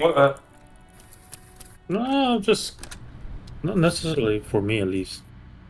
I'm really all over the place today. Everything's still cool here. No. Like doing all my cleaning, movies, dinner, and Mario Kart. Hell yeah. Hell Oh, yeah. you play Mario Kart? Nice. Yeah. No need. You said that. That's a romantic. Yeah, so romantic. It is. She kicked your ass. But I didn't let up even an inch because if I did, she would have beat me.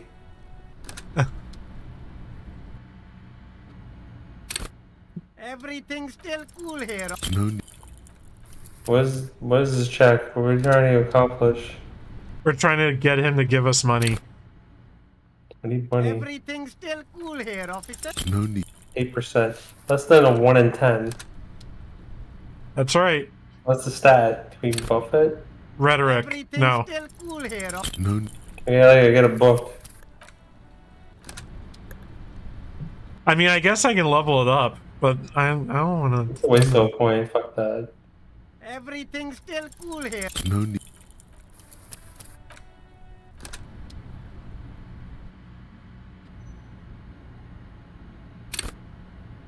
Everything's still cool here. No need. Well, what is it? Kevin's doing that. I'm gonna ask Andrew a question. What do you want? So I know when you're looking for a woman, you're looking for somebody who's mature, right? Yeah. So, would you still consider dating somebody if the other person was somewhat young, but somehow ridiculously mature? Oh, there we go. Then work your way up. Would you still date that kind of person? Yeah, I'm looking for compatibility, so I guess so. But it's like an extreme here when you're talking about age. Yeah. Start with a little compliment, then work your way up from there. This is about business, remember? Hey, you seem like a really successful entrepreneur. Would you like to support a member of the local police force? Oh, okay. But why, officer?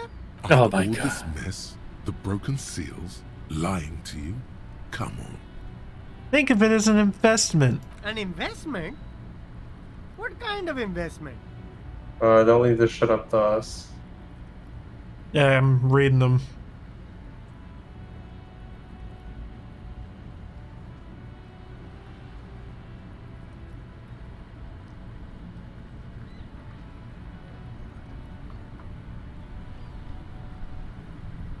Maybe 3? I'm between 2 and 3. So Jihun's also saying 3. Yeah. Okay, I'm a policeman. It's an investment in good relations with the RCM. I hear you, officer. What kind of a sum are we talking about here? 10. 10. Sounds like a fair deal all around. Somewhere, not so distant, Officer Chad Tilbrook refuses a bribe from a local hood. He doesn't know you've... Me? It's a boring story, officer. Very cool. They're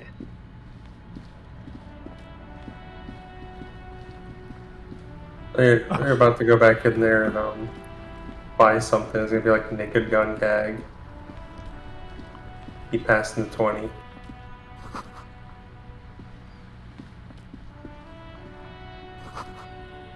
Is a click and point adventure considered as a visual novel in a sense? Because there's a lot of reading, right? Yeah, this game definitely feels like it's somewhere in between. A lot of reading. Okay. Now we're hopped up on fucking speed and Pyrrolidon. Let's call it a night.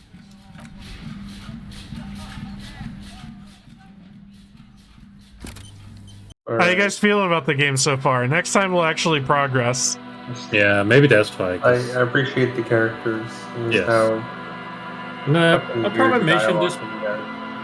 I probably mentioned this before. I'm just amazed and impressed how like skills are talking to each other and like all this, so many what if situation. It is insane.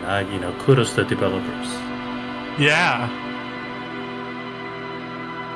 And I mean, like, it can be like very fun. Like, it talks about serious stuff, but also with like this real comedic bent to it. And it still feels like every subject is more or less being talked about with dignity, and it's like well researched and stuff like that, but it's also made to be like entertaining and funny. Like, I really appreciate how they've kind of just made all of that go together in such a way where it doesn't, like, we're playing like a non-racist communist person, right? But we can totally like go the other way and be like a racist capitalist, and I'm sure the game will probably tell you like a whole bunch of stuff that's like I don't, you know what I mean? Like I'm having trouble putting into words, but like the game has content for that too, and it's also I guess like treating it just treats subjects with like dignity and stuff like that like I don't know where I'm going with this anymore. Yeah, I'm like, I'm okay. short circuiting. I was like, you're going one direction, all of a sudden you're going a different direction. I don't know. I'm also tired. Okay. Fuck. Yeah.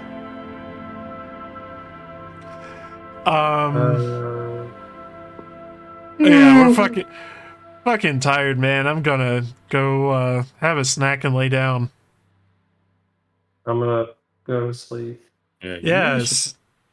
You really should limit this play to 3 hours per night. I think you're kind of pushing it, honestly. I know there's Like a lot alarm to cover. clock. Yeah. I asked you guys at 3 hours. I was like, are we good? You want me to keep going or stop? And you're like, yeah, whatever. I mean, I'm okay. I'm worried about Andrew and you, actually. I mean, I was nodding off, so whatever.